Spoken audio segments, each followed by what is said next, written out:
on both radio, community radio, and Biafran Television Europe. And as such, we are encouraging you to join us in any of this platform that is most suitable for your location and the device that you're using. And we welcome you to welcome your friends, to welcome your neighbors, to welcome your enemies, to welcome your colleagues, to welcome your Bia Palo argument panelists. Welcome, everyone. We are happy to have you. And we sincerely appreciate your patience as we did our best to correct some of the technical issues that we encountered in the course of starting this program. I want to believe that everybody is hearing me, and a little drop of emoji will be able to confirm this for me. Ndewo, thank you all very much for that confirmation. I really appreciate. So welcome once again to this Biafra Regional Affairs, and today is the 15th day of March in the year 2026, and this is the 28th episode 28 of this program. It means that we are 2 episodes away from our very powerful, wonderful bonus episode where everyone has the opportunity to ask questions irrespective of topic. So mark your calendar that after 2 episodes from today, we are going to be having our usual and very much sought after bonus episode. So once again, welcome each other. On this very platform, we discuss matters that concern Biafrans and the Biafran region, including all those who live within the Biafran territory. It is important to understand that we are very much aware that there are non-Biafrans living in Biafra land, and our conversation, our policies, our discussion, our thoughts takes them into a very special consideration. So once again, you are welcome. Today I have with me my co-hosts, Mazi KK Oda, and I also have my co-host who kept dropping from the co-hosting column. I don't know why, maybe network. Mazi Nwekwensu, please, if you are there, kindly request, because I have picked you up twice and it keeps dropping. And I cannot see you from the list where I can pick you. So kindly come on board so that we can start this program in earnest. Thank you very much. Okay, thank you. Yes. Thank you. No wonder I can't find you. So thank you very much. And at this very moment, I am going to invite my co-hosts, Mazi Kekeuda and Mazi Nwa Ekwensu, in no particular order, to introduce yourself and give your introductory remarks. There we go.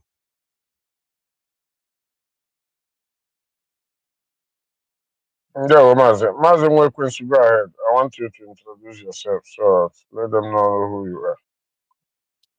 Okay. Good afternoon, there, Mazin. Good afternoon, everyone. I'm Mazin Wekwensu. I reside here in Ontario, Canada. I will be joining you guys today as the co-host, and thank you all for having me. Ndewo. Yeah, Mazi Ndewo. Radio Biafra, Mazi Obasi. Your own appreciation is exceptional. Ndewo Onwachineke.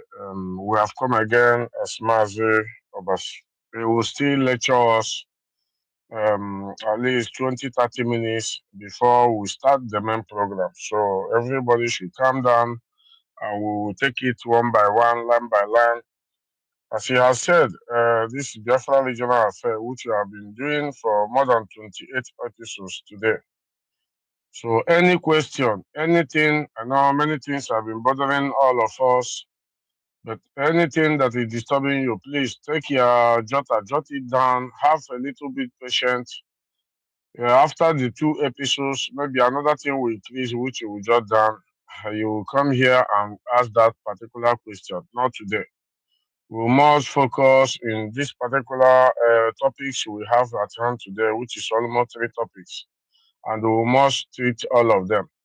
No distraction from anybody, no matter who you are. If you come here to distract us, I promise you I'm going to drop you, I'm going to bring you down. We must concentrate the way forward of these topics. We must focus on this topic, not any other topic. I know why I'm saying it now. Not to Mazi Hapum Kamko, Mazi Biko. This is a platform, general platform for every individual, even from Fulanis, even from non Nigerians. This is a platform we made for every people like that to come around. When we see them, we can know what to do about their question. But any IPOB member coming to ask us question in this platform, please, I urge you to go to your zones or wait. Mazi Chinasa will still come on air by next week, I think 6 days from today. Well, today is Sunday. So you have patience and you must get that answer. But please, I will urge everybody for us to focus in this particular topic we have today. It's very, very important. We need to treat them and treat them properly. So not maybe deviating from what we have here to take 1 hour to discuss another different issue. Please, I will urge everybody to focus. Mazi Obase, I will leave the mic to you. Go ahead. There. Thank you very, very much. Onyisi, thank you very much. I appreciate. Can somebody confirm to us if we are live on BTV Europe and community IPOB community radio app? Can anybody confirm that, please? That will be wonderful to know. Is there anybody who has the ability to confirm that? Okay, 100%. Okay, Ndewomazi KK. Thank you all very much. Official Pascal, thank you for that confirmation. I really appreciate. I see here people that have always been with us from day one consistently. They have been here. We want to appreciate you. Ochukmazi Ochuko Ogonovie, we thank you. Steven Don 9, you have always been here. Ejiofor, I think you have always been here. Thank you. Sam Malachi. Thank you very, very much. Chikudi Wajina, we have Mobi Mazi. A lot of, our comrades, our brothers and lovers of freedom who have always, graced this particular program week in, week out. We want to know that we take notice of you and we appreciate you. Those of you who come with different names every time, we also appreciate you. We cannot know which of you has been coming always, but we appreciate you. Mazu Zomawoke, thank you. You have always been here from day one. Chinenye Onyechere, thank you all for being here. You've always been the backbone, all of you, of this particular uh, program, and we deeply, deeply, deeply appreciate you. We deeply, deeply appreciate you. So thank you. We are going to move in. We have 3 topics today. Our first topic is our farm, our future. Join the agricultural revolution now. Okay. The second topic is the SEDC mirage. Sorry, the SEDC mirage. Why Biafrans must reject this new political opium. The third topic is Sharia. Okay. The third topic is Sharia. Why legal pluralism is failing and division is the answer. So we're going to have a bit of a conversation of some presentation before that conversation will take place. And I really urge you, whatever you are doing, you pay attention and be part of this conversation as much as possible. That will really go a long way to help us to have a very successful program. So we really urge you to be here with us, to be attentive, so that you can ask questions, if any, so that our conversation will be, very well informed with regards to the topic that we have at hand. So thank you all very much. Now, in the course of preparing for this very program, for this very assignment, I come to some certain realization, because I ask myself, why is it that when we talk about these things, our people are somehow passive about it? Why is it that some of us have this attitude of basagim or na them, as if we are not part of this thing?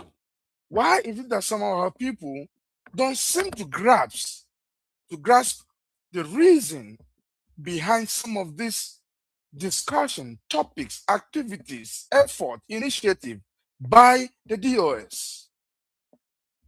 I mean, the leadership of IPOB led by the DOS.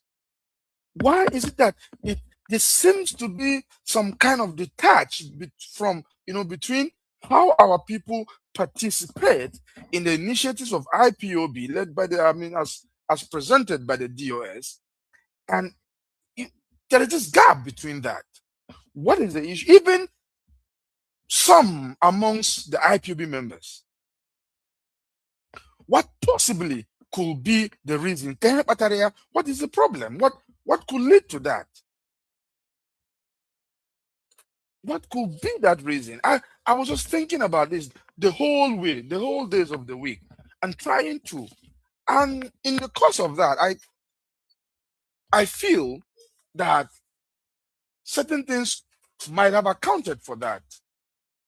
And that is, our people have a saying, I'll say it in English, that if you don't know where the rain start to beat you, I don't know how better to put it, you will not know where it's going to stop.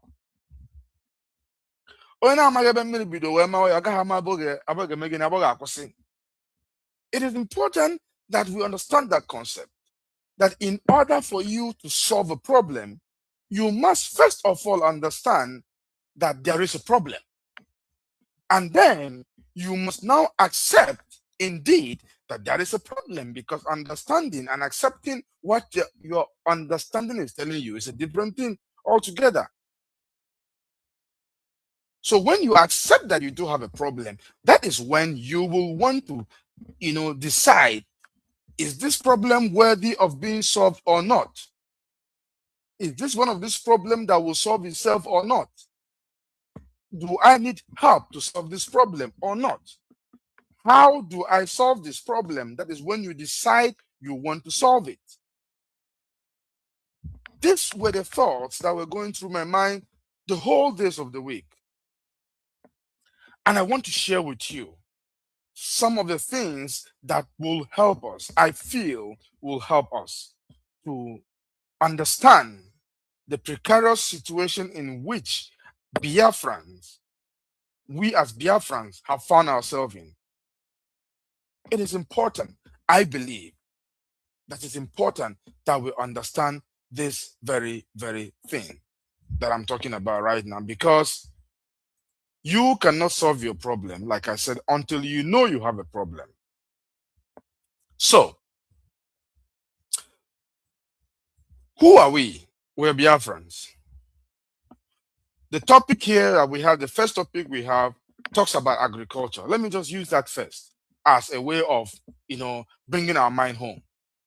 To understand the need for this call for a massive agricultural revolution, we have to first understand our situation in Nigeria, like I said. And when we understand that situation in Nigeria, we will then be able to approach everything that we do with that mindset of revolution and liberation in mind. And I will not only tell you these things, I will show you in just very few minutes how this situation is very practical right before our eyes. But you see, sometimes when you are busy selling your spare parts, selling your imported goods, selling, well,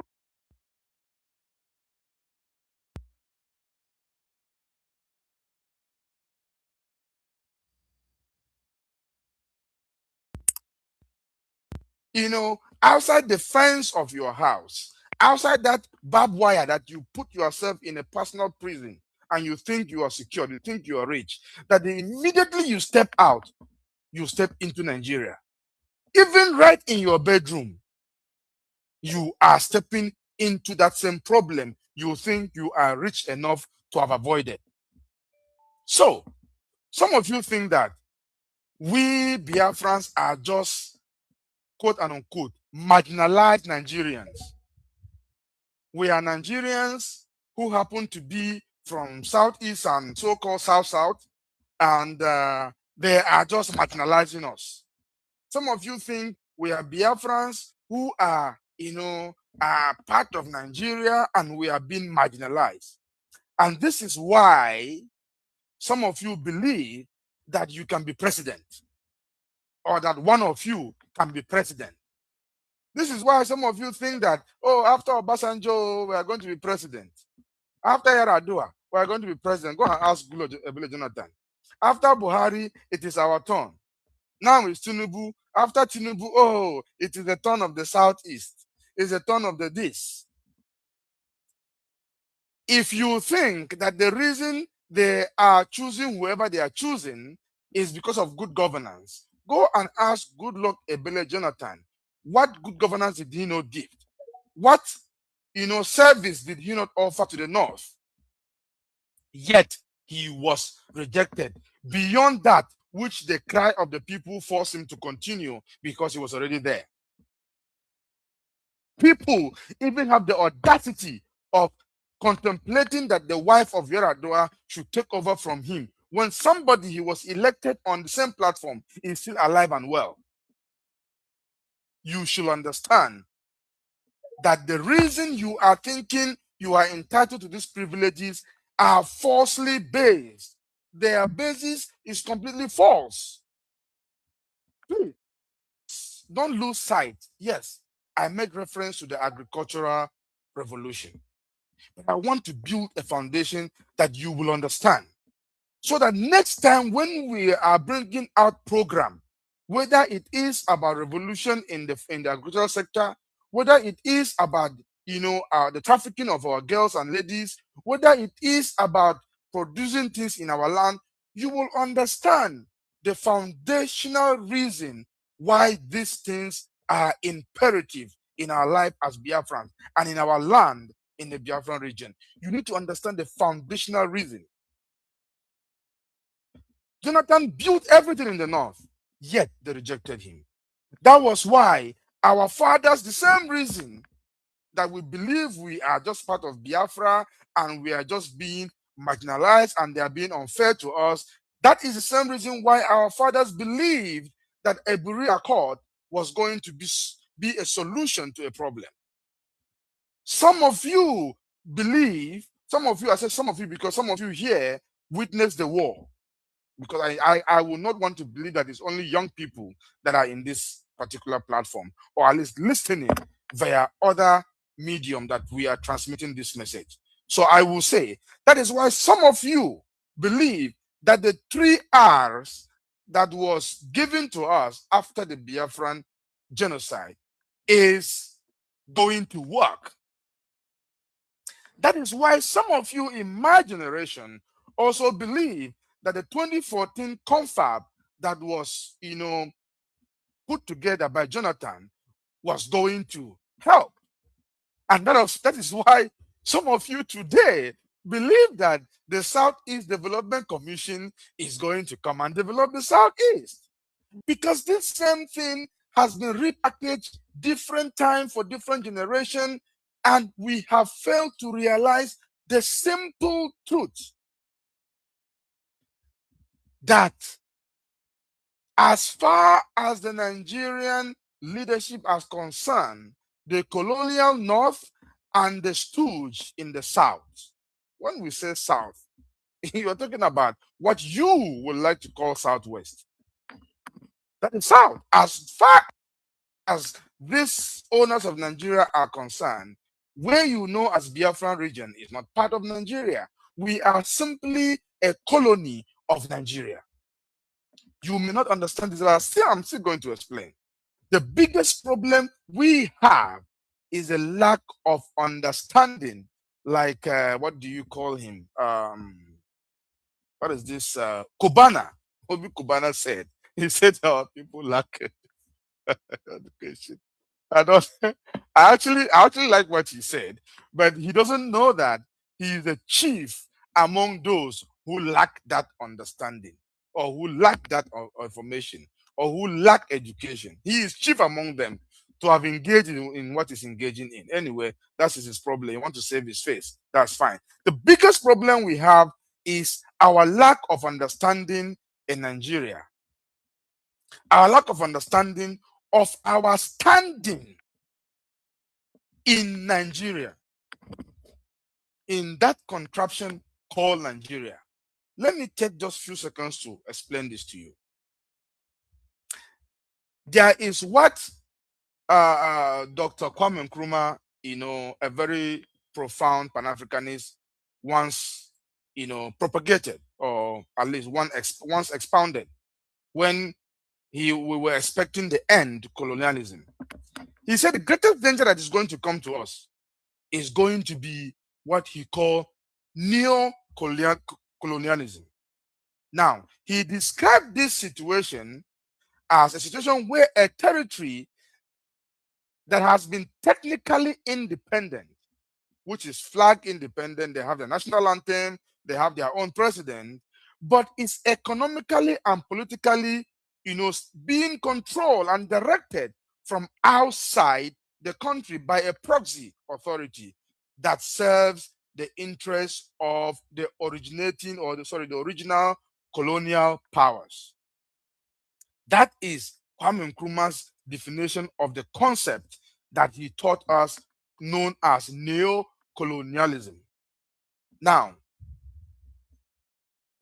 you Biafran and people from the Biafran region, you are not even privileged enough to be suffering under this neo-colonialist system. No.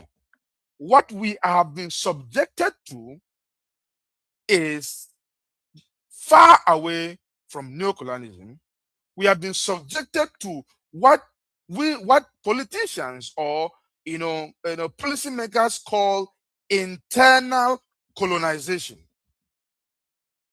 We are suffering from what is called an internal colonization, and this happens when a departing colonial power like Britain, the Brits, when they were departing, this colonial power will hand over control to a local dominant group or an ethnically different domestic authority.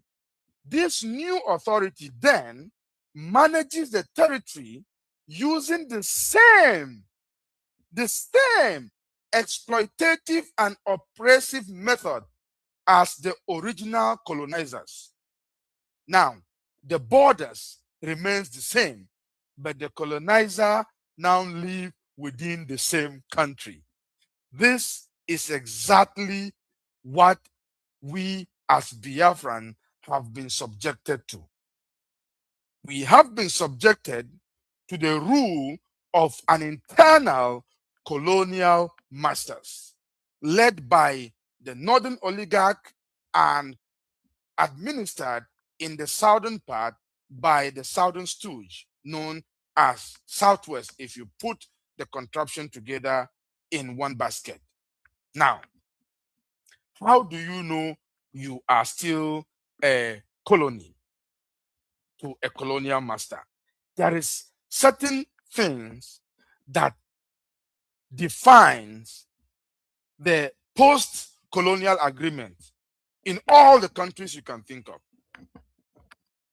And that thing is defined by the very idea that every colony during the colonization and post-colonization must be import dependent. I want you to take this note, very, very important, because it's going to form the very basis in which some of our argument is going to be based. That every colony post and during colonization must be import dependent,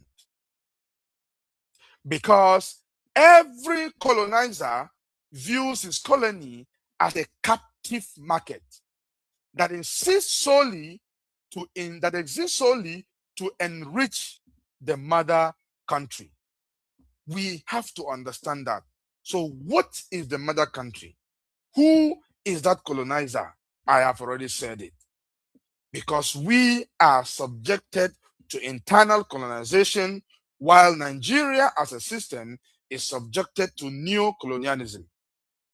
So ours is two layers.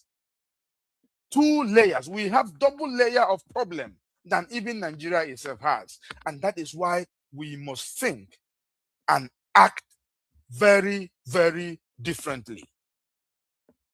Our own market has to be subjected to a monopoly.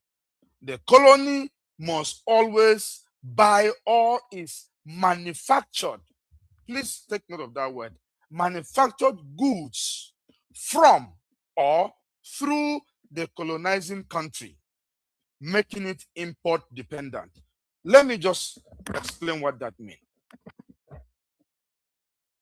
Tell me one single thing that is being manufactured in our land, in Biafra region, that the Nigerian government have not found every means necessary to stop it.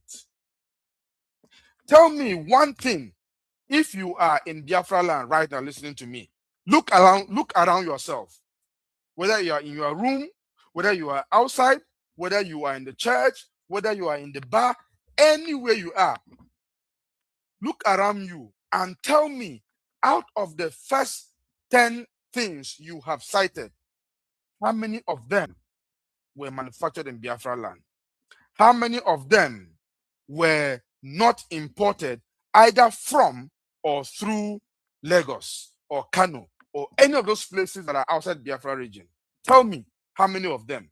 And you realize that if you are lucky to have just 10% of what you have cited to have been manufactured in our land or imported directly into our land,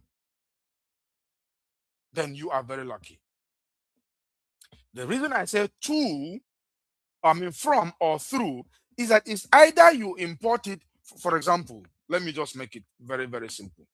If you are going to be buying beans, most of the beans or some of the food we bring comes from the north. If you think, if you are buying yam or beans or things from the northern Nigeria, you think you are buying it from the same country, think twice. What you are engaging in is importation, pure and simple. Or electronics, you bring them from Lagos. The people selling it to you in Lagos imported it from different country, bring it through Lagos before it comes to our land. That is why your own seaport cannot work. Why? Because you are a colony. You will not be allowed to control your own economy. Understand that. You are prohibited from manufacturing, and guess what? Your region is only made for extracting natural resources that is going to feed your colonizers. Simple example. During the colonization of the British government, all the rail lines that were built were not built to connect cities. This analysis has been made by numerous people. I can't even quote one or two. They were made simply to connect us, to connect resources, to connect mines from ports, to connect mines to ports, to move our natural resources to be able to finance and feed their own economy. Today, there is a refinery in Kaduna that has zero oil. Today, the crude oil being taken from our land is given to Dangote in Ibejuleki in Lagos State. Today, the place that some of you would like to call Niger Delta, they cannot even fish because oil is being taken every day to finance the economy of our oppressors, while our people are simply doing megad. If you don't understand what is megad, it means a security man. We are guarding the pipeline for the owners of Nigeria, who are our colonizers, to pack these things and move their way. Every single thing tells you that we are simply a colony of Nigeria, and that is why you can see that every colony is typically designed to be import dependent. I am taking this point somewhere, and I hope you be patient with me. Tell me, in Biafra land, 90% plus of our so-called billionaires are billionaires through importation. I want you to think about this for a moment. 90% plus of our billionaire businessmen and women are billionaires through importation.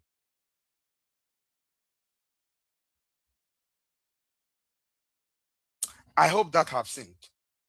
Now, ask yourself,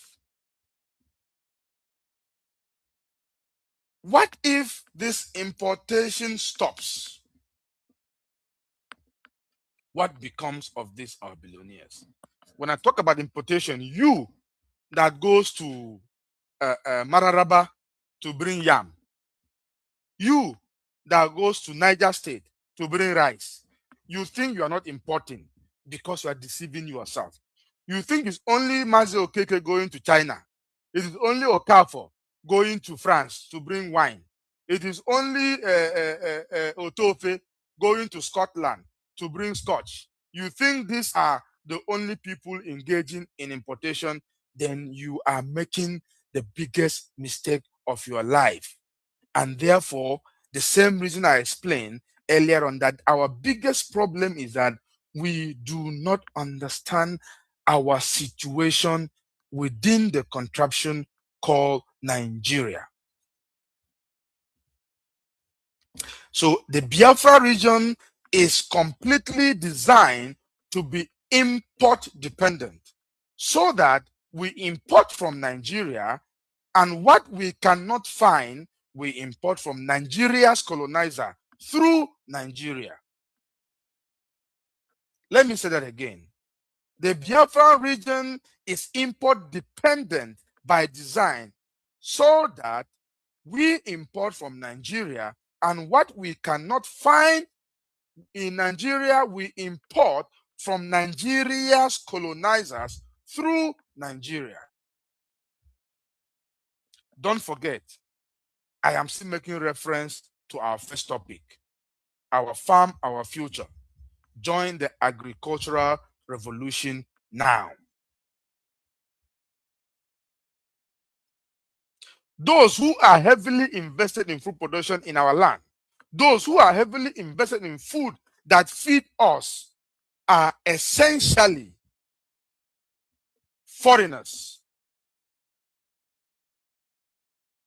I don't know if you heard me. Those who are heavily invested in feeding our land, in feeding our people, are essentially foreigners. Either they are Vietnamese, they are Chinese, they are Fulanis, they are Jukun, they are Tiv, they are Yorubas, they are Nupe. These are complete foreigners. This is how you must look at them if you must become conscious of the situation that we are in as a people. The rice you import from Vietnam is not different from the rice you buy from Niger State. It's not different from the yam you bring from Plateau State. Oye kwuo ya, isi agaghị efu. Is the reality. They consider you a foreigner. You will say, oh, but I go to Kano, I don't need visa. There are many countries, many people who go to different countries visa free.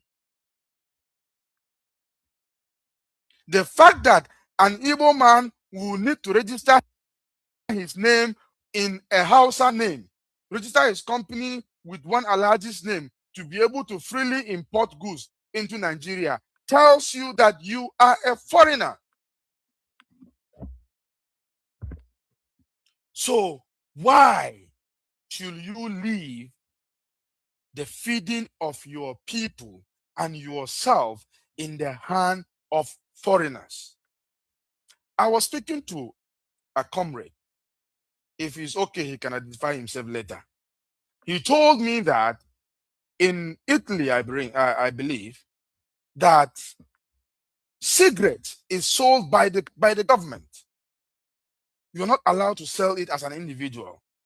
Why? Because about, off and on, 90% of the citizen of this country smokes. And the country needs to be sure that a particular commodity that is being consumed by 90% of a citizen must be controlled by the government, because they have the interest of the people at heart. That they will not leave this particular commodity consumed by 90% of their citizens to be in the hands of their enemies or foreigners, because their enemies can easily poison that cigarette and they can die in their numbers.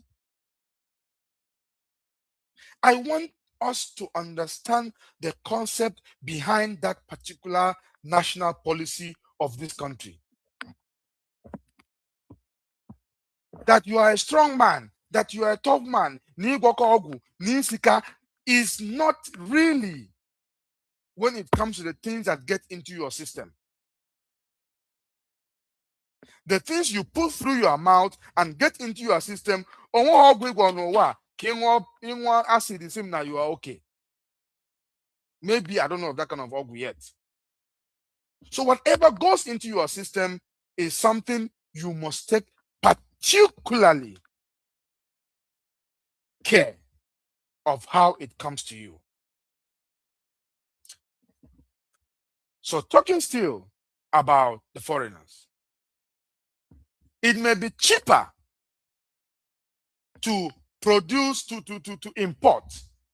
Talking to my Biafran brothers and sisters who are importers, it is cheaper to import. Do you know why?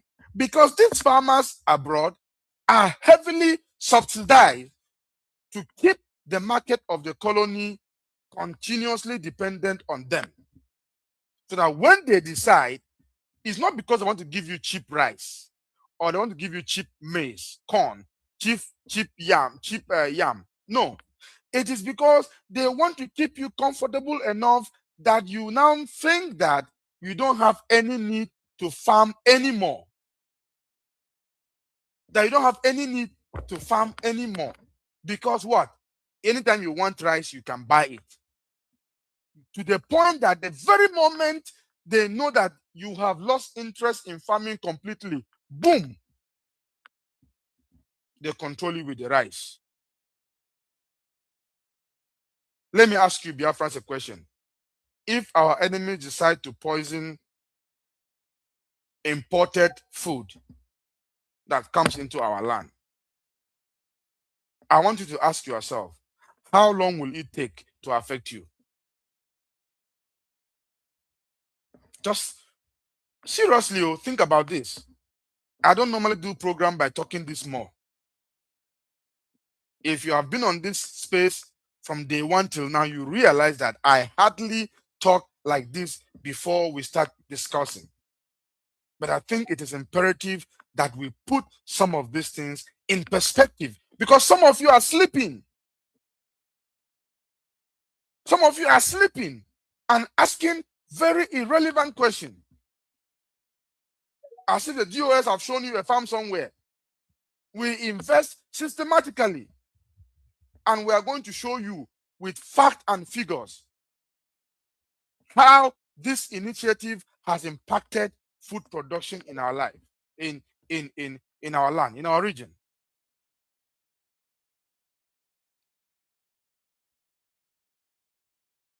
Over 87% of Biafran billionaire businessmen and women are importers.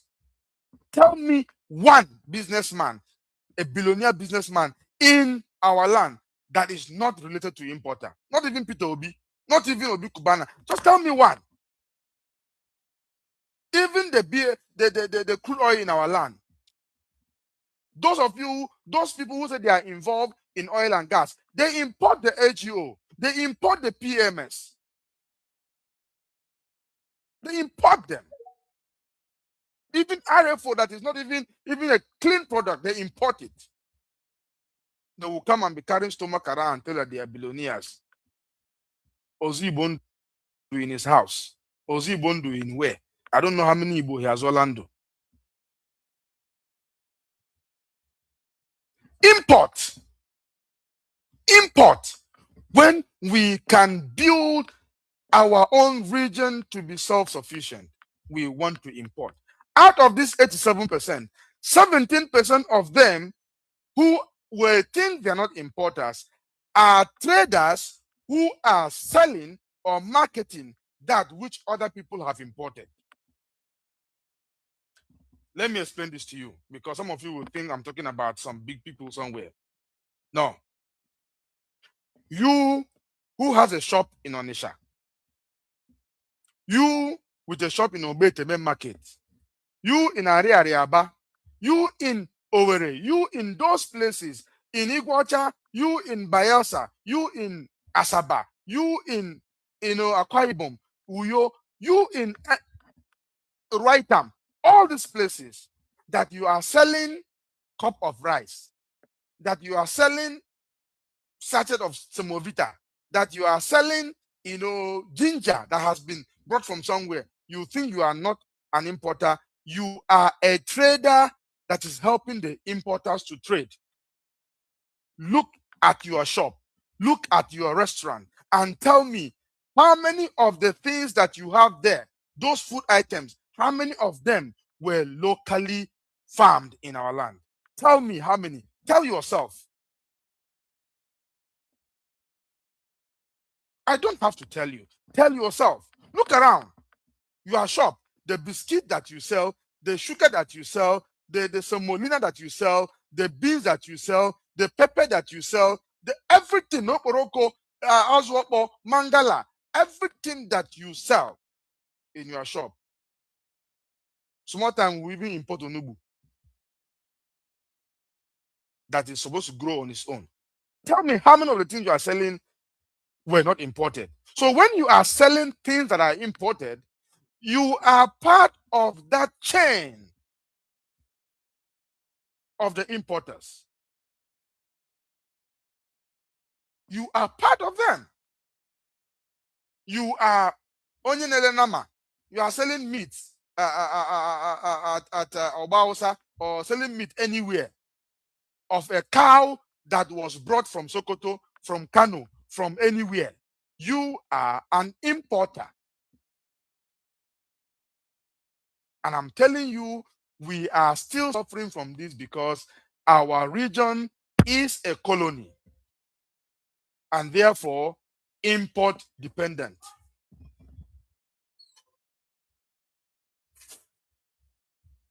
You have to understand that the solution to this is that we have to know who we are.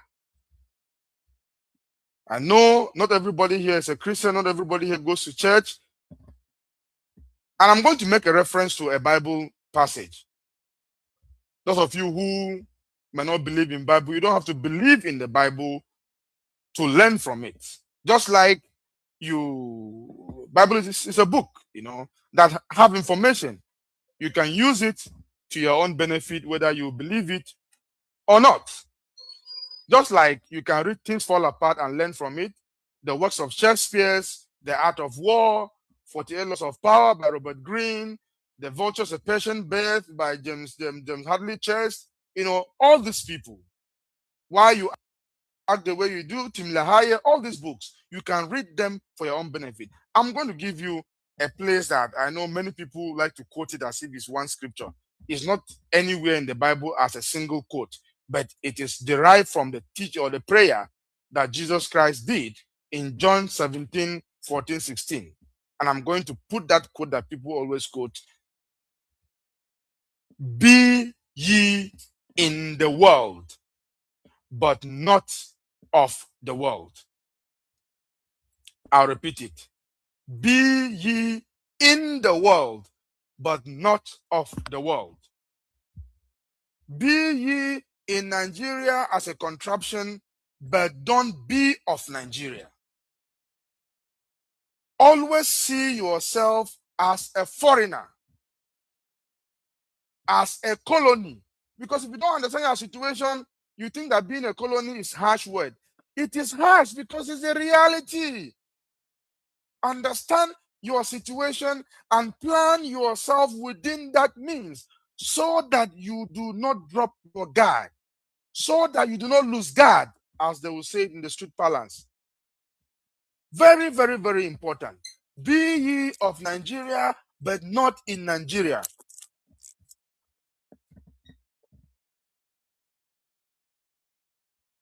Christ said, I have given them thy word, and the world has hated them, because they are not of the world.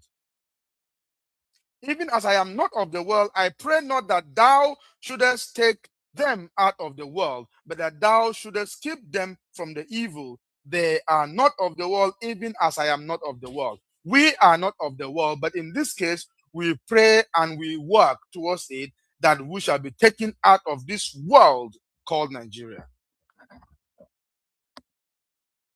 Please, I know I'm taking your time. I know I'm taking your time, but I believe it is important that this foundation is properly laid, so that when we are discussing, we know where our problem is, so that when we leave here today, we will know the reason we are going to go to the farm and begin to plant. We know why we must gather sand in the sack and plant wherever we are, and turn our balcony, our backyard, our farm, our redundant plot into a means of providing our own food.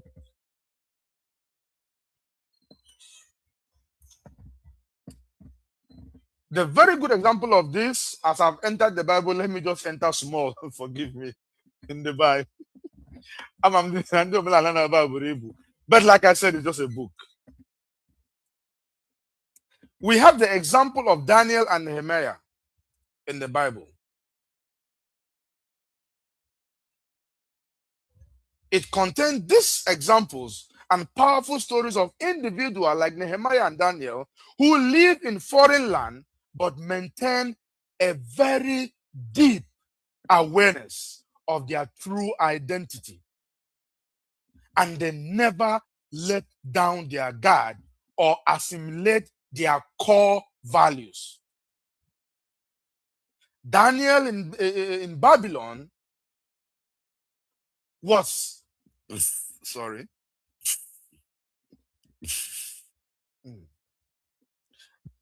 Daniel in Babylon was an excellent, an ultimate example of someone who lived in strange land while keeping his guard.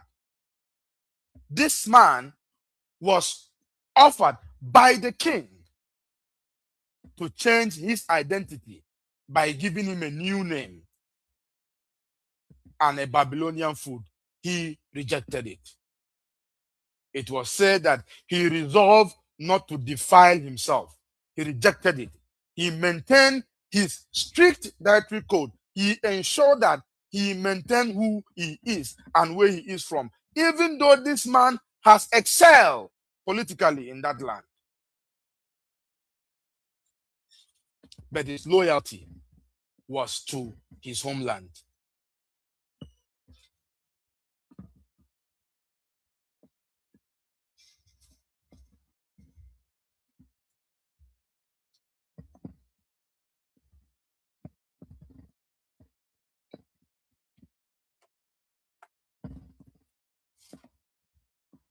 A moment, please.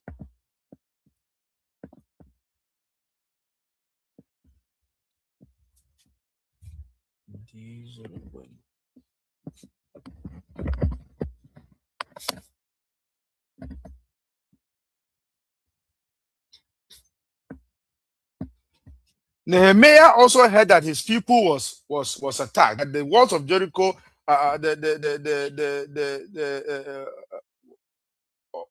what do you call it? That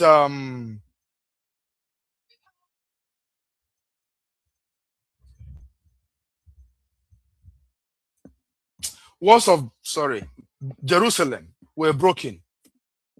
He was broken. He was affected. He didn't just feel, okay, yeah, it has not gotten to our place. So, me, I'm in Persia, and I am the cup bearer of the king, a very, very high status. I'm doing well here. I don't want to go and do something that, so bad, take care. Sorry. No, it affected him. He felt bad. He prayed. He fasted for days so that he can go home and be with his people. That is the mindset we must have as we live in this very contraption called Nigeria. It's very, very important.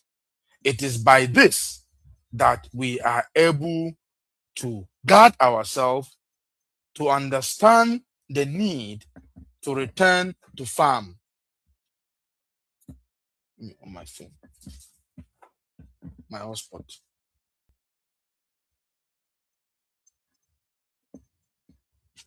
To understand the need to return to farm. That is what we need to know. This mindset. Before we go into that particular topic, I have taken a lot of time. So this very moment, we are going to, allow everyone to request the mic if you have something you want to share with us. Okay, request the mic and be ready to be able to speak. And at this very moment, my co-hosts, if you have anything you want to share with us, please feel free to unmute and share with us before we continue. There is more to come before we continue.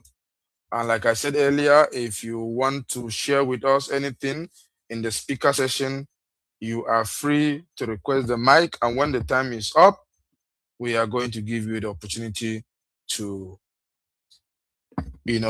contribute. Thank you.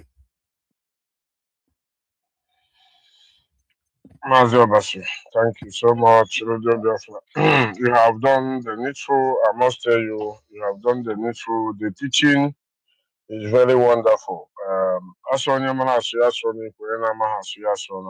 think you have digested this particular topic we have today. For me, the only thing we need to do now is to ask questions and bring better opinions. Or maybe saying, I support what you said. No, we don't want support. We want your own best opinion as an individual. Coming to what you explained, you are very, very correct. I'm the one that told you that. I think we're on space and in social media, people are hearing what we are saying. Here in Italy, you don't sell cigarettes anyhow. It's controlled by government. Even if you travel, for example, go to Spain, which is neighboring country with them, and buy one roll of 2 rolls of cigarettes in airport, you go prison for it. You have a problem. To tell you the mindset of how they control their things. Just for you to buy the same cigarette in another country, want to take it in, you only have permission of one roll. Because they know it's for consuming, you consume it. But outside that one roll, 2 rolls, you have a problem. Europe today controls their import. You know why? Because most of 90% of what they are using is being produced inside their country. Both the cloth, both the eating. So what they import is just casual things, just necessary things. Maybe they don't have. They don't have the resources. It's not unlike Africa, or let me say Biafra land, where we produce, where we import sugar cane, where we import toothpick, that is oshisho wood. We can have a factory that is not up to one room and produce. We cannot do that. We would love to go and import it. And the worst part of it is importing it, going another far away to land in a seaport where you will take another millions of naira to bring it in Biafra region. So that's why you see here today, we are encouraging our people. Farming, agriculture is very, very important. I keep on saying it all the time that the most richest people in Europe today is agricultural people. You might see them, they look very dirty, but they have money. Without them, me and you cannot eat today. Remember, all of us that in the Western world today, there is lockdown.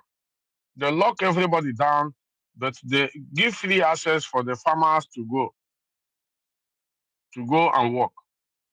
So to tell you that without agriculture, without farmers, even the hunger will be worse than the COVID himself. Farming is not all about when you have 2, 3, 4 acres of land. You can produce what your family can eat next year. Years back, we do it. Obaji. I don't know how many of us in Biafra land now have that Obaji again. This is what they are abolishing gradually to us for us to be frustrated and leave all those things. When you say it, somebody will ask you, are you going back or forward? I remember very, very well when there is Obaji, which was come to us, your father or your mother will tell you, go to Obaji and bring one yam, let us cook. I don't think that kind of thing exists again. And if you monitor it, our own yam is more sweeter than these ones we are buying now from the north. We encouraging people today to go back to farm. It's not all about IPOB. It's a general sickness that everybody must impact on it. You cannot compare our rice. Yes, there is those days when you say Abakaliki rice, there's a sound in it. But now there's different machines who can filter all those sounds even more good than the foreign rice you are buying today, and more sweeter than the foreign rice.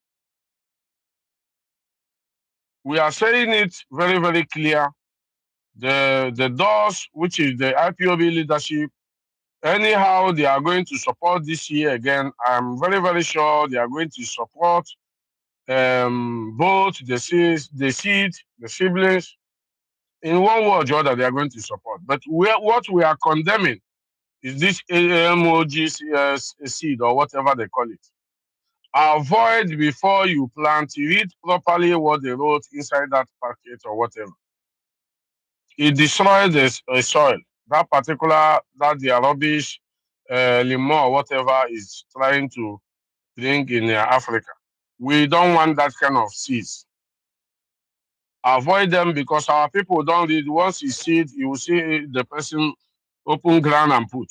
Avoid it is very, very dangerous.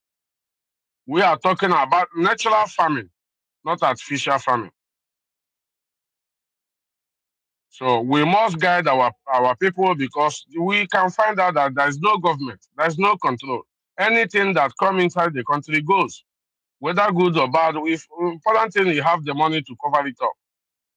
NAFDAC, we are talking today. How many NAFDAC number they gave to all the factories in the whole of Nigeria who go to visit them every month to at least to sanitize them, to monitor what they are doing in that company? I don't think important thing they give them money, go ahead.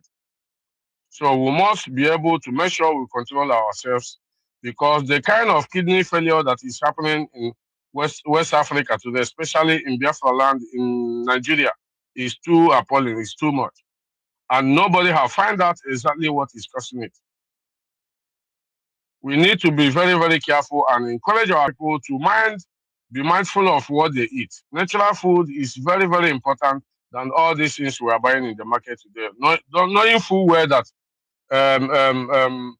where they are bringing it, I don't want to be calling countries' name. You don't know whether they have. I will give an example, like olive oil. It's Europe that have olive oil. And I think after Europe, if you go to Africa, you get two African countries, which is Tunis and South Africa. No other country that fruit, that thing germinate or grow. I don't know if any other country, somebody can come up and let us know. But today you will see somebody going to something like China to tell you that he brought olive oil from China. Where are they bringing it from? Because they have the plant, they have the palm olive oil or whatever. Have you asked yourself, what I'm eating, is it oil? Our people will be consuming without control. So better we appreciate our own is very, very important. The palm oil we are talking about today, Europe do use it for what they call, there's one chocolate something they put in bread if you want, like butter. That thing was refined with our native oil, palm oil. Go and make your verification. But they will not come to tell us. They will not tell us. They will not tell you. The cocoa we have today, they use it as this chocolate. But we don't have any factory of cocoa farm or chocolate farm in Africa. This is what we are saying. All these our politicians, rich men, they know what to do. All these factories we are talking about today, it can take more than 10 million naira to start if you have the land. But they will not do it for us. They prefer buying from foreign land, giving us a higher spending or tax for us to pay before it to come into Biafra land. Something you will buy in Lagos, 100 naira. Before reaching to Biafra region, you buy it 1,000 naira because of the customs and the roadblocks that you will get in that particular road. So, Mazin Wekwensu, I would love you to give us your own opinion in this particular, if you may. Otherwise, we'll go back to, I think, black and white. Mazin Radio Biafra, thank you so much. I will stand by. Thank you, Mazi. No, Mazi. Sorry, Hello. Go on, Irunam.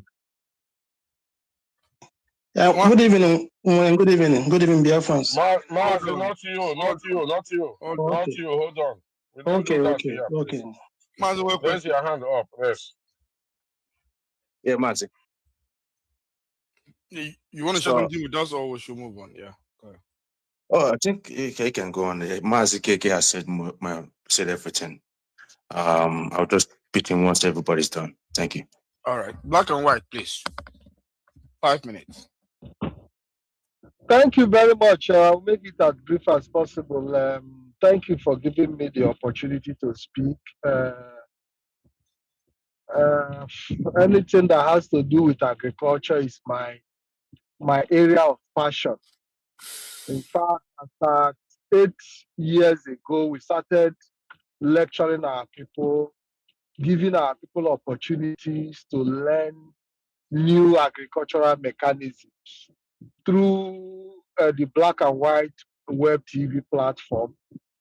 We were able to invite people, professors into our program to teach our people, and also even encourage many of our people in the diaspora to invest in agriculture. We are talking about 7, 8 years ago. And today we are still shouting about agriculture. I live in Europe.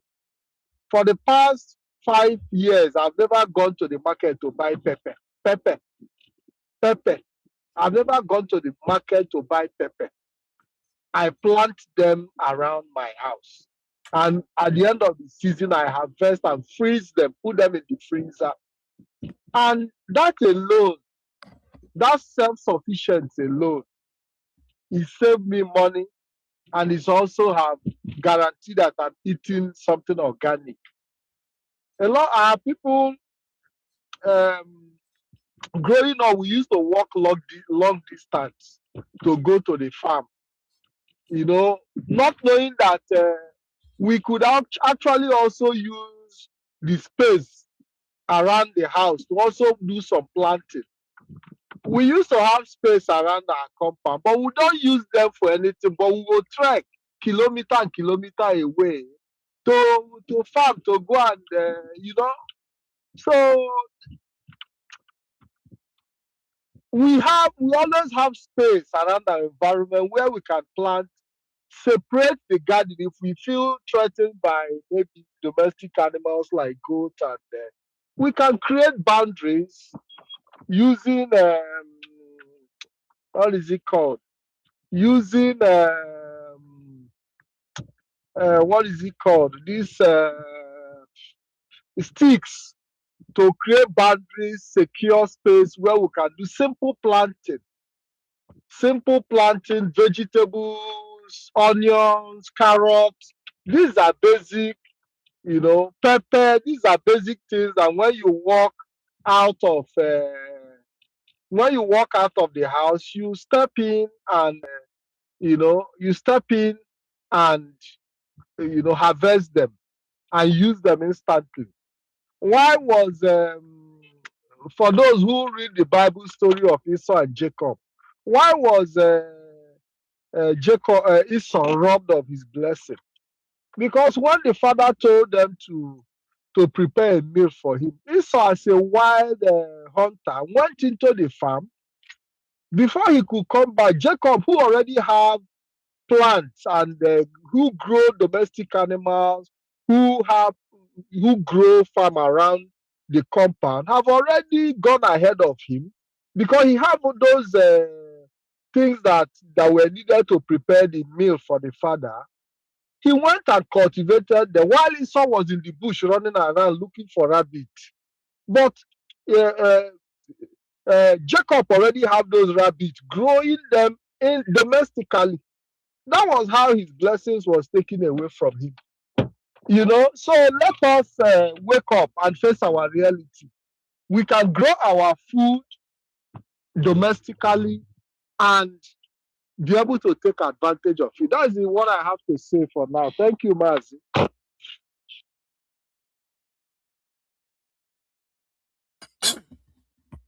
There were Massive Black and White. Thank you very much for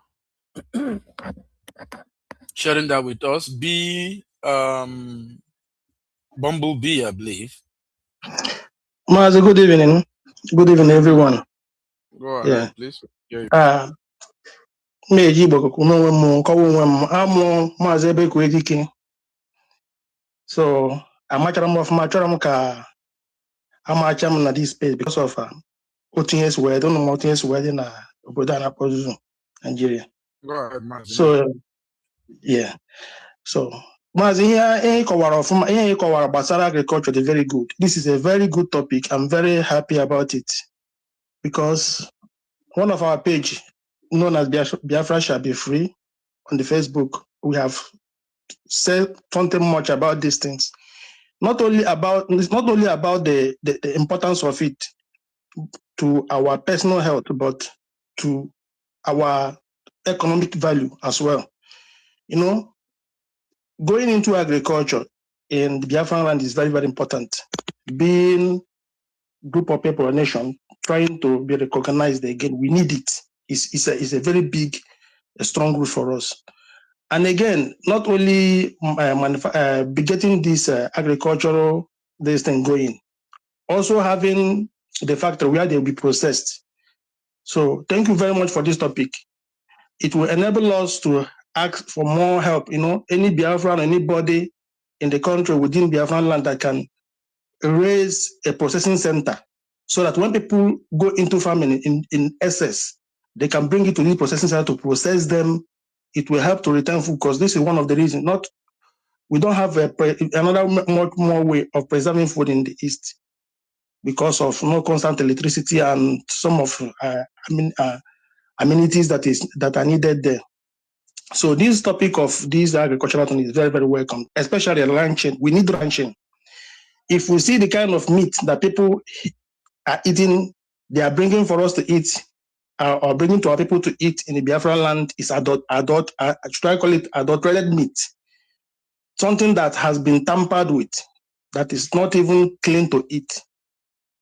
Animal madudinegori, something like that, very interesting. But if we have our own personal, we have a group of people that can do ranching for us in a very big way, be it goat, cattle, in a very minimal way, like the way they do in Europe. It can give milk, can give feed, and it can also give our people back home job opportunities. And all these things, they are very, very important. I'm very happy I tried my personal best to join this good topic today here, because I've been following all the while, but I've been listening. As I said today, I will contribute. I'm very happy about this topic. It will go a long way. So I don't have much to say. I just want to thank you all. This is a very, very important topic, and I'll go ahead and share it on our page. Thank you very much, Mazi. Thank you, everybody. Thank you very much, Mazi. The truth is that you have actually, spoken a lot. You say you don't have much to say, but what you say so far, means a lot. We appreciate you. The only part that wanted to make me laugh is that it's in Igbo. Before I realized it, I was now looking for who is speaking. Because at the point I realized it was actually Oyibo I'm hearing. But I understand the situation. We are all into it. So thank you very much for contributing to this very topic. It's much appreciated. Now before other the new people who are requesting for mic will continue, let us dive. What I did initially was to give us a background into what should inform our behavior, into what when someone say he has an idea is always in your mind, right? You want to do something, you have this idea, and this idea, plus minus, comes together to form your vision. So when you have an idea, I want let's say a Biafran that is food sufficient. I have an idea of how we can, that we should farm, we should have our food. And then I have this vision of a Biafran that is full sufficient. So I can see in my visionary mind what this thing should be in the next 10 years, in the next 20 years, in the next 5 years, in the next 2 years, in the next 3 months. Now, this vision becomes that idea that I want to communicate so much. But how do I communicate that idea? For me, as somebody who has the concept to be able to communicate my idea, that idea has to now grow into and package. It has to be packaged into what we call an ideology. That ideology is what makes everybody that you are trying to communicate this idea to understand the reason behind the vision, so that when the concept is presented, they will be able to appreciate and visualize that which is propelling that vision and idea. That is why people tell you that you cannot kill an ideology, because at the time of ideology, the people, those who subscribe to it, have already been able to understand not just the idea, but the foundational reason behind the idea, and they subscribe to it, and they relate to it, and they can see themselves in that particular vision. So the initial thing that I shared with us here is to help you become part of that concept and understand the ideology behind this massive call for agricultural revolution in our land. We are not just asking you to just, oh, farm, it's nice to farm. No. We are telling you the foundational reason why you must. And when you understand that, you will better be motivated and stay motivated. Even if you farm and you make losses, you will come back and farm again. Because forgive me, I don't know if it is a proverb, but I just conjure that in my mind. When you know that you are looking for a child, it doesn't matter how many times you try, because you know that your lineage is at stake. You will continue. That is why some, if they don't get in the first wife, they marry another wife. If they don't find in the second wife, they try outside, or they go medical, or they do IDA or IVF. They try everything. Why? Because in their mind, having a child is not just to have child like other people. It means the protection of their lineage, to ensure the continuity of the lineage of that very person. So it has a deeper reason why they continue trying. And that is the same thing we want you to understand in this agricultural revolution, that there must be a very, very deep reason behind why we must go to farming, behind why we must invest in farming, behind why if we try and we fail, we try again, behind why if you farm today and it does not rain, next year you will find a way and farm again. If you are in Europe and you send money to someone to farm for you and the person happened to be unfortunately not honest, you can be able to say, you know what, I have a bigger reason why I'm farming. If this guy will not give me what I want, I am going to look for another person who might be faithful. I'll try it differently. It's very important. That is why that reason behind it is very important, that we must understand and internalize it.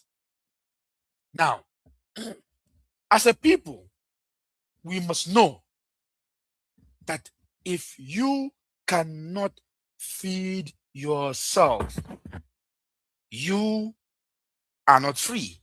In fact, if you cannot feed yourself, you cannot free yourself. I don't know if you heard me. If you cannot feed yourself, you cannot free yourself. It's as simple as that. Oyago on a jog. When you are fighting, you do not, when you are hungry, you don't have the energy to fight. You can't even think. The reason the white people are so much ahead of us is not because of any magic. It is because they have been able to solve the problem of what to eat. The very moment you wake up in the morning and what you are going to eat is not part of your thought, trust me, 50 to 60% of your problem have been solved. It has been solved. When you wake up and you're thinking, what will I eat? Trust me, your problem is much, much, much, much bigger. Very bigger.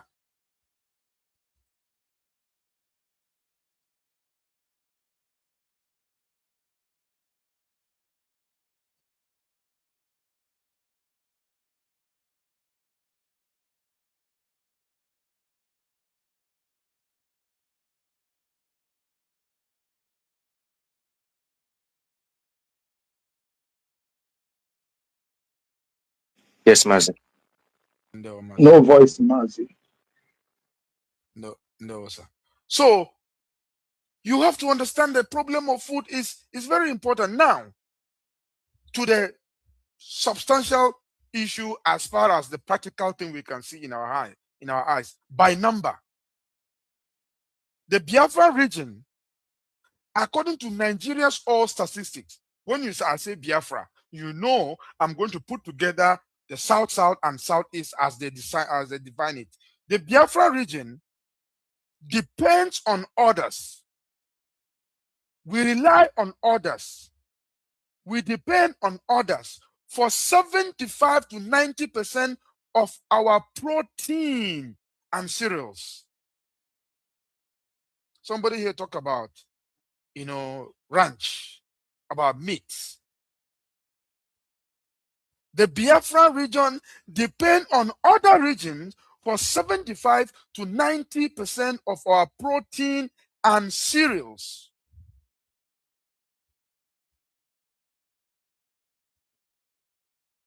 Protein, meat, eggs, and some other minor ones. Heavily meat. When you go to Owerri and you eat your ofowere, eat your ansala with your uncle bisiewu, with all this meat, brokotonando tuya, have you asked yourself, where does this meat come from? That thing you go and eat and rub your stomach and drink Star and Golda and Birch and and feel like a big man. You don't know that 70 to 90% of the money you are spending, as far as those items are concerned, is going to a different region. And you rub your stomach and shout, you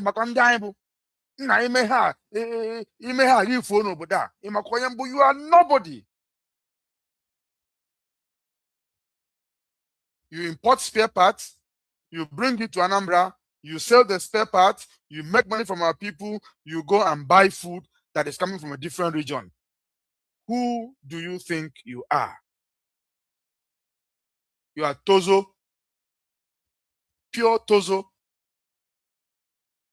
You are a cash cow for the foreigners. You are a cash cow for our colonial masters. You need to understand that. You need to understand that. That is here when you eat. When you are eating it, did you ask yourself, beside the uba or whatever they used to do it, the majority of the thing that cost you the money, beside the Otazi and the rest of them, the majority of the thing that cost you your money, where does it come from? Well, you don't know. All you know is that Diego, you are enjoying now, But let me say, Choromo go that you Choromo come around. And I feel can afford or not talking. Buru is now would you afford? After a few months, you have for question afford in the big man.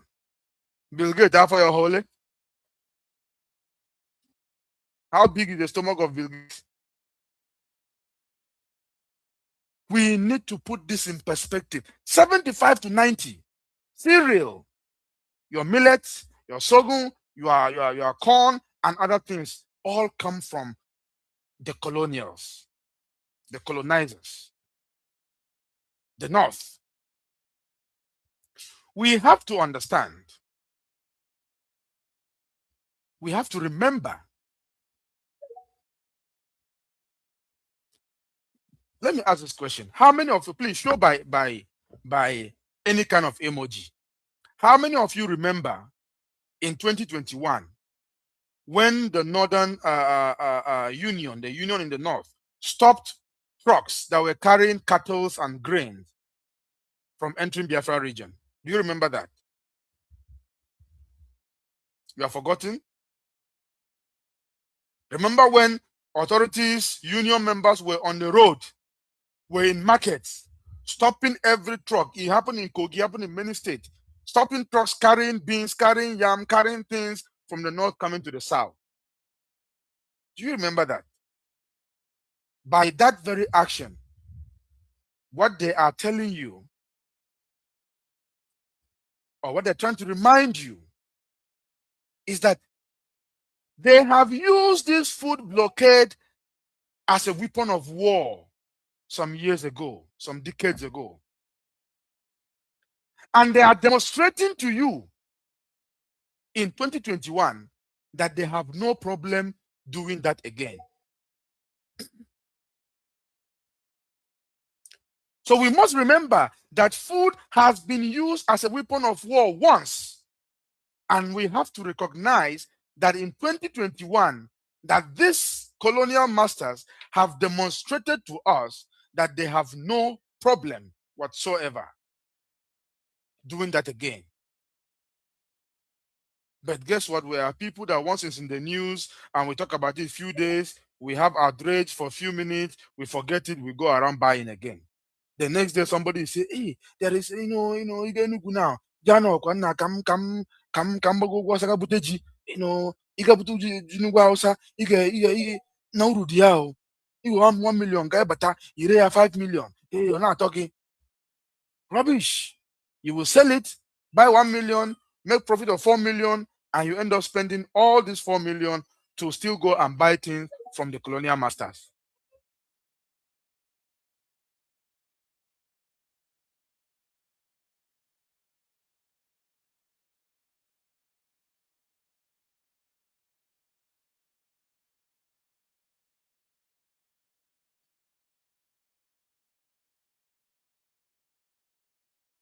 And then when they see, family. It's okay.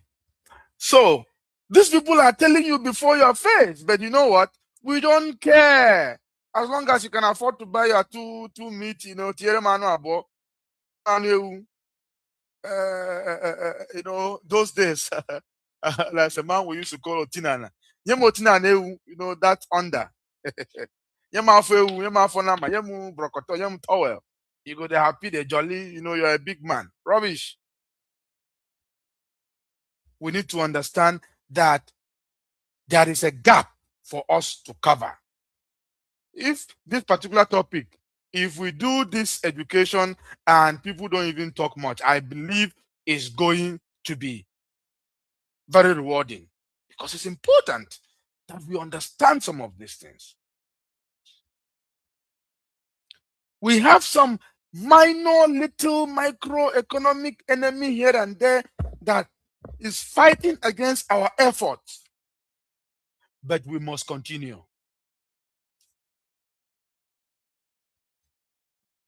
But we must continue. Mazikeke noted, I've seen it. We must continue. Those of you who have raised your hand, please, I'm going to call upon you any moment. I just want to make this last point so that they can set the tone for our conversation. So in this situation, it is no longer enough to be able to afford your food. It's no longer enough that you have money enough to buy that ICU.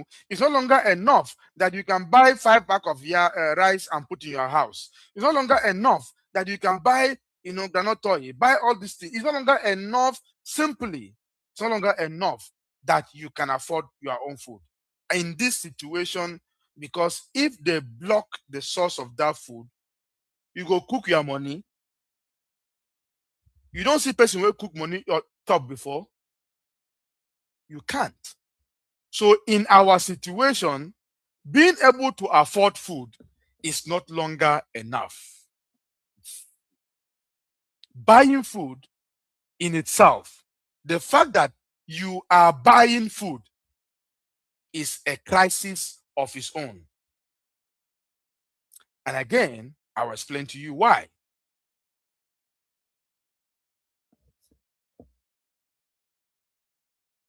In Nigeria, in 2024 alone, there was a food inflation that hit a staggering 4.01% just in 2024.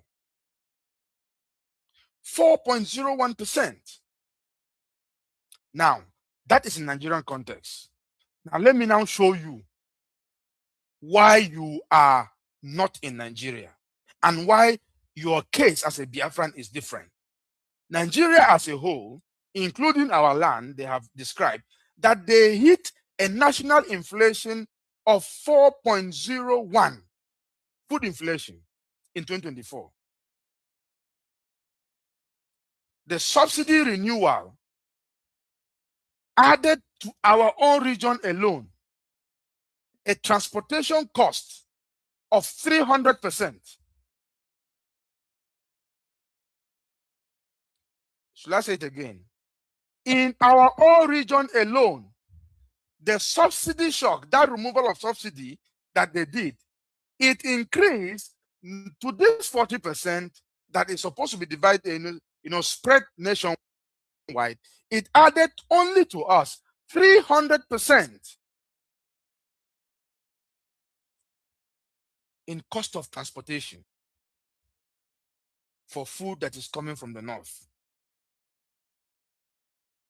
So every 1 kilogram of beans you buy was increased then in 2024 by 252%. And tomatoes increased by 320% in our own markets in Biafra land.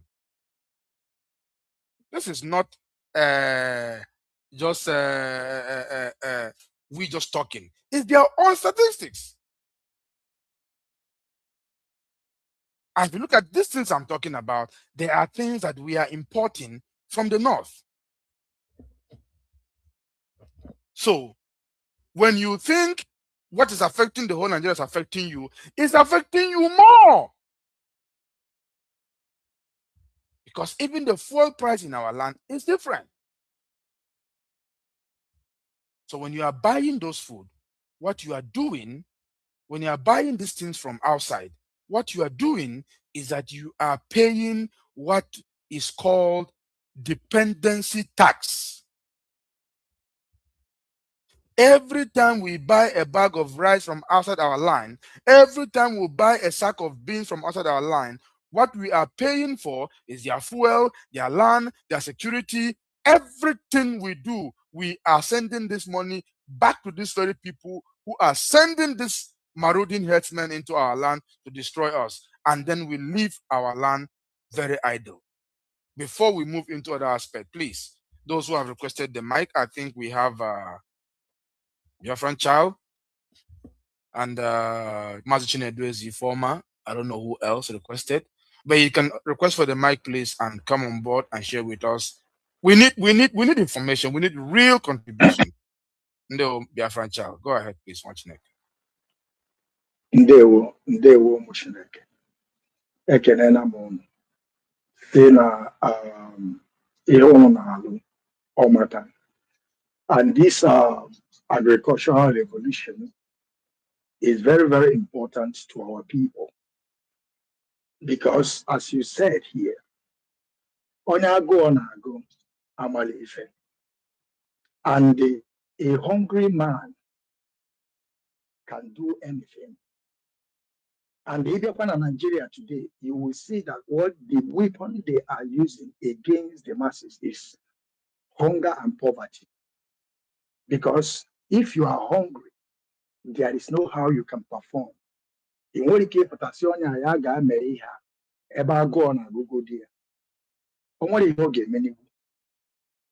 so our people need to go into this agriculture to be able to produce what we can consume. Because I was here 67 to 70. I got more that now. I go so kwana ihe mere no ejiwe na ihe melani. Though world powers supported Nigeria on that genocide against our people, but we know that hunger also contributed, because when you are hungry, how can you move? How can you even think to, in things that is coming? So I need to get into this agriculture, and some of our brothers have also displayed how we can be able to cultivate something around us. Like some of our brothers and sisters that, they have buildings and they have almost a plot. We can also use sack to produce yam. Even though this meat that they are bringing to us, which is cow meat, if our people can be able to produce more poultry, some pound, even though all those things are more,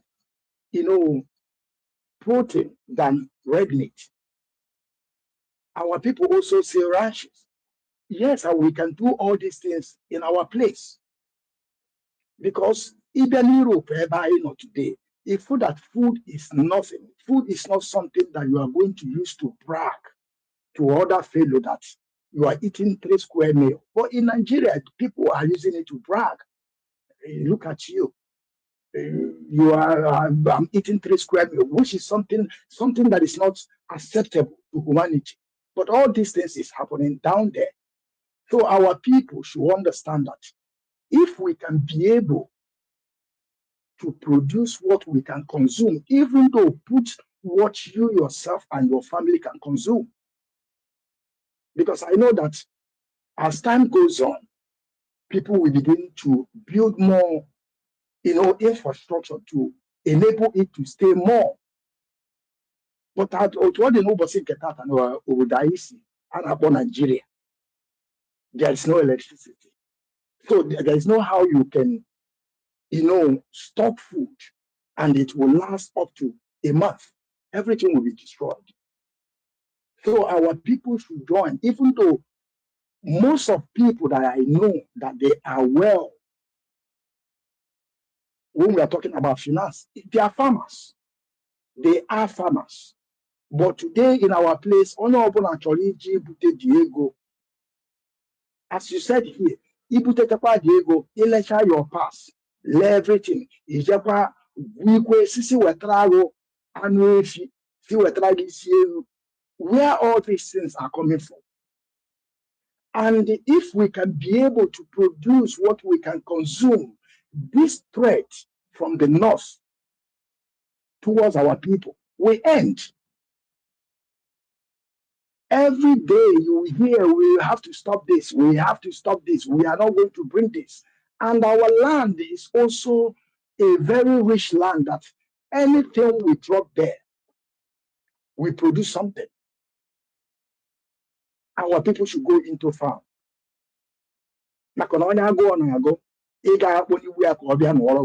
It's impossible. In the history of humanity, you can never see such.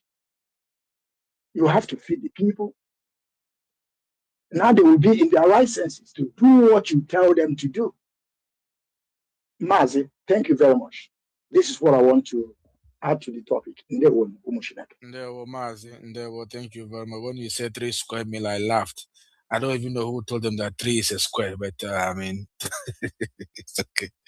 Ndewo, Mazi. Mazi, my question, did you raise your hand? I think, or was it Chinedu? I was going to say something, man. Let me allow Chinedu to finish, then I will contribute to the topic. Okay, because I thought I saw your hand. Okay. Mazi Chinedu, former, please continue. Yes, Mazi, thank you so much for the opportunity. I don't know if I'm coming out. Yes, sir, Mazi, you are coming out.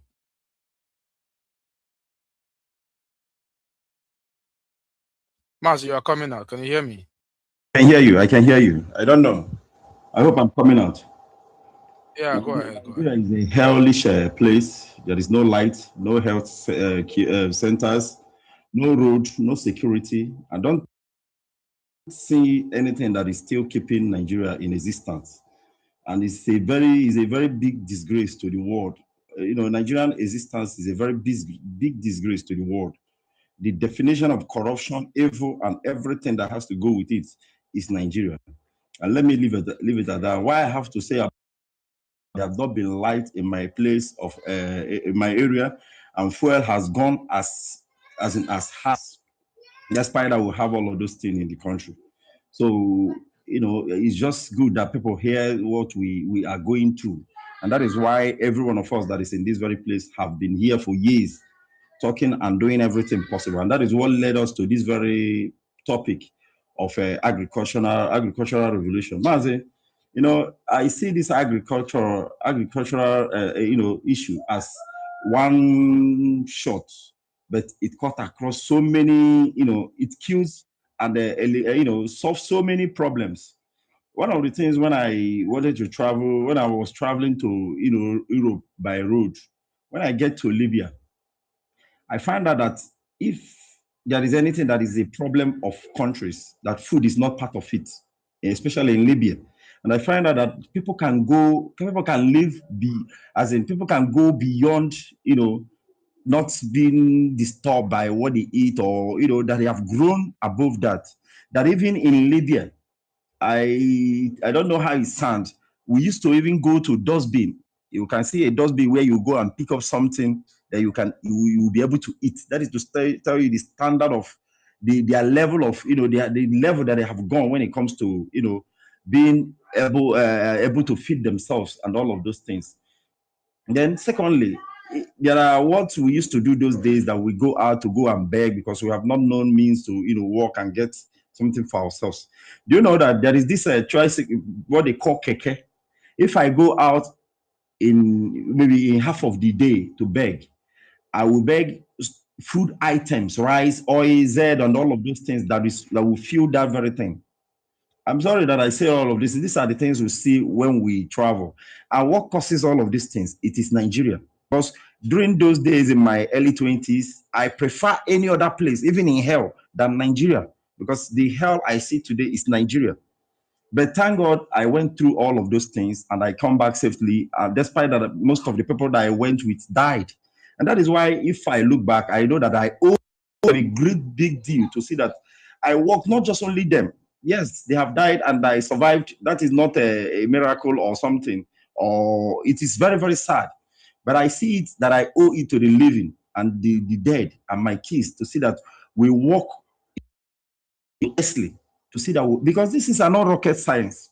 And I think it is out of the strictness and the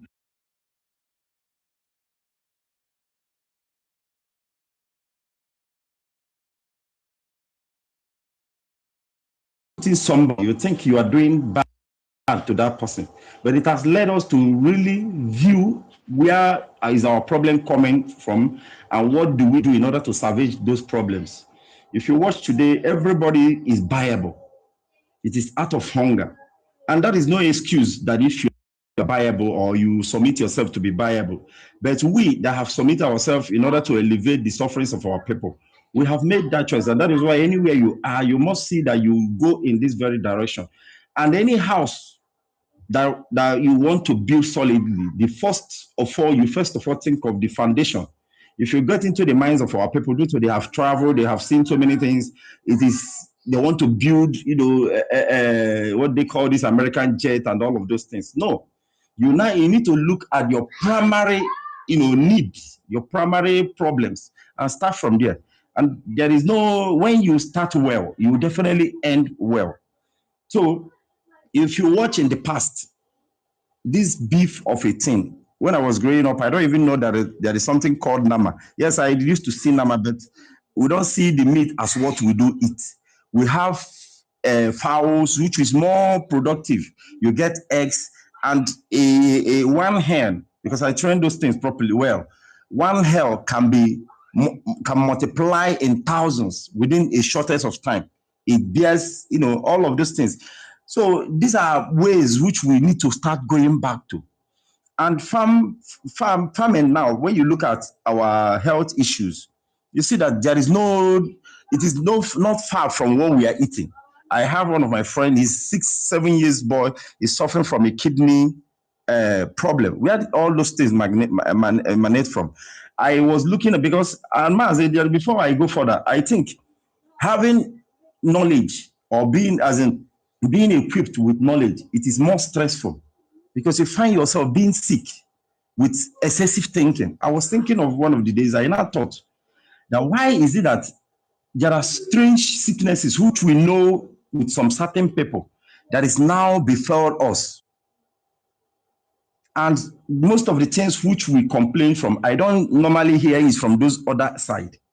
And I will leave it at that place. And it's called for we to be in charge of what we eat, if it's not 100% to some extent. And they say necessity is the mother of invention. Now we are talking of storing of food. We are talking of processing of food. It is when we have large number of people that is farming. Then you now start seeing those that with finance, the knowledge of all of this will start coming. And secondly, If we inculcate our people into this farming, you see that it will solve so many problems. If you watch, there is nothing that you can hold hand that this is the real economic drive. What is driving the economic of the East? We are people that have been neglected, marginalized, economically strangulated. So every one of us should see this thing, and there is no harm. Have land, despite that they call it dot, but it's the most fertile land in the whole world. Mmadụ na-enwe ihe na-aga akụ aka na tipa bụ aja. Why we must do this thing is because our life depend on it. If we keep being ignorant of so many these things, especially when it comes to agriculture, no matter how you might look at it, because I used to talk about these things even in let's say 7-8 years back. Then I was just saying it because of what I do here from Radio Biafra. But I know the argument I got from my brothers and sisters. They say in Kageto. Do you know that all of those things are smaller than Kageto? They all grow now. And all of those people, if I ask them, they don't say anything. So we should go into this agriculture as if our life depends on it. There are so many things that will come out of it. Today, when the grain or what they call it, Ukraine are more people that they know that, that farms it more. In Africa, we have a very large market. Even ourselves, we have not been able to feed ourselves. So let us dive into this opportunity, this very, what will I call it? Golden opportunity, and see that we do it and elevate ourselves from this very position we are. Master, thank you so much. Elohim bless everyone of us. I hear the mic. Ndewo, Mazi, you made some comment and you asked a very important question. First, your comment was the way Nigeria is. I think there is this, those of you who live in Yoruba land, you know what the Yorubas call like Begilodo.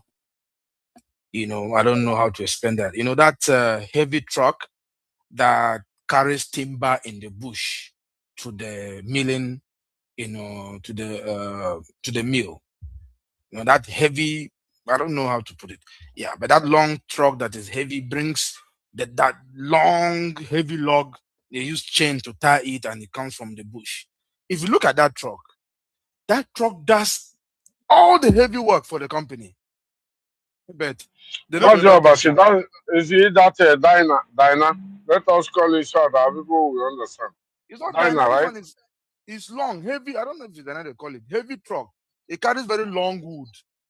Wood that sometimes maybe Okay. even 20 feet or more. Heavy. Usually maybe 3 or 2 logs on each. They always tie them with chain. That type that if it cuts, it can, and it lands on a car, the people that are inside are gone. That particular kind of truck, you will see them on the road. They know to maintain them. As long as they kick the thing, it starts. They are done. If they put tire, the engine they respond. The driver seat self know the good. The company does not care because that machine, that truck is not made to be nice, to look nice, or to be comfortable for the driver. All it needs to go to the bush, bring the log, bring it to the mill. We mill it. We get all our planks, our 2x4, 2x2, our veneers, everything, and we make millions and drive Land Cruiser and other big cars. But that very one that is doing that heavy job, nobody they repair them. We talk about the sickness that we used to hear in far distant land, and now is because some of those food that those days we used to call Nindi big man, because some sickness used to be big man, hypertension used to be for big man, diabetes for big man, certain sickness. Now that Nindi big man has now been subsidized and made available to all of us. So we have joined in consuming the same thing that make us feel big and causes our problem. But that is why we are here. That is why we are educating ourselves. We are informing ourselves so that we will make sure that we do better.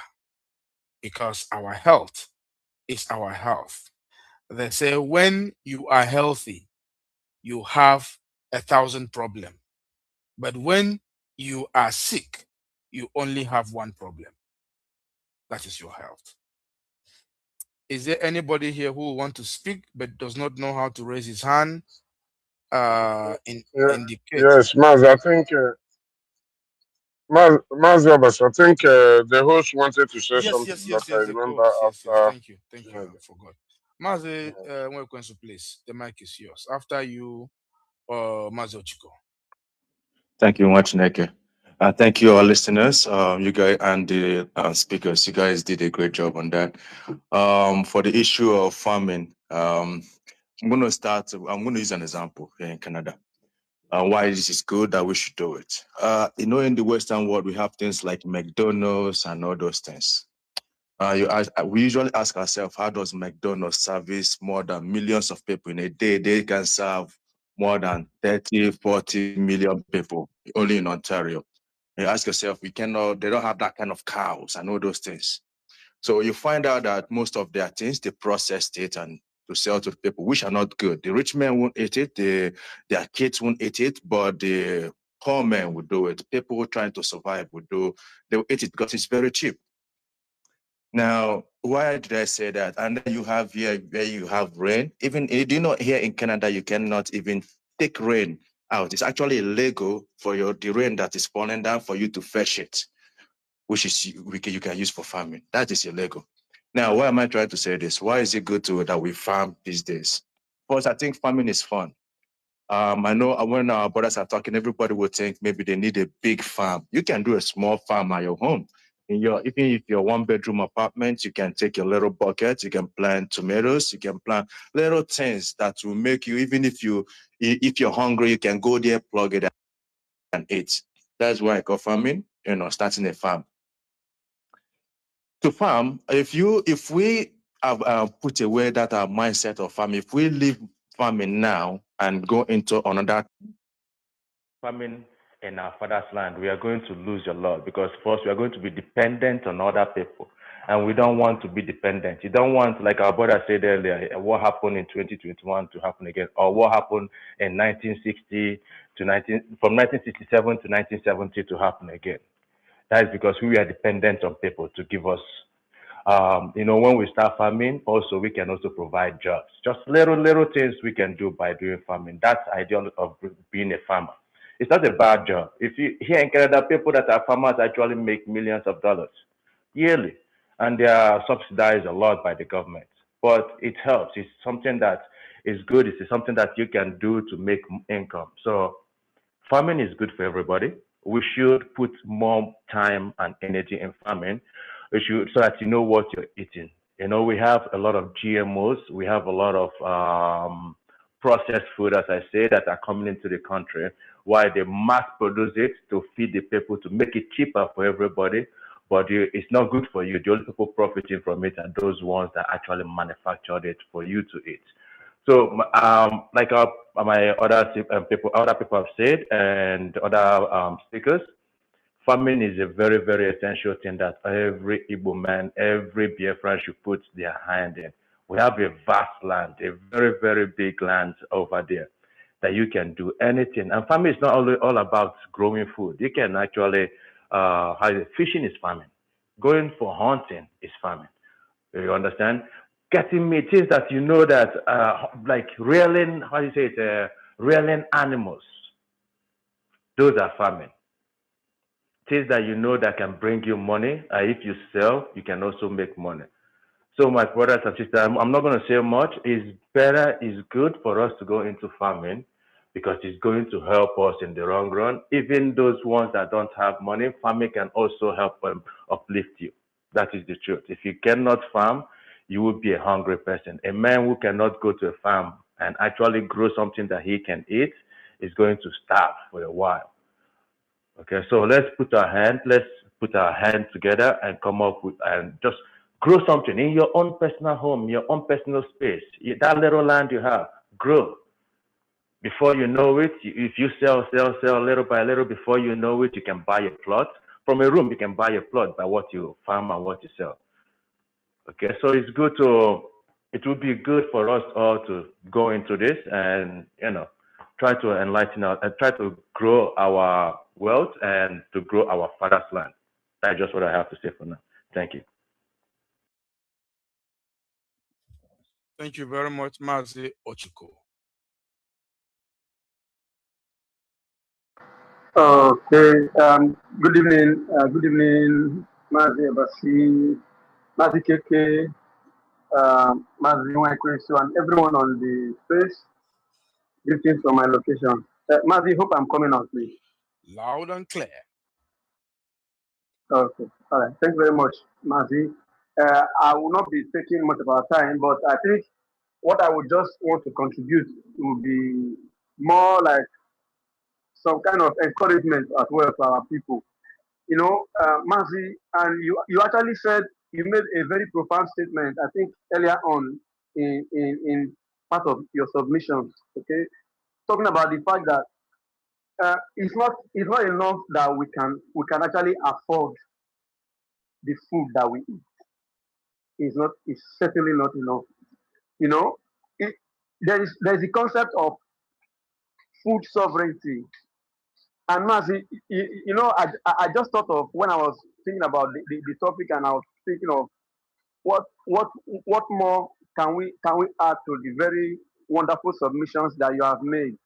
And what kept running through my mind was how I was just saying to myself, I wish there is a way we can make, or we could have made this very discussion, to reach is much wider, and I'm hoping it will reach much wider audience of our people, because the issue of farming what we consume, and the realization that being able to feed ourselves is we cannot overemphasize that. That is the limit for body somehow. Now, my own small 10 cents is, as we are so focused on socio-political emancipation, as we are talking about regaining our sovereignty as Biafrans, as we are thinking about reclaiming the right to govern our lives, I want us to, as a people, wherever we find ourselves in the world, whether in the diaspora or in the homeland, let's also put it as part of our daily routine and daily meditation and daily deliberations, that we should also strive to be food sovereign. That is, not just being able to afford to buy, but let us have a good element of control over what we eat. Let us have that control over how we eat. Like, and I think you also mentioned earlier in reference to one of those OPEC, talking about lack of education. And, many of us, these guys, they actually did us very dirty, Mazi, all right? Because, when we talk about money, and you look at the threats of the kind of damage that they can use food to do to our lives.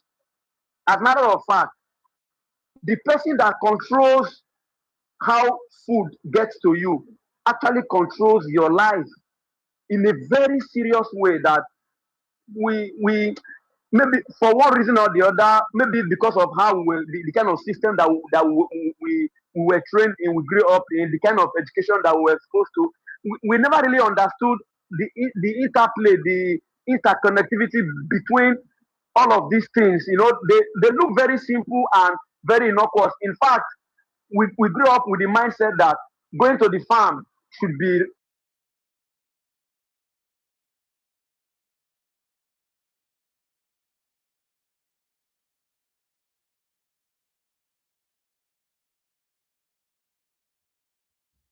Maz, are you there? Am I the one not hearing him, or can anyone hear him?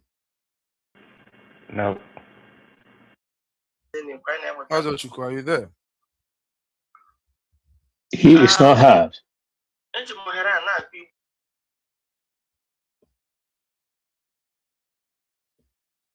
Let's give him some few seconds and see if he'll be back.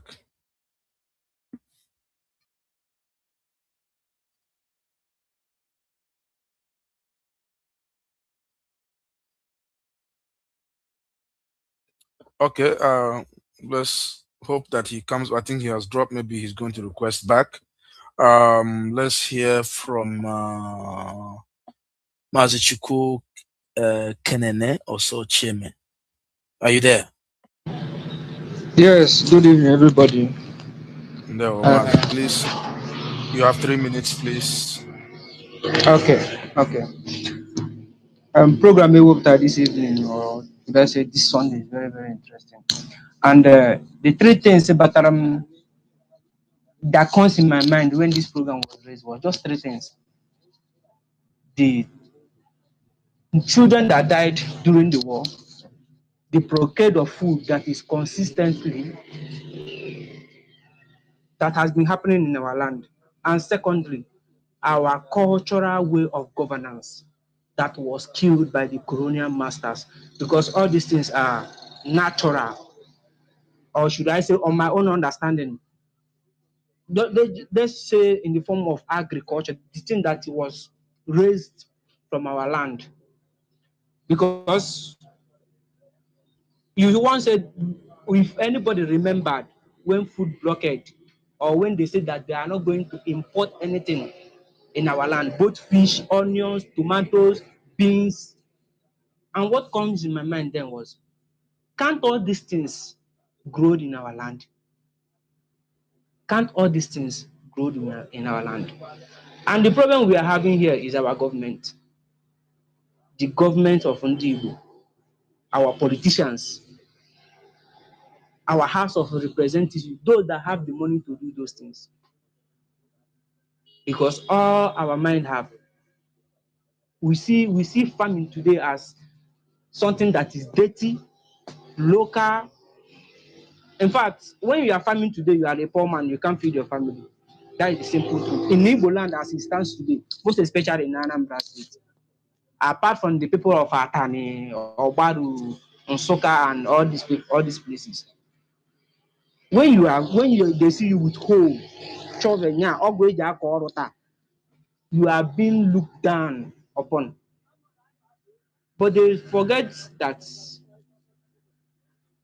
farming is one of the greatest thing or one of the greatest way to know a rich man in Igbo land. Farming is one of the greatest things was used to know a great person, a great man, or a great woman, or any kingdom in Igbo land. Also, now one of the people do privilege meet my grandfather. My grandfather then, like this, all those jisundung utagara, nda yeri, ojeke no bajie. Ojecha apụta ọbịa gụọ ji dị n'ọba ji ọnụ ka ọ marụ n'ofu afọ there. We have a great land. We have rich land that can give us whatever thing we need. Let's assume that war break out in Nigeria today and they decide to do what they did during the war. Where are we going to run to? Is it the GMO that are important that will kill us all? IPOB is doing very great. I don't have much to say, but those that have the opportunity to farm, please invest in farming. For instance, in Benin Republic, here I am.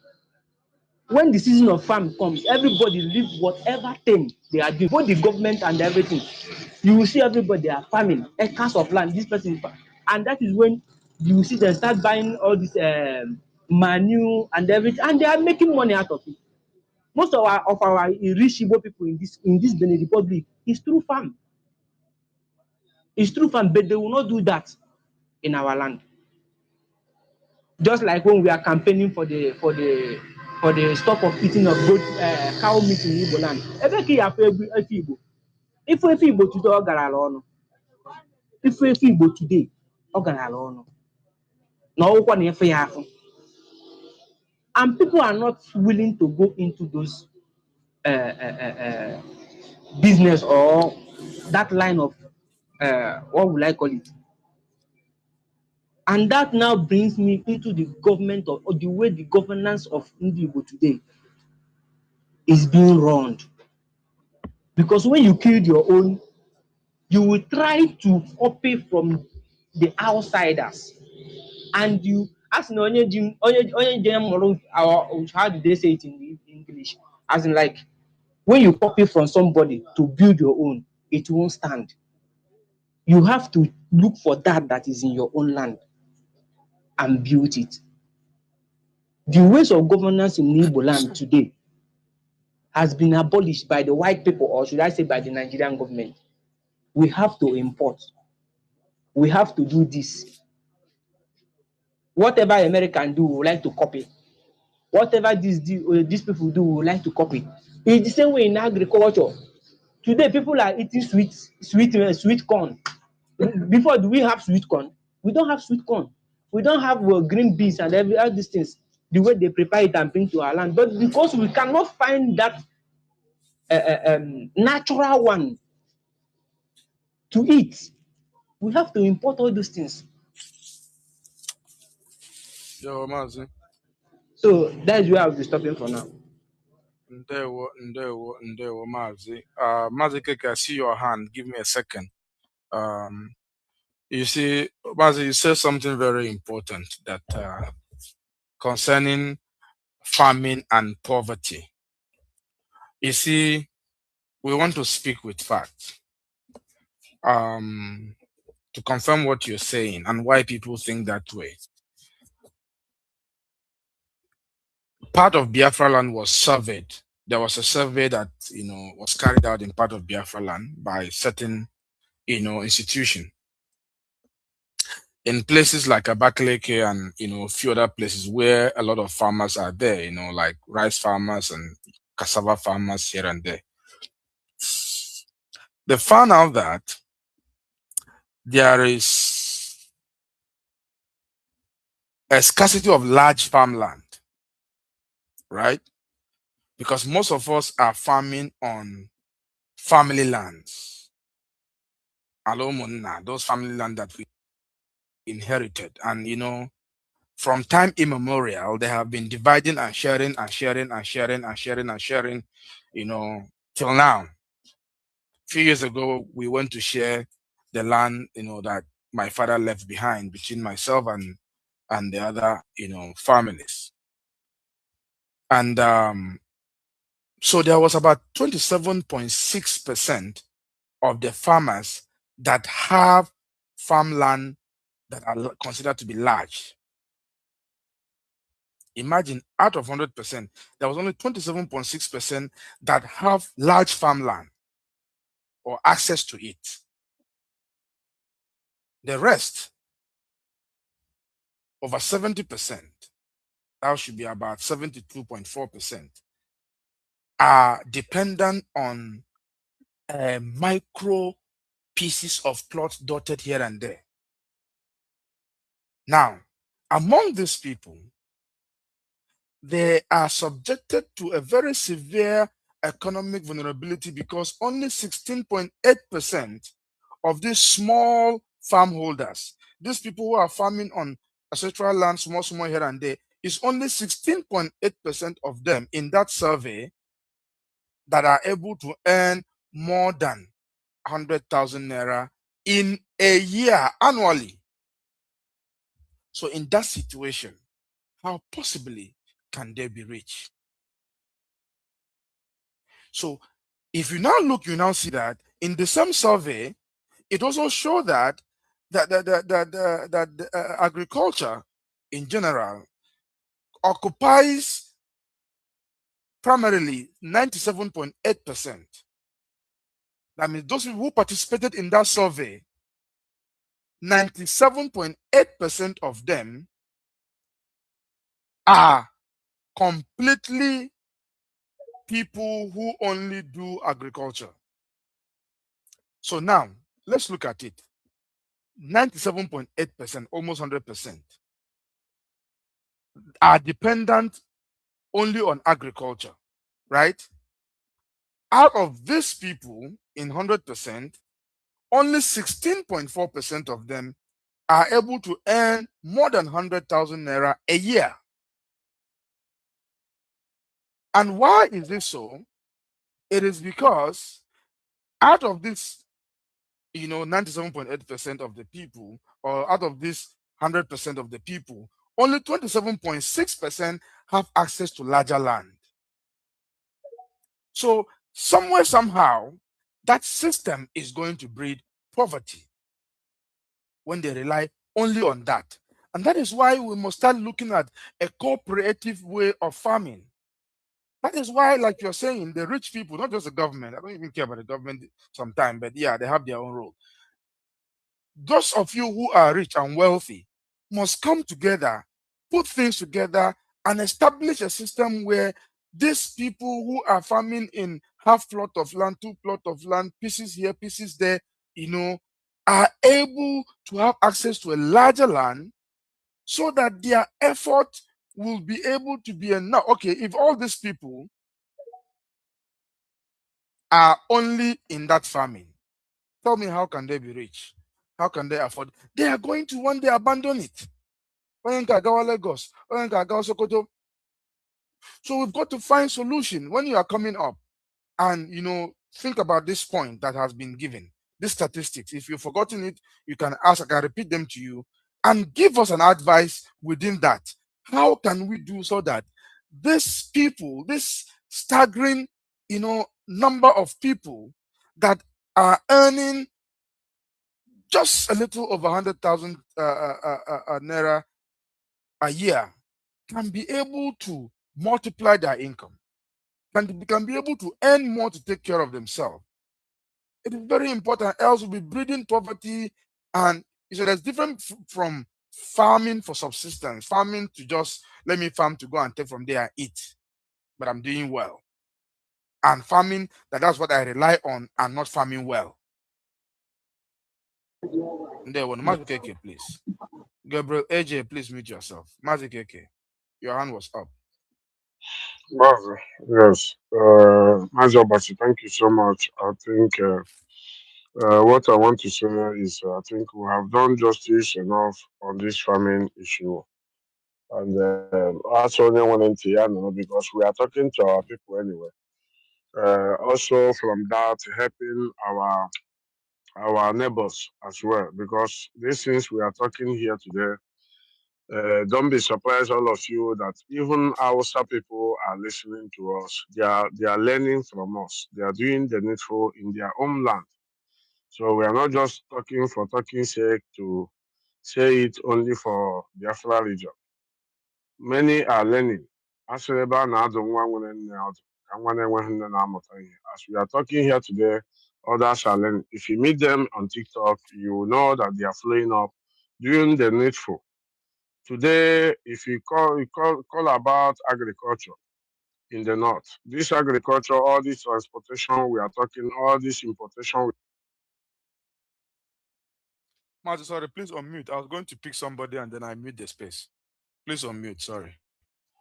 Okay, I was talking, chef. Okay, so when you talk about agriculture in Nigeria as a whole, or you're from the north, it's not all about any other individual from the north. It's from TVs, our SARS. But today, to stop them in that particular agriculture they are doing today, they invented this insecurity to rubbish them, which you can see that most of the things you see on social media today being injected is for those things they manage to cultivate to last longer. Before, all this rubbish is, I never see it in Africa. All this nonsense of seeing fruit being injected, seeing onions being injected, and it doesn't function. Why? Because all those things are going away, are leaving the country, leaving the land. So the little ones they have, they want to preserve it. But preservation is important. I remember those days, all these things we are talking today, no lights, no this. We have been living before all these things came. I remember, let me give you an example from Ofe, from soup. You don't go to bed without warming your soup. Even when you do warm soup, the more you warm it, the more it becomes more sweeter. Any Igbo man can tell me this. The more you warm your soup, the more sweeter it becomes. Sometimes when we are very little self, when the soup is already finishing, I get it.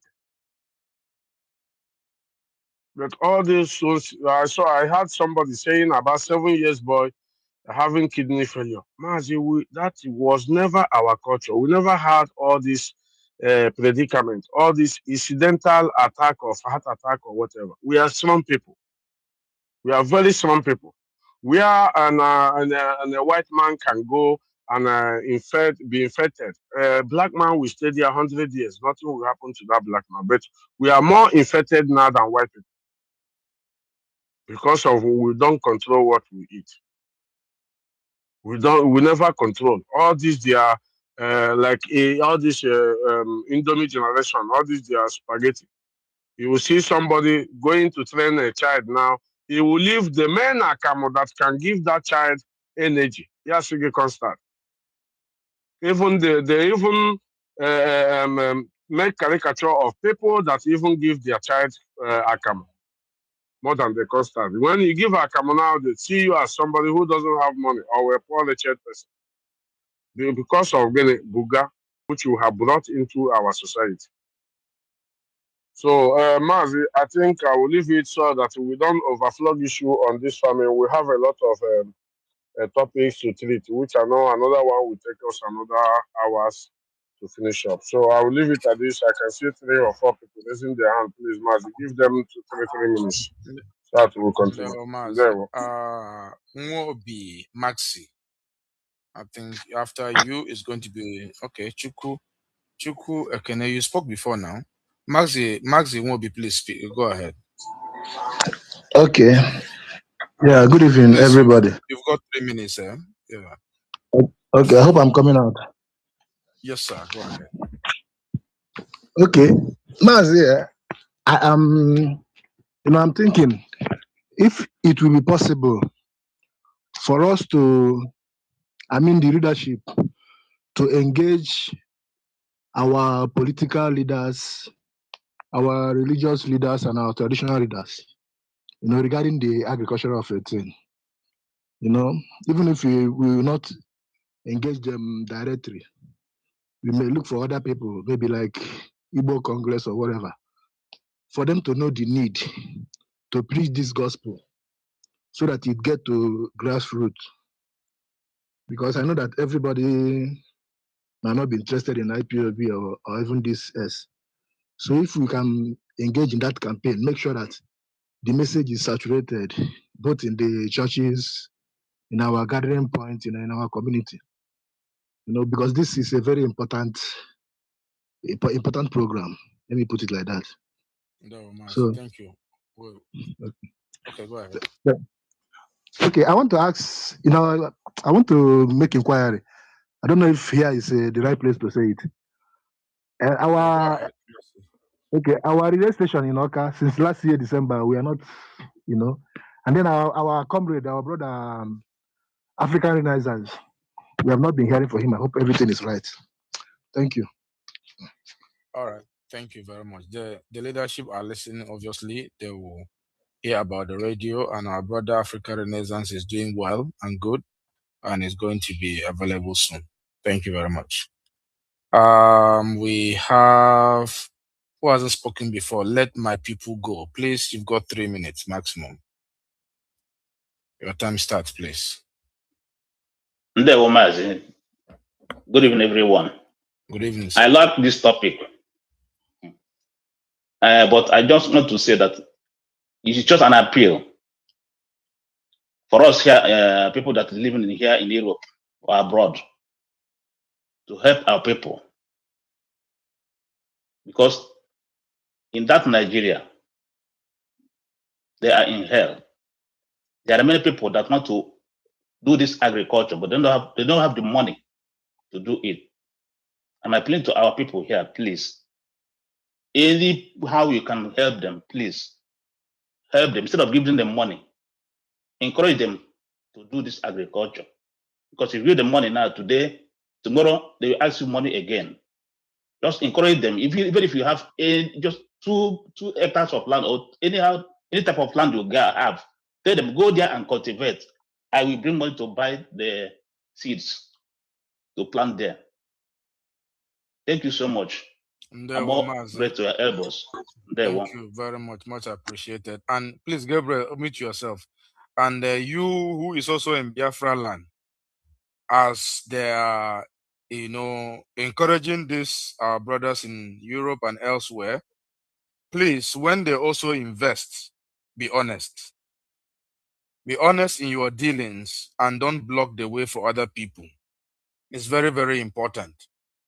You don't know the process these people in Europe, the suffering, the difficulty, how many shifts they have to do in cold. You don't know the kind of work they are doing to raise this money.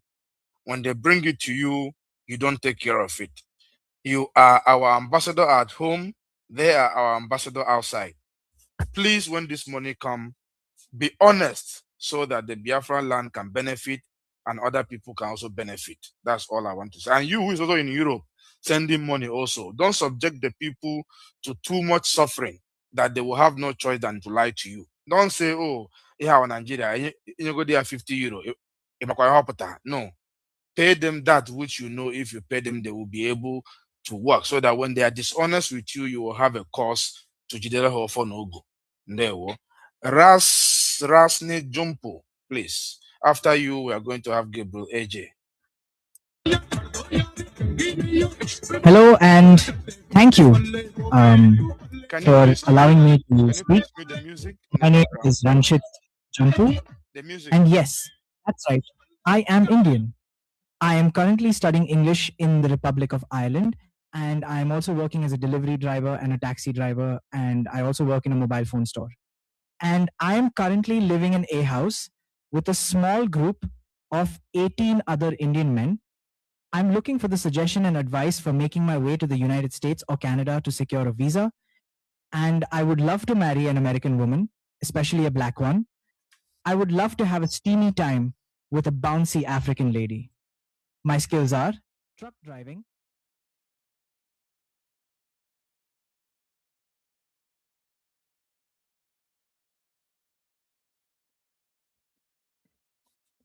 I was trying to make my way through the this thing, and my co-hosts have done the needful, denied. So Nanda, thank you. Please, Gabriel. Well, it is what it is now. That is one of those things you I can don't meet on know what to social do. media. Black and white, please mute yourself. It's Gabriel's time, please. Gabriel, AJ, please go ahead.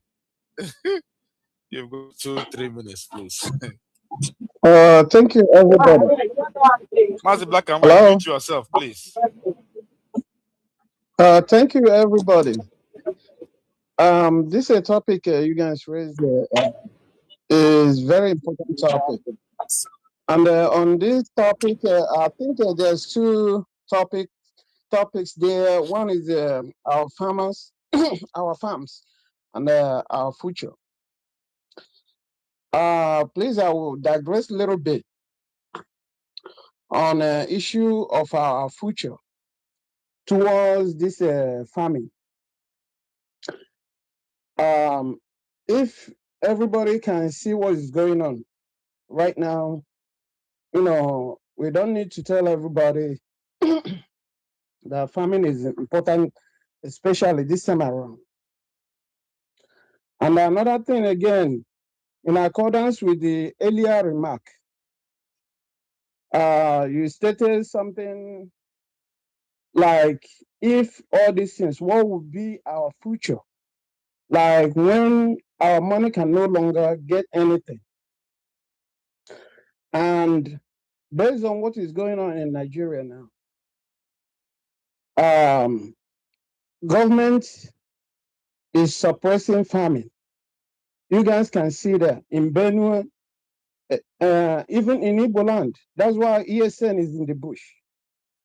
And you guys can see how government is fighting ESN, IPOB members, coordinators, who are organizing all this ESN inside the bush, killing them. Sometimes I thought that if possible, if you can, every Sunday, if we come out here, we have a little bit, couple of minutes silent on all these people who are fighting for us. It's not that they are fighting. They are just like organizing all these people, ESN in the bush. They are not fighting nobody. The government is indirectly fighting us.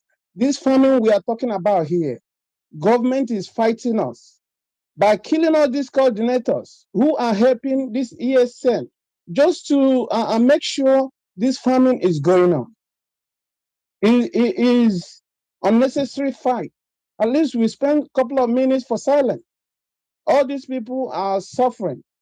And the Maazi raised one important topic earlier when he opened this topic, about our situation in Igbo land. If possible, like all these resources we have, because if you see all these resources, for example, in Ijoland, look at their water, they can't drink. The oil have polluted everybody, every land. And you mentioned something of Megad. And exactly that's what is going on. All this thing is farm, and government is using all this money in turn fighting us. And if there is any way we can, work with governors so that they can help, because I can't see a reason why in Zamfara, all the gold, all the heavy resources here, none of them is in government purse. But when you go to like Ijoland, all these guys that are just doing a bunkering, making little bit of money, military, in uniform, they are terrorists in uniform, killing all of them. But China is mining all those things, shipping it free and bringing weapons to kill us. And nobody is saying anything. So if possible, if we can be raising all those issues, farming this time around is so much important. And we have to do all the things necessary to sustain that farming, because we can see that government is fighting against it. When government can support all this Fulani killing all the farmers, you can see what's happening in Enugu. People who are farming for rice, who are cultivating rice, they kill all of them. And the worst part of it is these coordinators who are helping us and make sure this farming is going on. Now government is fighting them too. So please, that's what I want to say. If we can raise a more touchlight on those issues to make sure this farming, go on, I will really appreciate it. Thank you, everybody. Mazi, thank you. You said something that touched me to the core. The people who are making sure that this campaign for return to farm is possible, our gallant men in the bush, the ESN, they are our gallant men, and other men who are on the ground organizing them, making sure it's possible. We should, observe a minute silence for them, when we have program like this. I think the leadership are listening, and they are going to take note, and maybe we'll be able to. I don't see any reason why we should not implement. Mazi Obasi, approved. Tell him from today we are going to do so. Approved. There was, so thank you, Yeah. thank you very, very much. Master Gabriel, please kindly be muted. And in line with that, Chidima, I'm trying to pick you so many times. I don't know why you're not being picked. But in line with that, in line with what you just said, I want to share with you, when we talk like this, I know Mazikeke, we have to move to another topic, but let's do justice to this very part. When we talk about these things, like what we are talking about early, we need to look at the successes we have recorded, the success story that we have, so that this doesn't look like some, sad statistics that is just of failure. And no, the campaign of return to farm, the campaign of agricultural revolution, the seedling we shared, the establishment of ESN, what impact has it had in our food production? I'm going to tell you, I'm going to share that with you, that our land is the second largest producer or contributor of cassava in the whole of Nigeria. And that particular ability to produce declined very sharply in 2014-2015 when the activities of herdsmen were very, very severe. And then it began to pick up a little bit in about 2018 and decline again. But from 2021, that ESN, begin to operate in our land and, deeply. And the time when this return to farming was launched. When I set about IPOB agricultural intervention, I was surprised that the search engine gave me a lot of details that what we are doing is not hidden. So I want us to look at, the effort that IPOB has made, and the impact it has, and also and the IPOB inspired initiative. When I say IPOB inspired initiative, it means as we are like this program we're doing right now, all the state governors in Biafra land are tagged in this program. Right? We have tagged all of them. All the commissioner for agriculture in our land have been tagged. Metal players in our land were tagged. If they don't listen to this program now, they'll listen to it later.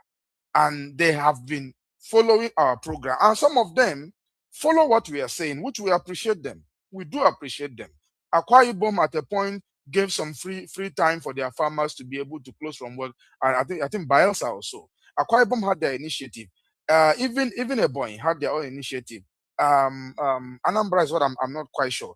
Abia the same thing. They listen to our messages and they're able to push these messages. Now, in that period, okay, that I've mentioned, in the period of 2021 to 2025, the statistic shows that there was an expansion or increase in food production, not from the whole Nigeria, from the Biafra region of 10.9%. 10.9%. And this statistics was very clear to tell us which area. They want to say that, but it's okay. It shows us which area of this, growth, or which area of this expansion gave us the growth.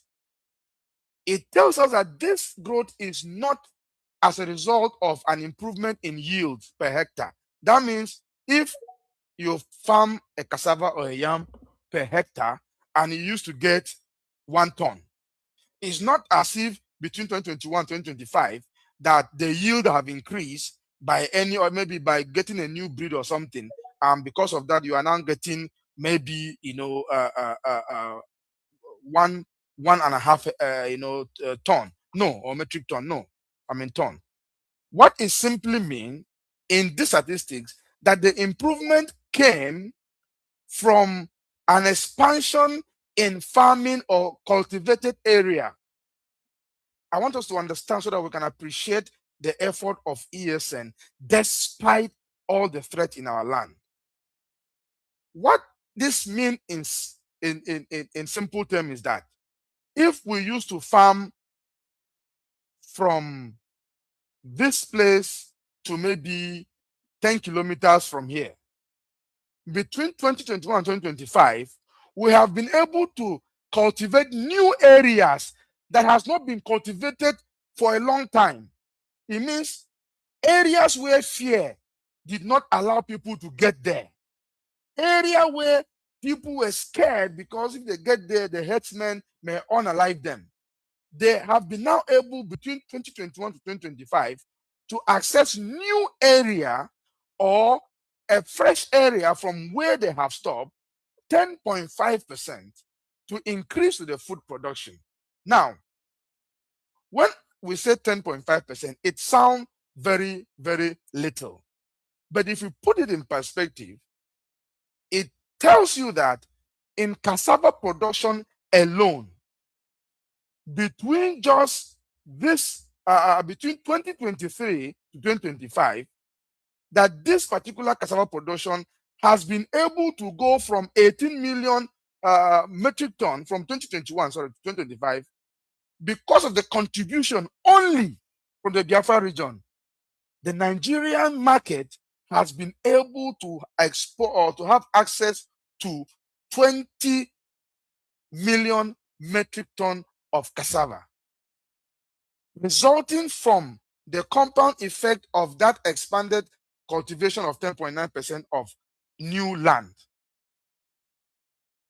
That is to tell you that that effort we have made have increased food production, especially cassava alone, up to 2 million metric ton within the space of 2021 to 2025.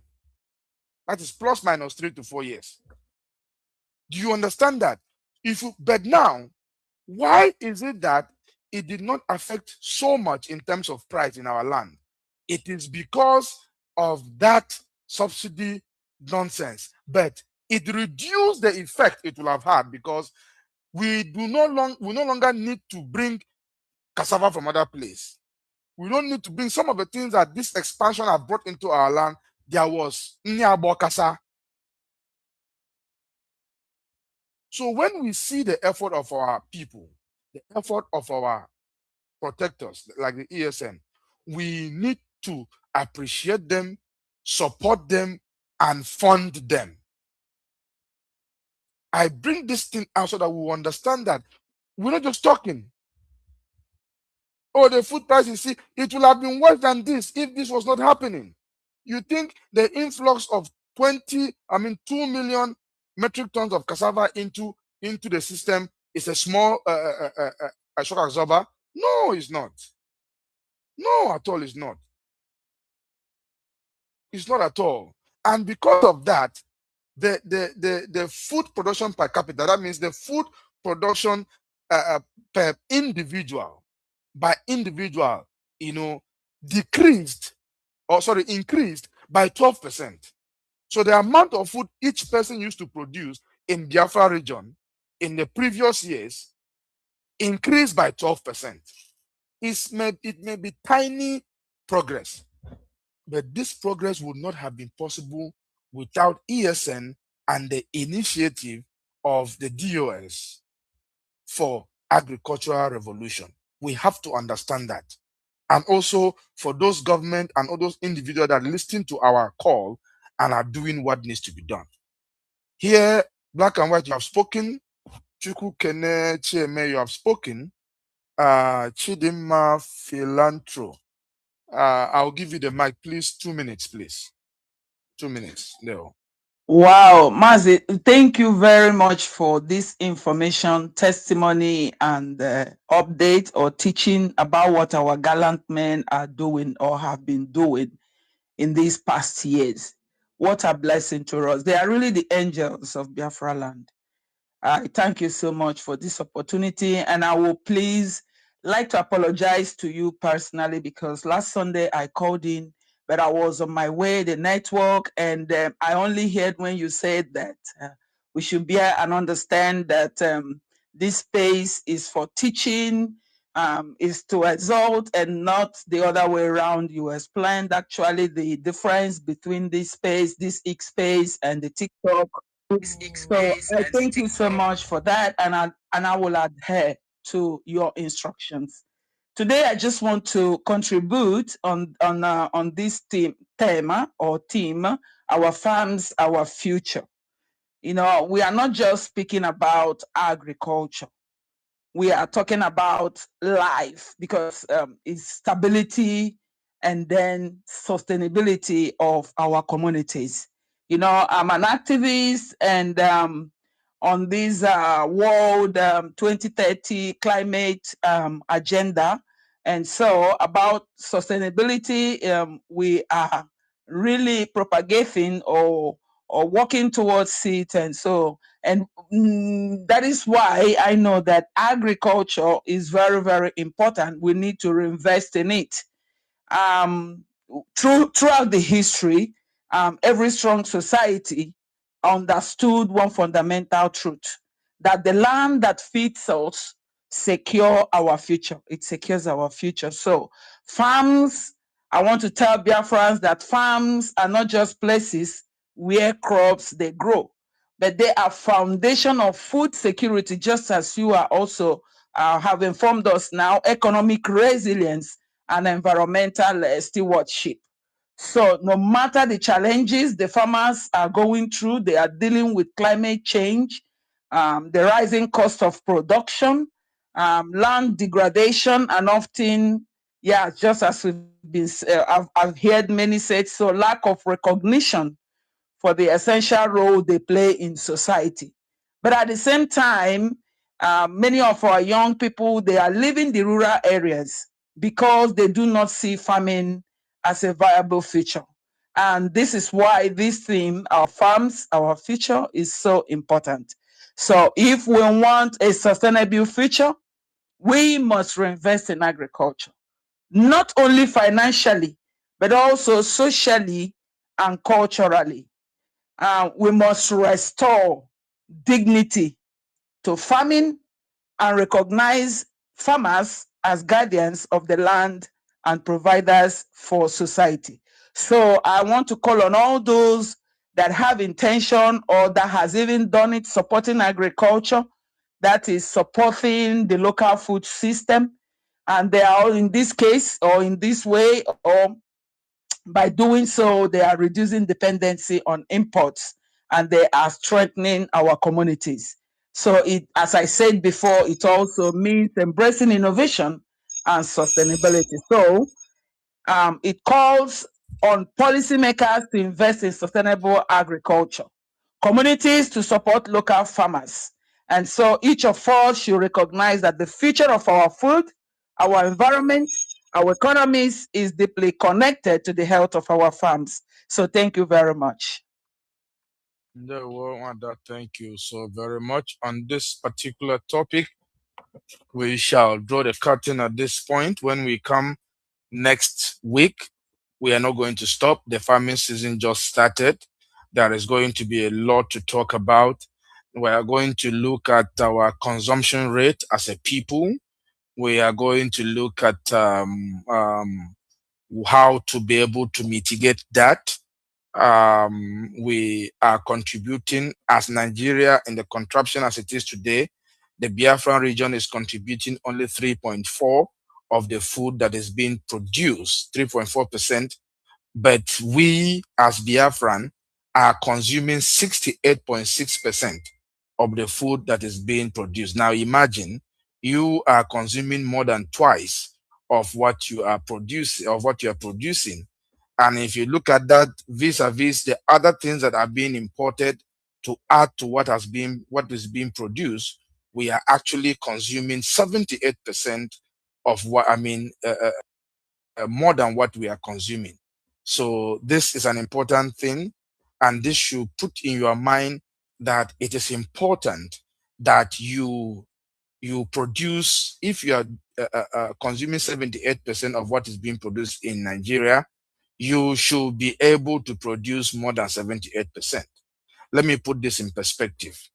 If you cook your rice or you cook your food with your stew, everything together, both the maggi, the ose, everything you put inside, every time you take 10 spoons of your rice into your mouth, know that 7 of that rice come from outside. I want you to visualize it in that way, because sometimes another percentage is far away from us.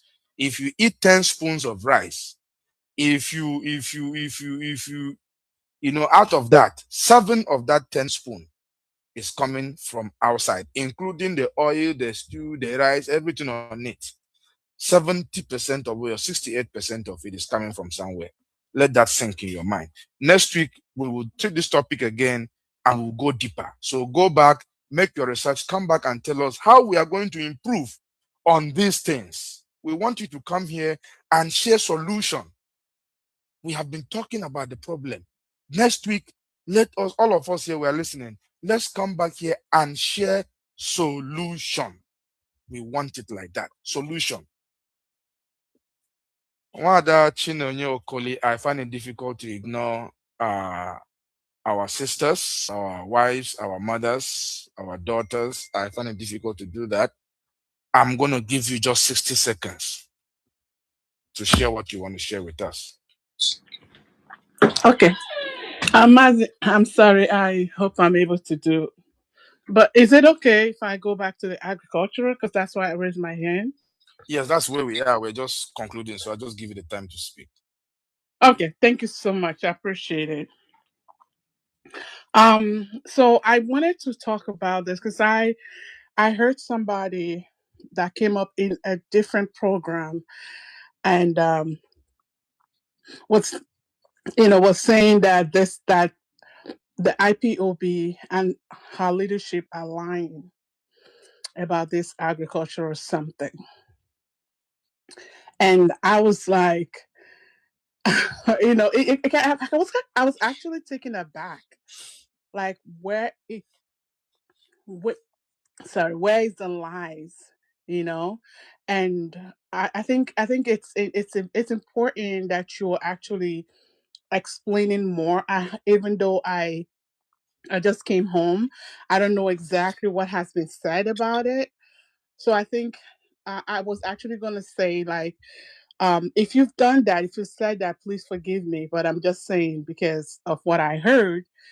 If more of explanations will be made so that people, because some people will hear that somewhere else and they go out, carry that propaganda, saying that, oh, they're lying about the agriculture, there's nothing going on, because the person was saying it with such um assurance that there's nothing going on. He's like, oh, I know what I'm talking about. So it can be very confusing if people don't understand exactly what's going on. So, like I said, I don't know if you already talked about it and explained it better, but the little that I heard you talk about, that is so encouraging, so that people don't think that the IPOB is lying about it, or the leadership is just trying to take a victory lap of what they never did. So, that being said, though, it is also very important to understand that we are actually being hit on every side. And I just want to encourage our people that regardless of what the Nigerian government is doing, or anybody for that matter is doing to discourage you from producing what you're eating, do not allow that to get to you. Because at the end of the day, you're very sure of what you produced yourself, because we're living in the midst of enemies. They can put anything and bring it down to our place. But if you are able to produce your own food, you know exactly what you're eating. And that is why this agricultural talk can never ever be overemphasized. So because of the time that Mazi gave me, I'm just going to rest my case here. Thank you, Mazi. Thank you very much, Ada Chinonyokole. Thank you for sharing that. Yes, we have shared those information, and you can always listen to the program again when it's over. And we really will not have to explain to too many people, because those who have no intention of understanding will never understand, and those who have made up their mind not to believe will not believe. Work should speak for itself. So we are doing the work. The effect is in our land. Those who are not blind are seeing it. Even those who are blind are hearing the testimony of others. So we will leave it at that. If we want to lie to people, there are many ways we can lie to people, which we don't. These are practical, and we do it, the people are benefiting. So our second topic is the SEDC the SEDC mirage. Why Biafrans must reject this new political opium. This topic was brought about 3 weeks ago. We could not handle it because other topic took the very center stage, like today. But today we have time to discuss it. We are going to discuss it in detail. Now we are talking about the SCDC. That is the Southeast Development Commission, and they know what they claim to have been created to come and do in our land. I am sure most of you are aware of the debates they had just few this thing ago, and the budget they said they are going to bring for developing our land, at least so they claim. So today we are going to be looking at the budget, every single one of this budget. We are going to look at every item. We are going to look at their claim, and we are going to ask good questions. We are going to dissect it. We are going to be able to inform Biafrans this Trojan horse, what truly it is about. The ABGA, the political party called ABGA, you know, when Ezuka ha eri udele atoto ngiga ka ha eri adịrị onwe ha. When they see this money has been allotted for them to come and chop, even party that was supposed to have been built with the interest of Biafrans at heart are the most prominent in defending this scam and try to, label everybody who question it as a mischief maker. If you look at their posts, but let us be called mischief makers, but we are going to look at the point because let's say rapist locutor. We are not the one that's going to decide that, but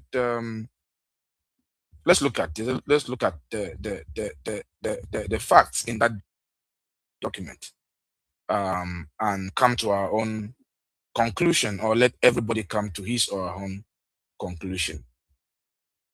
Now, last 2025, these people were given 5 billion naira. 5 billion. I want you to hear that word very well. Billion, no, not 500 million, not 5 million. 50 billion was given to these criminals. Then they said it was given to them in December, year ending last year. They have spent 957 million, which is about 19.14 or 19.14%. So approximately 20%. Let me just say 19.14%. I can approximate below 5%. Now, just what is given to them in December. What was the 5 billion for? For development and Igbo, isn't it? The SCDC was only inaugurated in October. In December is when, so we couldn't do much. You couldn't do much, but you spent 957 million naira on stakeholder engagement. Stakeholder engagement is also, you already spend about 20% of your budget that was not given to you in January, that was given to you in December.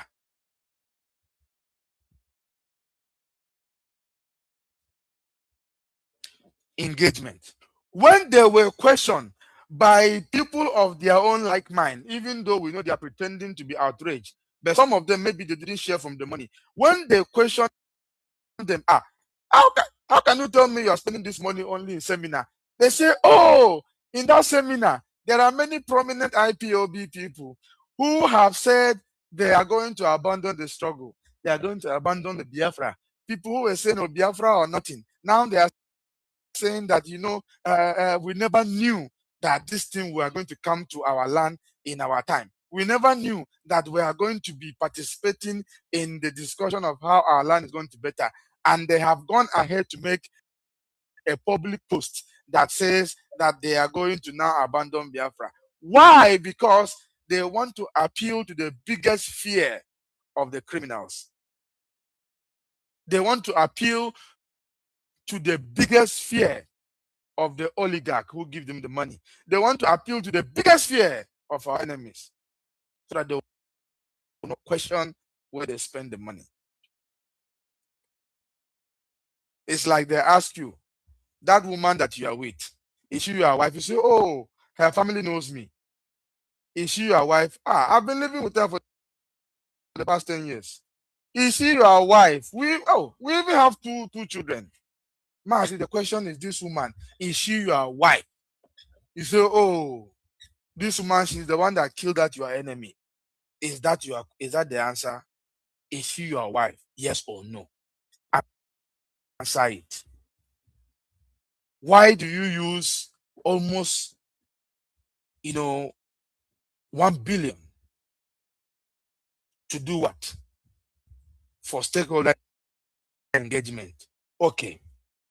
You have to now tell them that this stakeholder engagement produce 2 or 3, they said, prominent.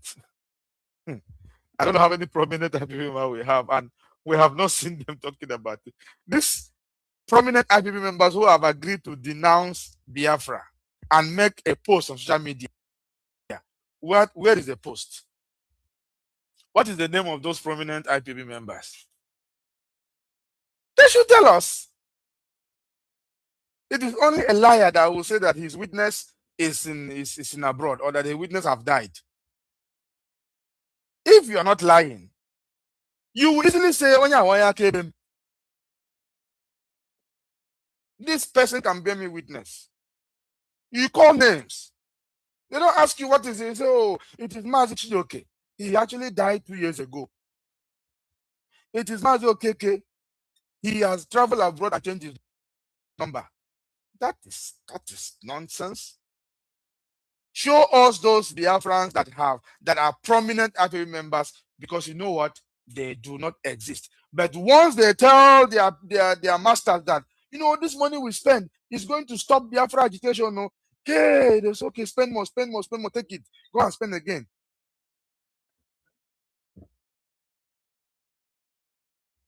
That is what they did with the 20% of the budget they were given in just few months. I don't know if the expenditure ran into this year, which will make no sense.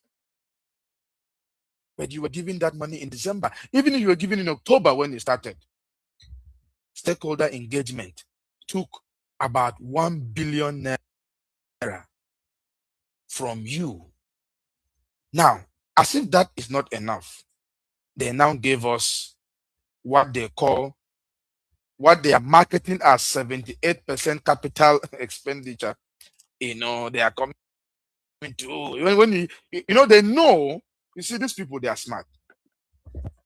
They know that an average Nigerian in the zoo, whether you belong to Biafra, or you are a main Nigerian, when we hear capital expenditure, as we have been hearing it in the budget, in our mind, is bricks, is cement and the bricks, is mortar, is sand, is structure, is building, is road, is railway.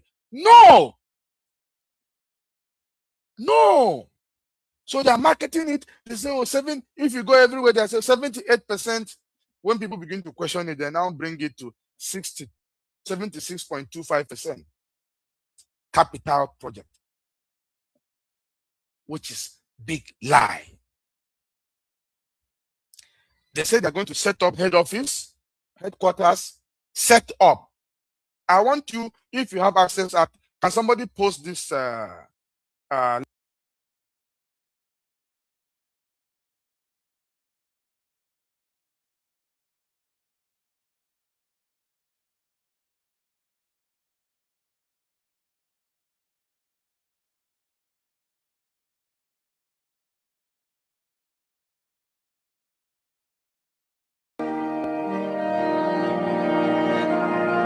Can you indicate if you can hear me? If I post this to you, can you post it on Jumbotron?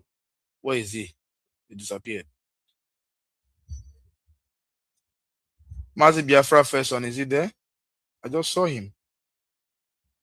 All right, let me make my way through, and I want you to be able to access it yourself and see the junk that they have listed as. Okay, so go to where this program has been posted. You are going to see the detail of what they are saying, including their defense of that rubbish. Then we will come back and continue our conversation. You know, what's happening?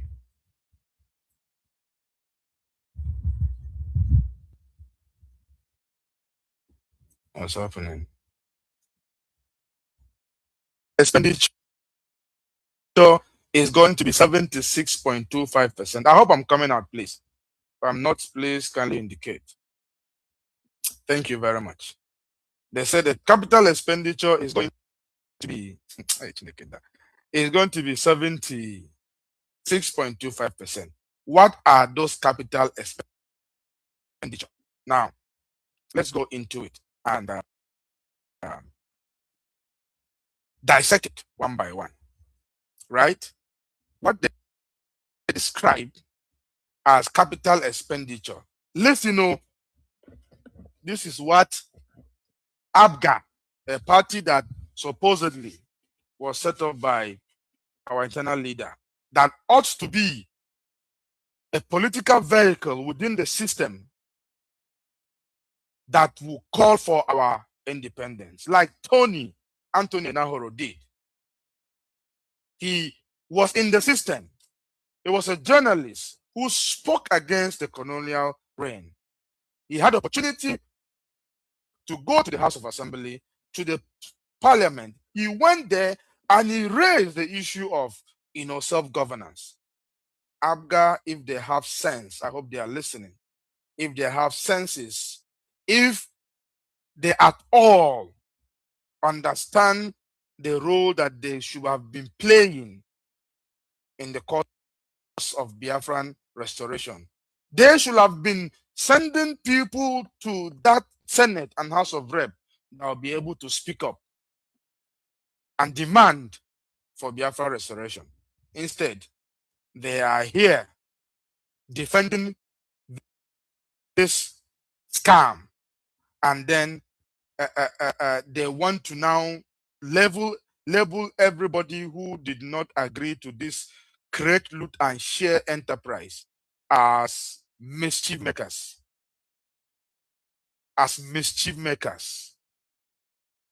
Because in their mind they are creating some binary nonsense that is either you agree, or if you don't agree, you are an enemy. They said that they are going to do a capital project 7. Let me read it to you one by one. In that capital project, 1 is technical and feasibility studies, 1.6 billion. Master planning and urban design, 2 billion. Business case development, 500 million.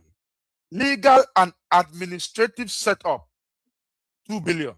Headquarters and zone offices set up, not building, set up, 2.9 billion. Operational vehicle, 4.1 billion. Stakeholders engagement, 1 billion again. Diaspora engagement, 780 million. Communication, media, PR, roadshow, branding, and all the aggregated media spending, potentially going to cost even much more billions more. We are going to break that down in a minute. I want to rush it so that those of us who are familiar with it, I want to speak, can be able to come on and speak. Now, the ABGA defenders and this Okoye of a guy are busy trying to tell us that technical feasibility study is a capital expenditure because it is an expenditure that allows you to access funding. Meaning, if as an institution, you wake up today and say, oh, we want to build rail line connecting the entire Southeast, as they call it, and you want to go for funding, you want to seek for loan, they will ask you where is the feasibility study, the document, where is the master plan of that urban area. They are going to ask you these things, and without that, you cannot secure that loan to bring about that project. And as a result, this is now accounted to as a capital expenditure. That's one. Business case development in the same line. Legal and administrative setup. He said, oh, this legal spending is a capital expenditure because it is going to put the framework for which the institution is going to work so that, they are not going to run into problem. Is going to, okay, paying a law firm to a lawyer to draft some in-house administrative legal framework for you has now become a capital expenditure. Fine. Headquarters setup. Oh, they have not told us they are going to build headquarters. Whether they are going to be occupying some building somewhere or they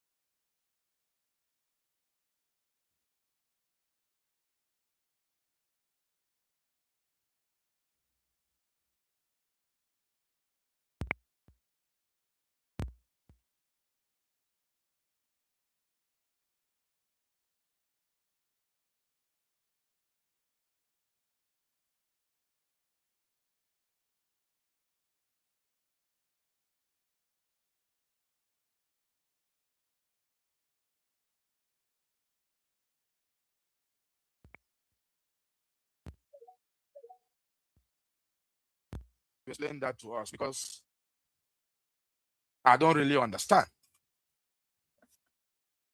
So SEDC will now be taking security votes, or what exactly are they going to be doing with SCTV? That's, of course, if they are allowed to buy that, it's a capital expenditure because it's physical item that is going to be there.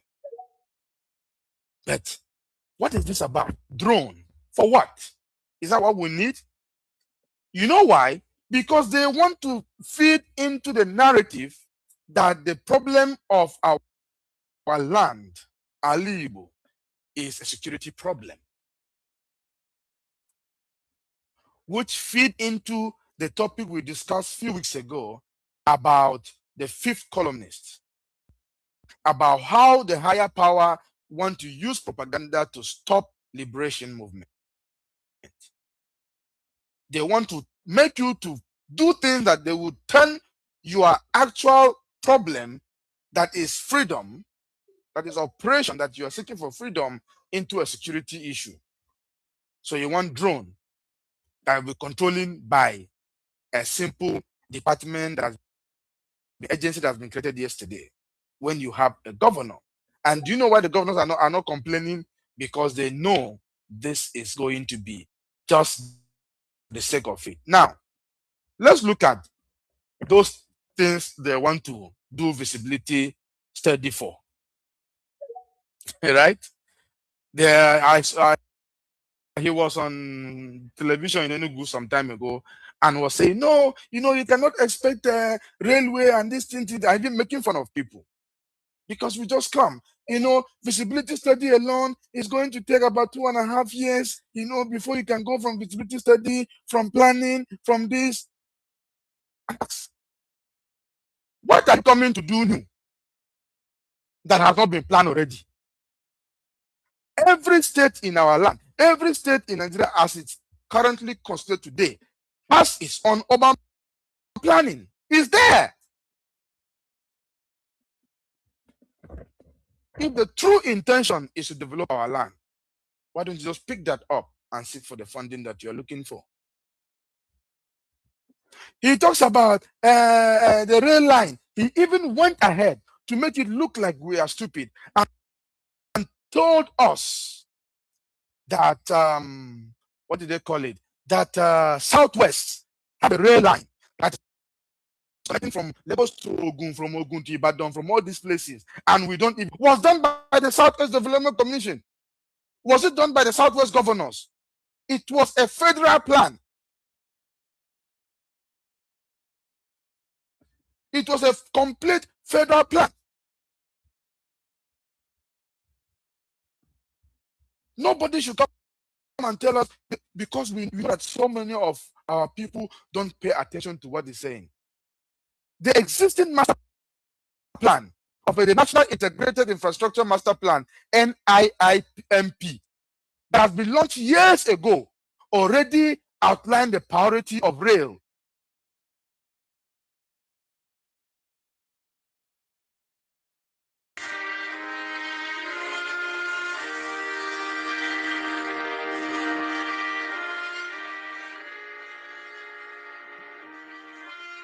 Pipeline he was mentioning, we have to study this, and then the gas pipeline, the same gas pipeline, the same plan that you have by NIRP that is there, the same gas pipeline by the federal government is what has established the one they are doing to Abuja and Kano and Kaduna that is at over 90% completion already. That master plan is already there. He was talking about the zero oil plan. He said the North has a zero oil plan. Can you ask us if you have the same thing in the Southeast? That is a effing lie. The North does not have zero oil plan. Nigeria, as a federal government, has a zero oil plan of the Nigeria's Industrial Revolution Plan, NIRP, and the Economic Recovery and Growth Plan.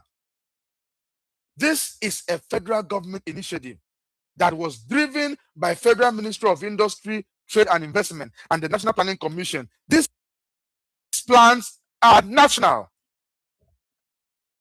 You are telling us that you are going to need 2.5 years to pick up a development plan that has already been done, because you know that by 2.5 years, the election cycle will have been over.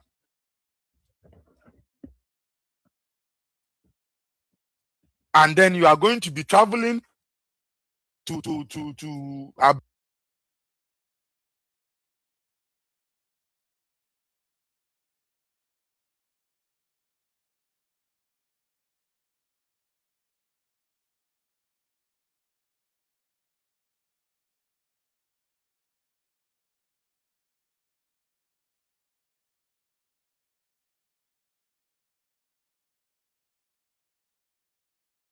telling us, it's telling us that, that after COVID, that the last Christmas was the highest Christmas when our people came home. And if you look back, you realize that, there was a summit of a Southeast Security Summit that happened. When the Southeast Security Summit happened, which year was that? That the effect has to be last year Christmas. Because they are so proud to acknowledge the work of IPOB and the ESN in keeping our land calm. They are so proud. Pride will not allow them to give IPOB their flowers. Pride will not allow them to acknowledge the fact that we made sure that single-handedly that every man's boys are sent packing. That we ended the very deadly, forcefully enforced it at home in our land. That is very different from that which our people were obeying voluntarily by themselves. that we ended it. The same thing they are lynching on to be demanding for CCTV and drones. That same condition, it was IPOB who eliminated that. Then when they sent their attackers to come around telling people not to go home, the thing we don't know, when they tell Cubana chief priest to move from Owerri to Lagos so that he will tell them that Imo State and Alibo is not safe for business, the thing we don't know, they create those situations that is going to make our people not come back. IPOB leadership came in a life program and said our people must go home. Our land is safe. Our people, listen, they came home, and he want to sit on TV to tell me that there was something that happened a decade ago. That is why people were coming back for Christmas last year. They can throw that dust in the hands of Nigerians, but we are Biafrans. We would not let that. 2.5 years just for planning. Planning what? You are going to build a new kingdom? You are going to do what? You demolish the Biafra land and rebuild it, or what? All the plans he's referring to, go and ask him. Those plans are all there. Just like the Lagos-Ibadan Railway, just like the Second Niger Bridge. Okay, if Second Niger Bridge was not built, he would have come and tell us that one would take 5 years to plan. And many of you here will know that this Second Niger Bridge has been there since Azikiwe.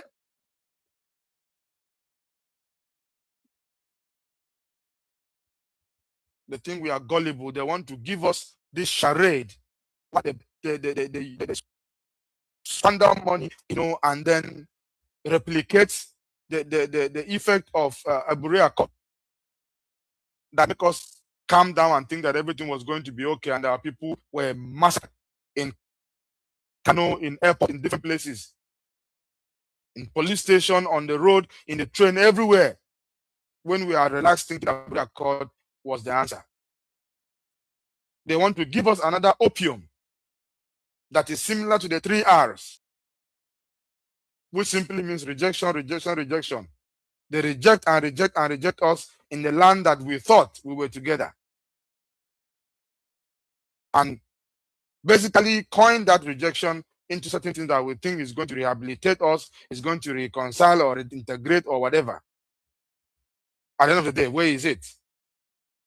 When they give us those opium, we smile and we sleep for a while and we feel irate for a while before the ticket is passed. And then we wake up again and they give us confab 2014. Where is the result of confab? Where is it? That has also been packaged and put somewhere and gathering dust. Again, you forget it again for some time and then wake up again. Now they want to give us another opium so that we will not say, oh, Vita is coming. Oh, Tinubu has given us SCDC and we must support them. Okay, we have 2 years to plan. Boom, 2017 is gone. And then they say, oh, don't worry, after this Tinubu now, it's the turn of the Igbo man. We must reject this new political opium. New political opium, because we have witnessed the first one in Abri Accord. We have witnessed the second one in the 3 R's. We have witnessed the third one in the Confab 2014. Today, they are giving us another one. Fellow comrades, lovers of freedom, Biafrans all over the world, I'm going to,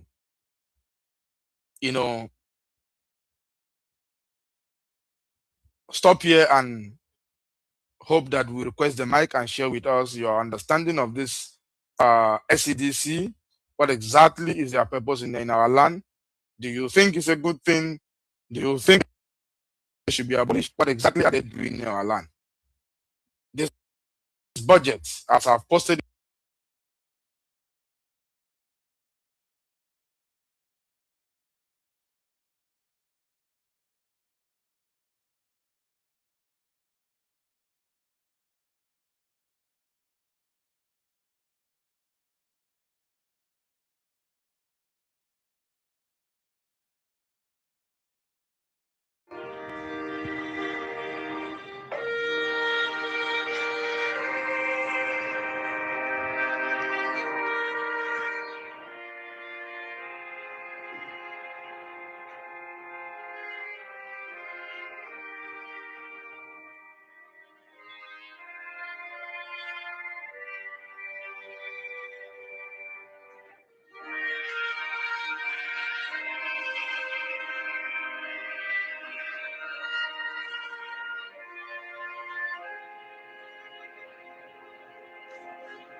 Sundays from 7:30 p.m. Biafran time and British summer time.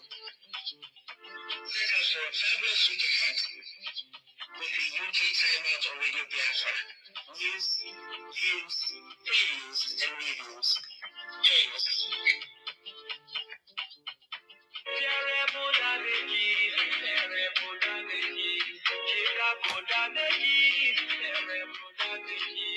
America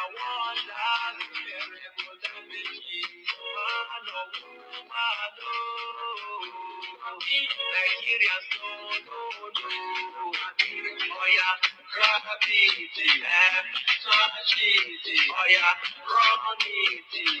inside Niger,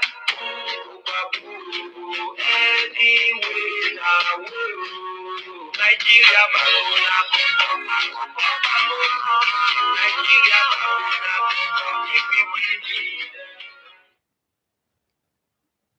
Good evening from the United Kingdom. Good morning, good afternoon, good night, where you are. Welcome to the UK Timeout on Radio Biafra. This special Sunday, Mother's Day here in the UK, I know is celebrated in different parts of the world, different Sundays. But for us here in the UK, it is Happy Mother's Day. Our topic is also very much related to the day, and in fact the week, because only last Sunday was International Women's Day, and today is also Mother's Day in the UK, so there is no better way to frame the topic of the week than to make it a special dedication to all our mothers, women, ladies, and even young girls who are potential mothers. The topic is mobilizing mothers and women towards fostering unity for a peaceful restoration of Biafra. We use restoration of Biafra as a reference point in liberation movement, the role of mothers and women. Permit me please to use my own Lolo Uchich Nice Nwokoro as a reference point in wishing all mothers, particularly Biafran mothers, a very, very happy Mother's Day. Wherever you are, please do accept our flowers, our chocolates, our love, our gifts, and whatever we have, because you deserve it. As usual on this program, we begin with a word of prayer in the language of heaven, Igbo. Chukwuka damakere eluigwe na ala anya ụmụ ga-agbakọ taa, ụmụ Biafra, ụmụ IPOB, ụmụ Igbo. Ibuli aha nsọ gị elu, ịja gị mma inye gị otuto. Taa bụ ụbọchị Afọ, anyị na-ewere ndị nna anyị nyefee gị n'aka, ọkachasị onye nna anyị na IPOB ụwa niile, onye nna anyị na IPOB United Kingdom, nwunye onye ndu anyị Lolo Uchechi ga-eme anyanwụ ụtụtụ okwu Kano, rara ya rafee n'ọba aka gị, dịka anyị na-echetakwa di ya onye ndu anyị orudu nwoke Maazị Nnamdi Kanu. na-ayọ gị ụtụtụ ehihie n'abalị ka o si n'aka ndị iro wee pụta. Naanị gị pụrụ ime ihe mmadụ na-apụghị ime. Anyị ma na ị ga-emekwu ya karịa oke ayọrọ gị. Anyị na-ayọ gị maka ahụike ogologo ndụ ụmụ Biafra niile, kachasị ndị nne Biafra. Anyị na-ayọ gị udo, ịhụnanya, ahụike, ọganihu na ihe ọma niile nke iji echekwa ndụ ụmụ gị, ọmụmụ, akụ na ụba, ihe akụ, ihe enwe na ihe ndị ọzọ niile nke ịmazuru mkpa anyị niile karịa ụka anyị nwere ike ikwupụta n'uhuruchi a. Meere anyị eze ebube ma nara otuto niile n'ihi na o ruru gị. Arịọ m gị were na ị ga-emezu oke m chetara pụta na ndị ọzọ dị anyị n'obi, n'aha nwa gị nwoke nke m kwere na ya, Yeshua HaMashiach, Yesu Kristi. Ise ise ise ise. Straight Up is our news piece of the week, and after that we will return to discuss the topic of the week, mobilizing mothers and women towards fostering unity for a peaceful restoration of Biafra, with our mothers in the house who are celebrating on this special day of Mother's Day. Stay with us. Good evening. Welcome to Newsbits. I'm Wada Cindy, and with me tonight is Mazi Nonso. All is now set for this Wednesday's mega peaceful protest against the UK state visit of Nigeria's President Bola Ahmed Tinubu, organized by Ipob UK. This peaceful protest welcomed all lovers of freedom from across the UK communities and the wider society. The Ipob UK National Coordinator, Chief Iketukunai Smokoro, said Ipob, other Biafrans, and even well-meaning Nigerians in the UK view the royal reception with the pomp and pageantry as the crown honoring a leader of a failed state, especially at a time Nigeria is under heavy weight of unprecedented insecurity and corruption. Chief Mokoro added that there is no justification for such jamboree now, maintaining that it appears to endorse official criminality and bad governance in one of Britain's most notoriously corrupt former colony. President Tinubu and his wife Remi are billed to be hosted by King of England Charles III to a royal banquet in Windsor Castle, as well as other civic occasions in Buckingham Palace this week, Wednesday and Thursday. IPOB Europe held her national coordinators meeting last night to discuss strategies to improve the global movement operations in Europe and worldwide. European national coordinators brainstormed an ongoing social media saga and cautioned against dragging our leader, Onyendumazi Nnamdi Kanu, and our leadership, the DOS, into any kind of media war. Rather, IPOB families should focus on debunking disinformation from our distractors while strategically positioning on the prevailing positive that aid our endeavor. European Rep Mazi Austin Abayim enjoined national coordinators to join media warfare. The meeting also explored why there seemed to be growing member apathy, especially towards financial contributions and evangelism activities, pointing out that finances are dwindling while active membership strength in the grassroots hasn't progressed across the board. National coordinators vowed to lead a renewed charge towards revival. IPOB Republic of Ireland family will on Tuesday, March 17th, take active part in this year's annual St. Patrick's Day celebrations. IPOB last Monday issued an urgent security alarm following a major security breach within its ranks, according to a statement by Basit Chinasawara, a member of the Group Directorate of State (DOS).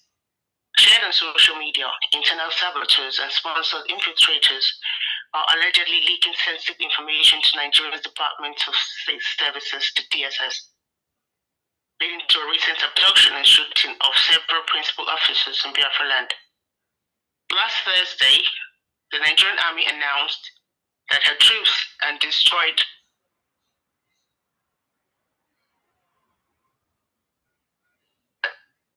IED making site in Osu, in Yetsukwa in Olo province. But some Imo indigents and digital investigators quickly flagged the attacked images as doctored, accusing the Nigerian army of editing the recycling old images from Lagos and Oyo states to support these claims. Self-confessed anti-IPOB social media tout Chukwudi Ofwebu, also known as Udele or Ijele Speaks, last Thursday issued a grave threat against Mazin Adikalo and Omoyere Shogore. Udele, who has been openly working with Nigerian security agency to kill and disappear innocent Biafran youths, on the false allegations that those were IPOB ASM members, had threatened to kill Mazin Adikalo should he be released or taken for medical treatment anywhere in Nigeria. Udele boasted that he and his team would eliminate Kalo in Abuja by any means necessary. He claimed he would have killed Biafra President General Chukwemeka Odumegwu Ojukwu if he were alive, insisting that nothing will happen as a result. Abia State Governor-elect Oti last Friday announced that the state is finalizing a 200 million memorandum of understanding with Presco PLC to develop oil palm plantations. The project focused on a 20,000 hectare concession in Ozitem, Aba, and Olonda to boost agricultural output and create jobs. Report says between 2022 and February 2026, at least 4 traditional rulers in Ebonyi State were killed, while in 2025, 5 men from Orobo village were detained on alleged fabricated charges by former Ebonyi State Governor and current Works Minister Dave Umahi, with no case resolution.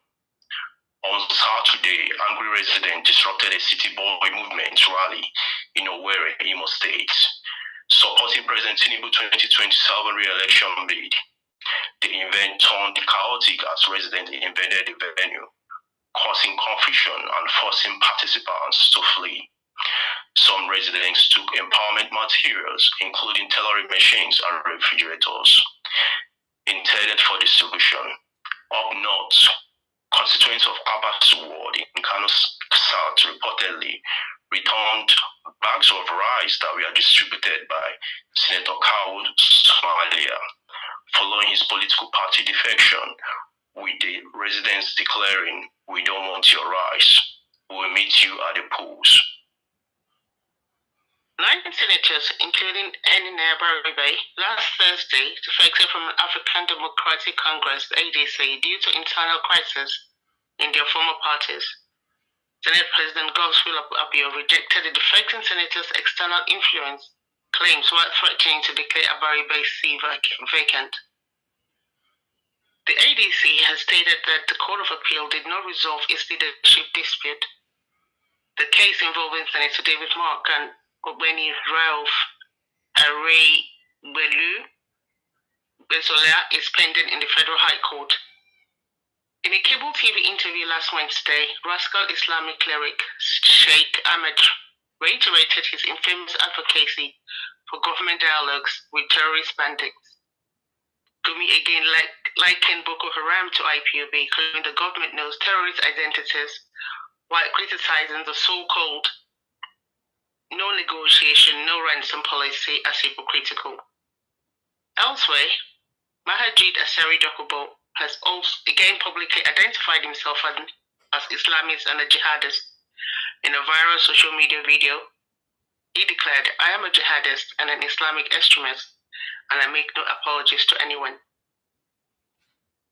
Honorable Ibrahim Kabiru Gagarawa has criticized the government's double standards on security matters, demanding Mazi Nnamdi Kanu's release after Katsina State freed 70 bandits in a peace accord.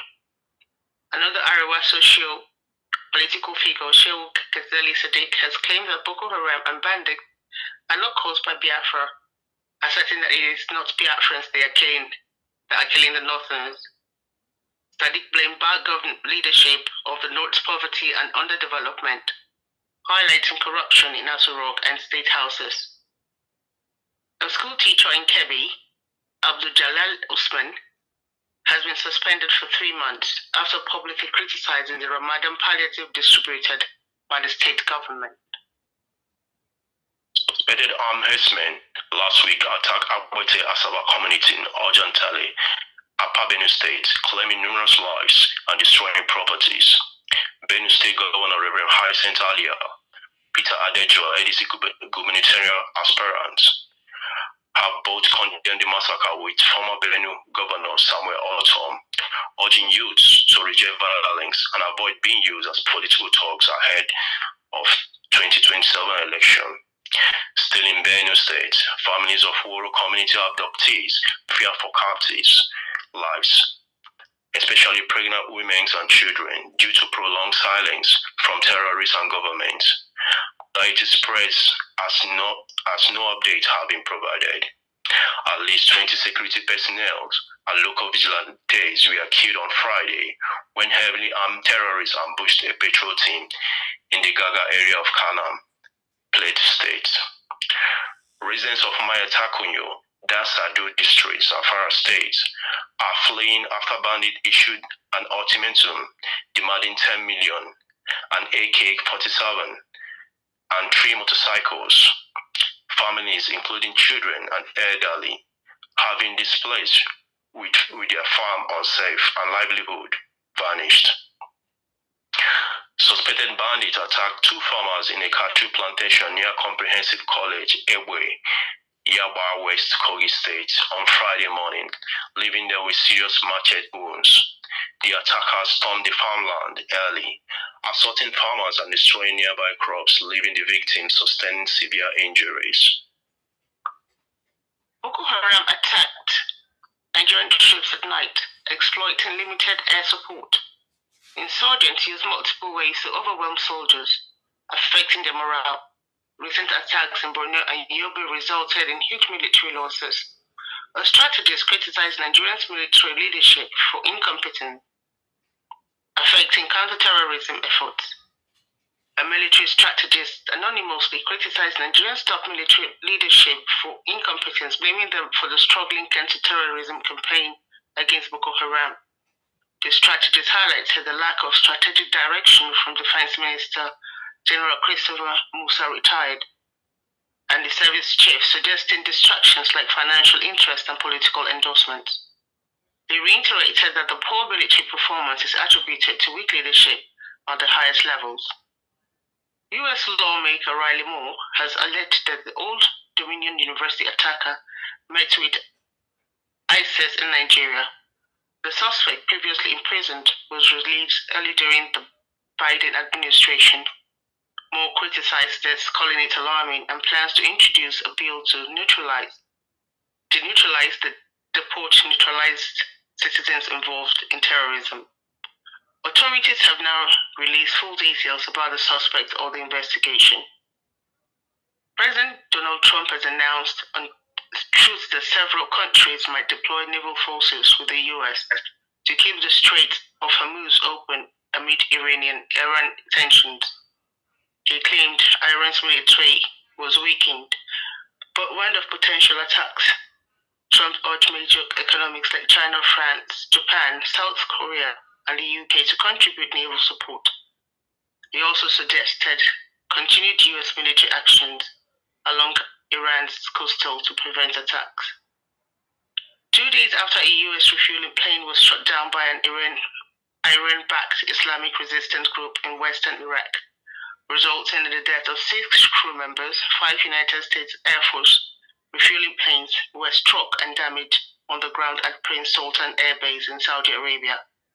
No one was killed in these attacks, and the aircraft is currently undergoing repairs. Iran has declared it will block oil through the Strait of Hormuz, threatening $200 per barrel prices amid US and Israel tension, excluding their allies. The IRGC target vessels linked to these nations with an intent to inflict economic pain, using Strait of Hormuz as a grip to reduce American economic dominance. Iran planned to use yuan as an exchange for transportation transaction. The International Energy plans to release 400 million barrels to stabilize markets, warning of potential severe economic impacts. Oil price surged past $100 per barrel after three cargo vessels were struck in the Gulf. Drones were intercepted over Saudi Arabia and debris hit a Dubai building in Tehran. An explosion occurred near a rally after Israeli strikes. President Trump stated that US is totally destroying the Iranian regime. The US planned to ease sanctions on Russia oil to stabilize price. The US military confirmed 4 crew members died in a plane crash over Iraq. Qatar government has filed its 8th complaint to the UN Security Council on Friday, citing repeated Iranian military aggression. The letter submitted by Sheikh Ali Ahmed bin Saif Al Thani highlighted serious sovereignty violation involving ballistic missiles and drones. On March 10, 2026, Qatar Ministry of Defense reported an attack with 5 intercepted missiles. A second attack allegedly occurred the next day with more missiles and drones. Russia has become the first country to send humanitarian aid to Iran amid Middle East crisis. An II-76 aircraft delivered over 13 tons of medical supplies to Azerbaijan for transfer to Iran. Putin congratulated Iran's new leader, Mojtaba Khamenei, reaffirming Russia's support. Reza Pahlavi, Iranian activist and Crown Prince in exile, plan for governance continuity post-Islamic Republic fall. He developed the Iran Prosperity Project and selected qualified individuals for the transitional system, led by Dr. Saeed Ghasseminaj. Pahlavi emphasizes stability and democracy. Since March 2nd, the World Health Organization have verified 27 attacks on healthcare in Lebanon, resulting in 30 deaths and 35 injuries. On Friday, 2 paramedics died on AI's Al-Sawana. Late night, 12 doctors, paramedics, and nurses were killed in Bush Holiday. WHO, World Health Organization, condemned these tragedies, emphasizing the protection of health workers and facility under international humanitarian law. The escalation in Lebanon and Middle East increases such risk, necessitating urgent de-escalation to protect regional health. The UAE Ministry of Defense yesterday reported her air defense system intercepted 9 ballistic missiles and 3 UAVs from Iran.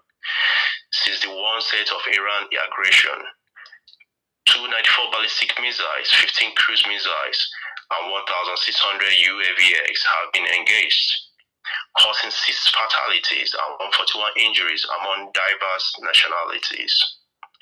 On another front, the UAE has charged 21 individuals, including a 60-year-old British tourist, under cybercrime laws for sharing videos of missiles and drone strikes linked to Iran. Detained in Dubai reported that British national arrests in Dubai for violating regulation against spreading panic. The UK Foreign Office is in contact with Emirate officials. Rada Stalin, the CEO of the 10 in Dubai, stated that British tourist was indicted as UAE authorities enforced cybercrime laws more strictly. That's the news beat. Stay tuned for more today. The UK Timeout. Welcome back to the UK Timeout. Thank you very much, Ezwada Biafra, Lolo Cindy Santos, and Mazi Jinonso. Women have a lot to offer to family, to community, and to society. I mentioned at the intro last Sunday was the celebration of the International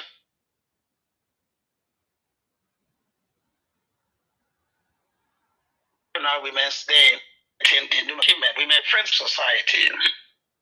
Today in the UK is Mother's Day, again celebrating our mothers, women, ladies who do invaluable work and services in our families,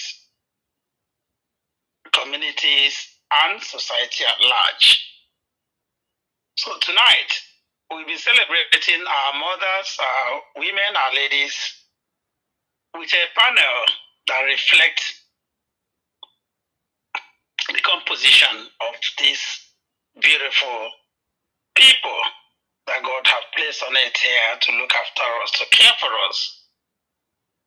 Also, we'll be looking at mobilizing women, mothers, towards active participation in liberation movement using the restoration of Biafra as a reference point. But as usual on this program, we will start by letting our great panelists introduce themselves to our wonderful listeners and wish one another happy Mother's Day. For those who are new to our program, I think a lot of you have been here at least twice. Our format always is, if you wish, your full names, where you hail from in Biafra land, where you are in diaspora, and your previous or current role in terms of community, including IPOB.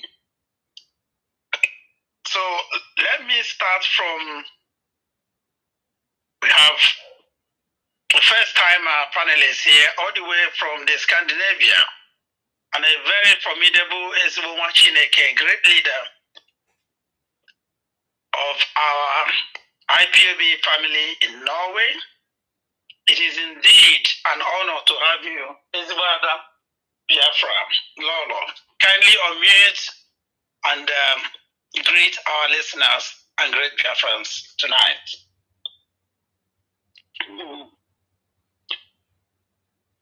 Ụmụnne m ndewo na ụmụ Chineke.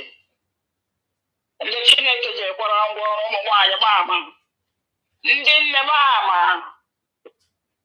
Ndewo na onye nwere gosi ụlọ niile. Gosikwa anya onwe anyị n'ebe a. Anyị na-ekele Chineke nnukwu ekele. Na ngwa ọrụ nke o jiri kwara anyị, o jiri anyị kwara n'ụwa a. Chineke nyere anyị wee mere obu iwepụta mmadụ n'ụwa. Ọ masịrị ya n'ime eluigwe ike anyị wee mee ihe dị otu a. Wee mee anyị mmadụ pụrụ iche n'ụwa. Ya mere anyị na-ekele ya mgbe niile anyị na-enwe ihe pụrụ iche n'ebe ụmụ nwaanyị nọ. Na wiki gara aga anyị mere International Women's Day ọkụ ụmụ nwaanyị. Ọrụ ekwela na wiki akwa ọkwa ihe gbasara ndị nne. Anyị na-ekele Chineke nnukwu ekele. Nke a na-egosi na o nwere obe Chineke bunyere anyị bụ ihe o jiri n'anya jiri bụrụ ndị nne. Aha m bụ, ka m kọwagodo onwe m, aha m bụ Princess Mma Okeke. Abụ m onye Ụmụihim Umezewa Mbannọ, Imo Steeti, Biafra land. Ejikwara m na Norway, ebe mkpụrụ mmiri na-adara adachi ike. Bụkwa na onye isi nke ndị Norway ebe a na ihe gbasara nnwere onwe anyị nke anyị na-agba mbọ ya na-agbachi ike. Ama m na ọtụtụ anụ n'olu m ugboro ole na ole na igwe eji ekwu okwu gbasakwara ihe gbasara ala anyị.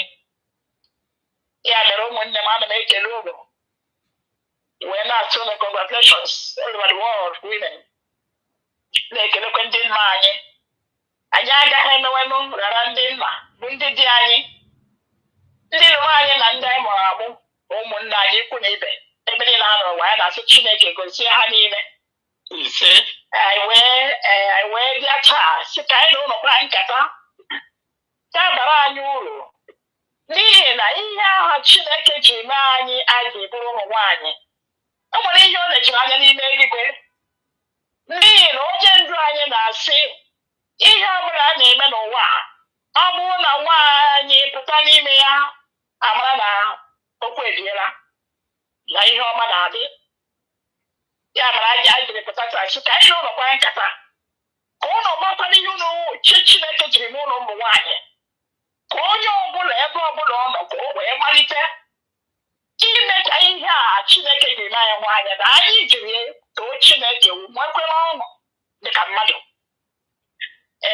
o nyere anyị ụmụaka ka anyị zụọrọ ya n'eziokwu na omume n'ihi na anyị na-anya n'ụwa taa ihe na-eme ebe ka anyị bụ n'ala Biafra ihe ọjọọ karịrị akarị na-eme ọ dịghị ọcha mbụ ma na-ajụsi ụmụ nwaanyị anyị olee ebe unu nọ nwaanyị mụọ nwa mgbe anyị na-enye nwa gị ara ka ị ga-eji asụsụ Igbo na-enye nwa gị ara na-egosi na ọ iwe onye Igbo Chineke tere mmanụ nwaanyị mụọ nwa na-ewere bekee tụọ nwa ya ara were bekee mụọ ya ka esi agba bọọlụ were bekee zọọ nwa ya ihe awụghị omenala anyị ọ bụghị otu Chineke si ike anyị n'ihi na otu o si ike onye ọbụla na mba dị iche iche n'ụwa o nyere onye ọbụla asụsụ nke ya nye onye ọbụla omenala nke ya ihe anyị ji na-alụ ọgụ taa ka anyị laa ka anyị ọgwụ omenala anyị na ọtụtụ ihe dị iche iche anyị pụrụ iche na ndị anyị na ha mekọrọ ihe n'obodo ahụ bụ Naijiria ya mere anyị na-asụ ka anyị lara n'ọrụ ụgbọ anyị n'ihi na omenala anyị na ha makọrọ amaghị m otu ọ ga-esi bụrụkwanụ na anyị nwere ahapụ omenala anyị n'iwe na-ebe omere elu ihe jọgburu onwe ya ya mere ụmụ nwaanyị ụmụnne m anyị bụ ndị aja rụrụ ala a na-eme aja emume ebe a na-eme emume ụmụ nwaanyị ga-abịa ụmụ nwoke ha nọrọ chi ebe dị na-aza chi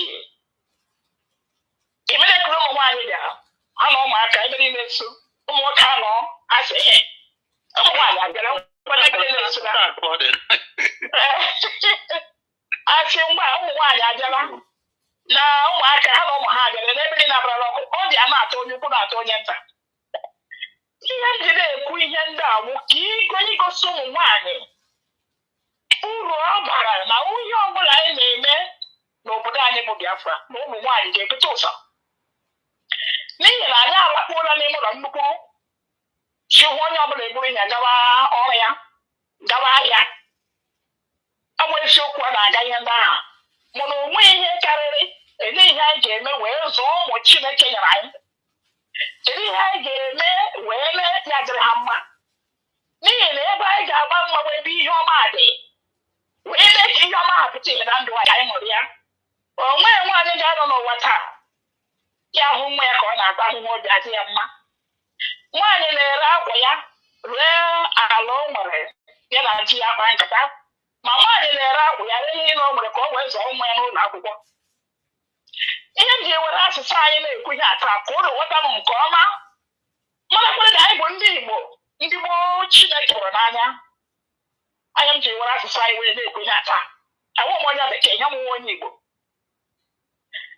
ya mere ihe a m na-ekwu taa dịka ụmụ nwaanyị ibe m unu letụrụ anya ala zụọra Chineke ụmụaka kụziere ha asụsụ anyị zụọ ha n'usoro dị mma ma ndị nwoke ma ndị nwaanyị pụtakwara dị n'igwe ihe a na-ebe akwụ ya ihe dị mma nwaanyị aṅụrị ya n'ihi na nne na nna zụọ nwa zụkwa nne na nna pụta ka Chineke si mee ya mana ọ bụrụ na ihe anyị mere anụ ọgụ ugbu a ụmụ nwaanyị alakpuo n'ime ụlọ a na-ele ndị nwoke anya na-ele ụmụaka ya anya ndị ụmụ okorobịa ụlọ ahụna ihe na-ege n'ụlọ ugbu a na-eji anya ahụ ụmụ okorobịa ahụ ụmụ okorobịa gbagbuo ahụ ụmụ okorobịa egbuo gaa tụkpuo ahụ ụmụ okorobịa eme ha ihe ọjọọ dị iche iche nke na-ekwesị ekwesị mana kedu ndị ga-ebe akwa ahụ ọwụ ụmụ nwaanyị ga-ebe akwa ahụ kedu ndị ga-eburu na edobechiwa ebe ụmụ ha nọ ọwụkwa nwaanyị ga-eme ya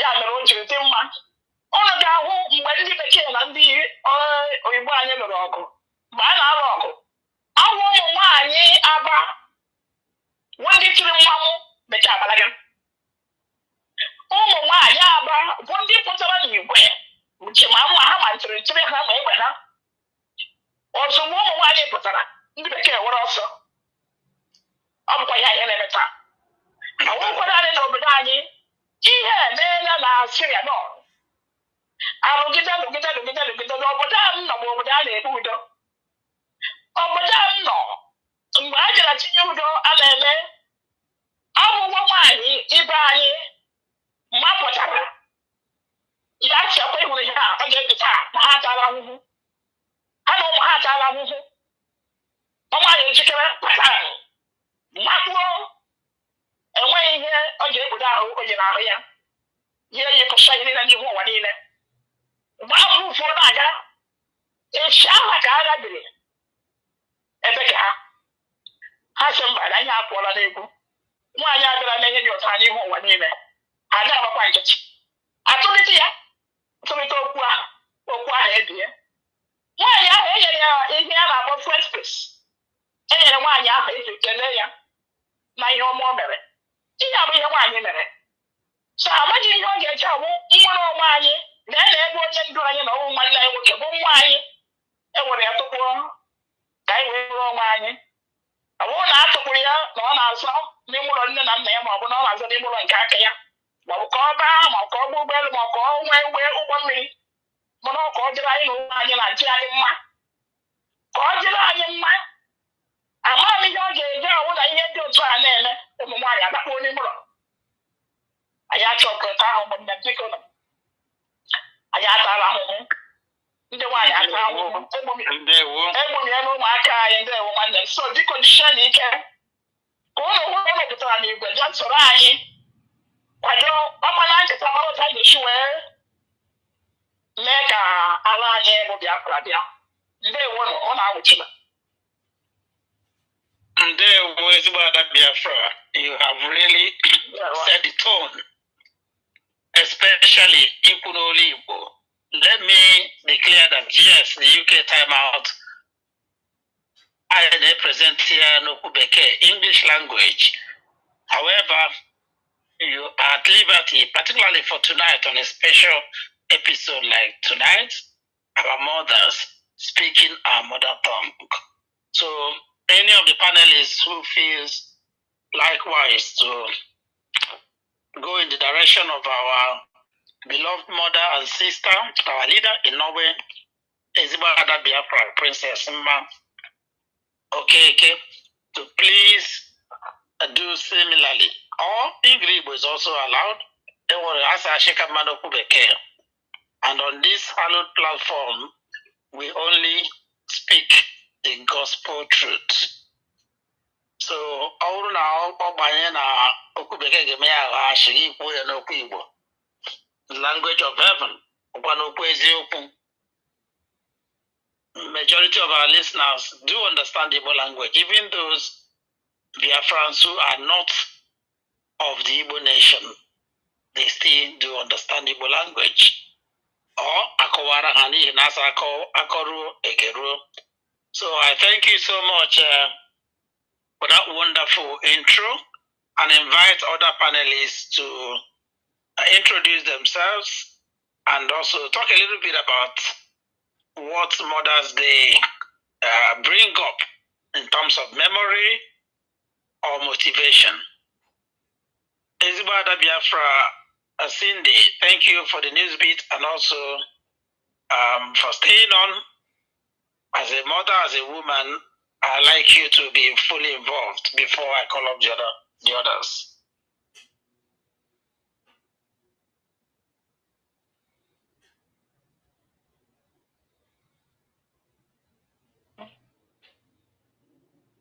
And there will Ada Biafra, Cindy, please, if you can unmute.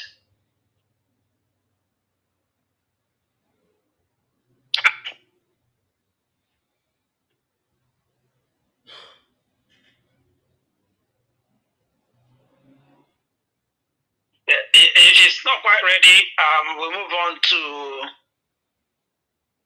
the next panelists.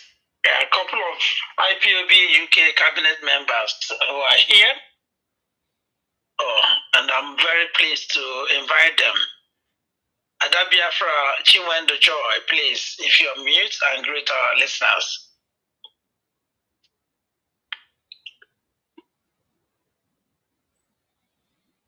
Good evening, everyone. My name is Joy Chinwendo Dixon. I'm from Imo, and I reside here in UK. Greetings to all mothers all over the world, especially from Biafra land. Using this opportunity to wish you happy Mother's Day, and especially to our Lolo, First Lady. Also, I'm extending my greetings. Happy Mother's Day. I also want to appreciate my the speaker, Lolo Princess. You have said it all. I just want to use this opportunity to invite all ladies, all mothers. Please, let's come together. Just like my sister explained, Lolo Princess explained that women, we have power. When we come out, things happen. Women, we have multiple tasks. We have energy to make things happen. So please, let's come out, put hands together, and see that we join our leader, Mazin Nnamdi Kanu, and our First Lady to make sure that Biafra is restored. Thank you. There was about that. Ada Biafra, Sister Noella, very pleased to see you join us. If you can please unmute, and I wish you the very best of health. I know you've been under the weather a little bit. I didn't really expect you to be able to join, but this again shows your faith, your resilience, and your resoluteness in this quest for restoration of Biafra. May Chukwu Kabiyama strengthen you, receive your divine healing, restoration to full health of mind and body in Elohim's name. Please unmute and greet our listeners.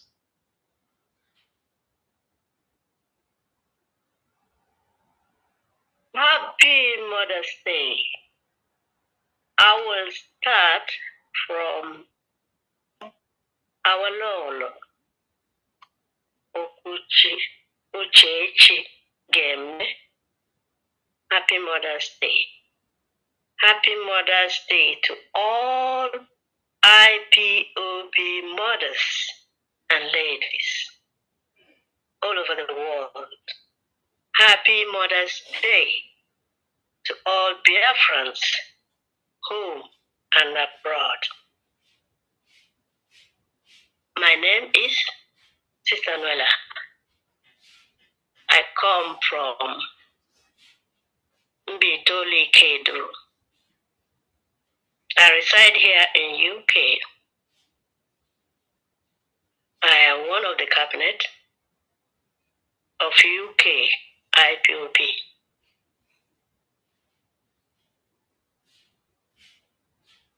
I came here this night forcing myself to greet all of you, all lovers of freedom, to encourage everybody, both men and women, to buckle up, to have courage, because we must restore Biafra. We are not going back. We must also encourage those who are on defense. They don't know whether they are coming or going. But at the end, all of us, we join together to restore Biafra. And we are praying very hard, working very hard, so that our leader, Udogwani Nnamdi Kanu, is able, because they have already thought they have imprisoned him in Sokoto, but what they haven't done is throw away the key.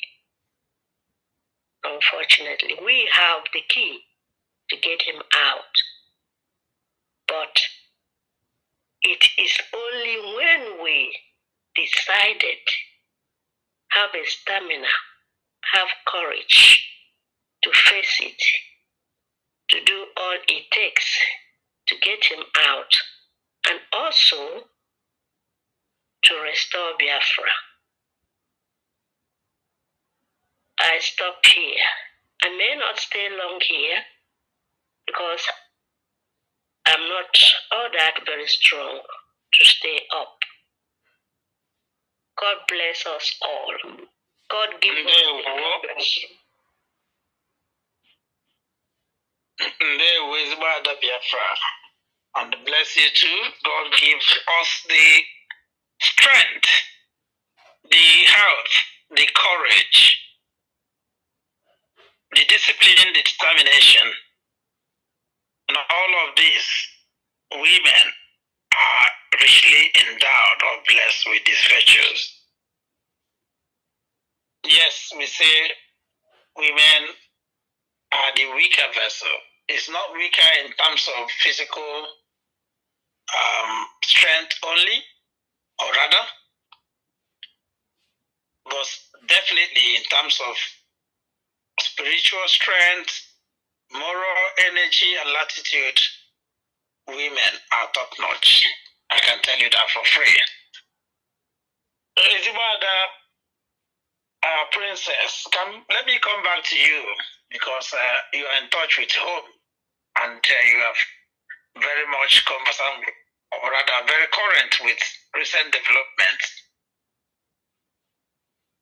From your experience or assessment of our women back home in Biafra land, how can you assess their morale? No teacher, more hardy, particularly since ndị iro tụkwuru onye ndu na ụlọ itere na Sokoto.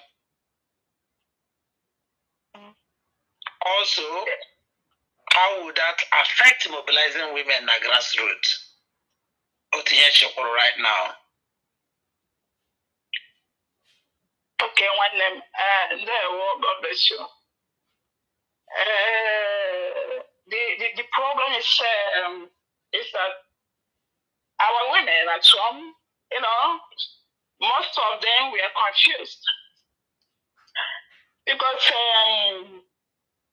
I would have passed some. Ha amaghị ebe ha gara, ebe ha kwụ akwụ.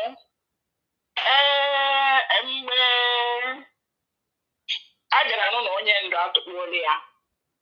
Abịanụ na Simon ịkpapụtara. Ha si m na ọ bụzi onye ha na-anụ aha ya, and na ọ hụkwanụ ebe ha nọ. Masị ha n'ebe ahụ unu nọ, na ọka adịcha ya. They were confused as well. Ha si gịkwana ihe ha ga-eme ebe ha ji ama abịa kọwara ha. Si leenụ onye ọrụ na-eso, leenụ otu o si na-eme nke ya. Na ọ bụ onye ndu. Ha si esi na ha ma na onye ndu ha na ọ bụ onye ha na-eso, mana onye a gara gwazie ha. Ha na-echewezie ya, ha na-anụsị aha onye ndu, ha anaghị anụkwa n'aha ndị na-achị ha. Maachị ndị na-achị nọkwa ya, mana ihe mere ewu a ga-ejisi ike tinyere unu redio Biafra n'ụlọ ebe ahụ. Ka unu nwee ike soro na-ege akụkọ, na-ege nta akụkọ anyị nke si na obodo oyibo na-abịa. Ka unu nwee ike mara ihe na-eme. Ka ọ ghara ịnọgide unu anya. So ma agbalịkwa n'ebe dị iche iche. Nwekwa ike gwakwa ha ụcha ha obi atọ ha ụtọ, ma akọwakwara ha ihe ndị isi anyị bụ ndị DOS na-eme. Obi atọ ha ụtọ, ha si oke na ha enweghịzi nsogbu ugbu a ihe ọbụla ha nọrọ nwu ihe ha na-eme, na ha ga-apụta n'igwe. soro ma ha jakwara ọrụ jakwa kelee m ma ndị nwoke ma ndị nwaanyị ahụ ụdị ụzọ ebe niile eju ha jara sị na ha bịara sọdịnli ha bịara sị na ha bịara ekele m. I was so pleased, you know. Then na emekwara na ọjị nkọwachara ha otu ihe chere aga n'obodo oyibo. So otu mụ na ha chịrị ma ebe anyekwara ha ndụmọdụ nwere ike inye ha ka onye ọbụla kpachapụ anya na-emekwara ụmụaka elezi ha anya na-atụziri ha aka maka nnwere onwe anyị. Ndewo. Ndewo ezigbo ada Biafra. Amada Chiwando, I'm sure you would like to comment here. How easy, should I say, will it be to mobilize our women, given the confusion, as Madam Biafra has already pointed out? The enemy has done that, we know. Infiltrators are agents of darkness. Those who come to plant wheat after the owner of the land, the farmer, has sowed his seed and gone to bed. So this wheat Indiana planting, how has that, or how do you think it will affect our mothers, our women back home especially? We will come to those in diaspora, but let's look at homeland. How easy will it be to mobilize our women to fully come out? Remember,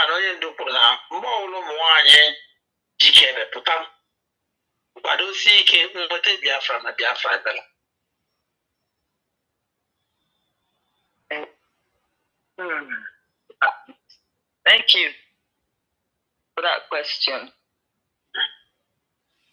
Ndị iro mebiri ihe, ndị iro mere ihe. But in all said and done, onye ọbụla ga-ahụ that ihe Maazị Kanu na-ekwu na-abịa na mmezu. Or one of the reasons why women should arise. Because ihe niile ọ gwara anyị, everything Maazị Nnamdi Kanu kwuru na ha bịacha na mmezu. So that is enough. Like the scripture said, how will you know the true prophet? Then you know. So with this is enough evidence for women to rise up and finish this fight. Because how long can we continue to wait? How long can we continue to be deceived? How long can we continue to be in doubt? Even Mandine Ekwetagi, Mandina Udi Biafra, kwenye na Maazị Nnamdi Kanu, kwenye no Chineke diri si abiaro. So it is time for women to arise and let's do our part as women. Odigezi eji agụ na-akpagbu anyị back home. And I frustrate our women, our mothers. Anaghị ekwe ha rụọ ugbo, anaghị ekwe ha marry ahụ. Anyị asụ onye agụụ na-agụ ebe a ka ekwensu na-akpọrọ ngwa ọrụ. Otu ka anyị tinye n'aka, n'ihi na anyị tinye aka, anyị merie ekwensu na ngwa ọrụ ya. Then agụrụ agaghịzi na-agụ anyị. So ka anyị bilie na ụmụ nwaanyị biko tinye aka. Ka ihe a Maazị Nnamdi Kanu kwuru, n'ihi na ihe niile o kwuru, ndị nke o kwuru na-ekwu, we can confirm that ihe niile abịago na mmezu. So ọ fọrọ ọsọ ụmụ nwaanyị bilie na Biafra belelezi ihe anyị na-eche. Na Biafra na ọ ga-abịarịrị, ọ gwara ihe na-emezubeghị. O nweghị ihe ọ bụla o kwuru na-abịa na ọwụ ihe mkpụrụ abụọ fọrọnụ. So ọ kakwa mma na anyị bidoro n'oge biliwe tinye aka ka Biafra bịa ka onye ọbụla gaa zuo ike n'ihi na ahụhụ a ego. Thank you, Mazi. Ndewo. Sister Amamna, you rightly said, and rightly so too, you may not be too long, but while you are able, please can you look at some of the strategies that can be used to mobilize our women? Biafran women, Igbo women in particular, are very, very good with organizations, associations, groups like that, grassroots groups. And these are building blocks, if you like, in mobilizing women. What are the other strategies that we can think of to say maybe applied will help our women? And then when you are looking at women back home too, so what are the challenges? We know security is definitely one. Poverty, hardship, economic hardship, and the rest are also. What other things are actually limiting our women from being actively involved? Is it culture? Is it religion? There we go. Thank you, Master. Our women back home, those of them who believe strongly in our leader, they're there. They are strongly there. They haven't gone away. They're not confused. What they are waiting for is somebody who can push them. And that is why this woman, there is another woman who with her group, misinterpreting the sayings of our leader and also of the Bible, because they turn everything our leader said upside down to gain ground, but they're not gaining ground anywhere. When they started, they said, our leader said, when women came out, the Biafra is here. They hurried up and declared their own Biafra. You know what I'm talking about. This is where those who are standing at the boundary got confused. And when you hear that, oh, we are confused, we don't know who to follow, that's the reason. But I can assure you, those women who used our leader and sang a song, that song and other words they are singing is engraved in their hearts.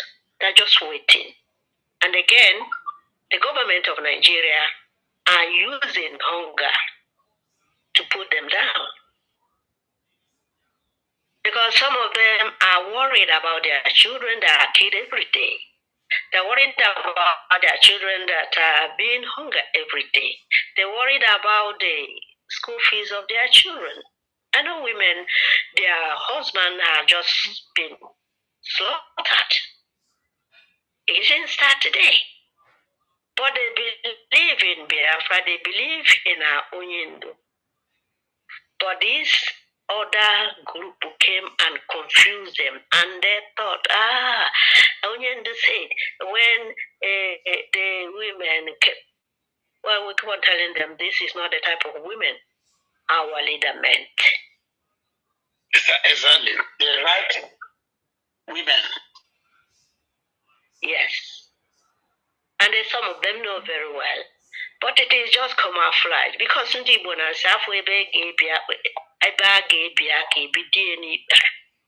that is why. Can you imagine somebody who think that is a woman who had declared and given the Biafrans a whistle for protection? When you see people with AK-47, AK-49, AK-9, you blow a whistle. Can you imagine? This is not the type of women our leader we're talking about. But what can we do? Until we decide to take the bull by the horn and lead them. I stop there. That's what I think. There was a lot of Biafra. Of course, historically, we had, yes. I mean, historically, going just back to the genocidal war, we had great women who played very pivotal roles, even in that very dire situation of genocidal war. Women were, at the forefront of information managing role, what you may call spies or as messengers. At a time where there were no telecommunication ease, logistics was a big problem. Women risked their own lives, even going behind the enemy lines to preserve and protect our land and our soldiers fighting. Different groups like the Uguta women mobilizers who were instrumental in mobilizing to prevent or rather delay any capture of key towns around the Uguta, Olu province, as it were, by Nigerian soldiers. Just to mention but a few. There were several of them, really. I remember, is it Madame Agatha? Yeah, Agatha. And the role she played too in organizing women in our community, boosting their morale during that genocide. So in this generation, certainly, we have the right women, as Ada Biafra's sister Noella just said. Don't forget, even at the wartime, there were militia, women militia, the Biafra Amazons, thing they are called. A wonderful group of women volunteers who were even involved in combat or military operations, maybe handling weapons as well, not just surveillance, as I said, maybe spying and the rest. No, they were actually involved in the forefront. Now, let's look at the women that we have in diaspora. Again, Ada Biafra Noella mentioned some women who came to flatter, to deceive, that our leader, Onyedumazi Nnamdi Kanu, had said, anytime the women come out, Biafra women come out, Biafra restoration is near, very good, just by the corner. And then the enemy pumped money to entice the wrong type of women to infiltrate and penetrate our movement. But thank you, Kadiama, for the indestructible structure of IPOB, having the Directorate of State and the APS. For these women, I don't want to mention all the names here, but we know the women we are talking about, the Nelly Ofebus of this world, the Madame Oyibos of this world, even Madame Bridget, whom some people trusted or believed in at the beginning, and Omada, which became Omadaka of this world. I'll come back to you There's one other Biafra, because as a leader, the national coordinator, I'm sure you have your memos, you have very good record of the activities of these women. Given the challenges they pose, and some of them still do, like the one that our sister Noella mentioned without mentioning her name, but I will say it. The Ngozi Orabezes of this world flattering to deceive, using the name of Biafra restoration for gainsaying and misleading our people in the process. How easy is it going to be to mobilize the right set of women, having the atmosphere of, let's say, having the polity polluted by the wrong set of women, with all due respect?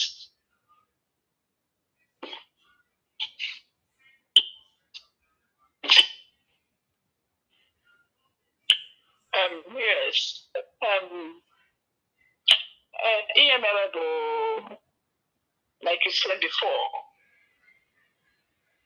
you know, women are,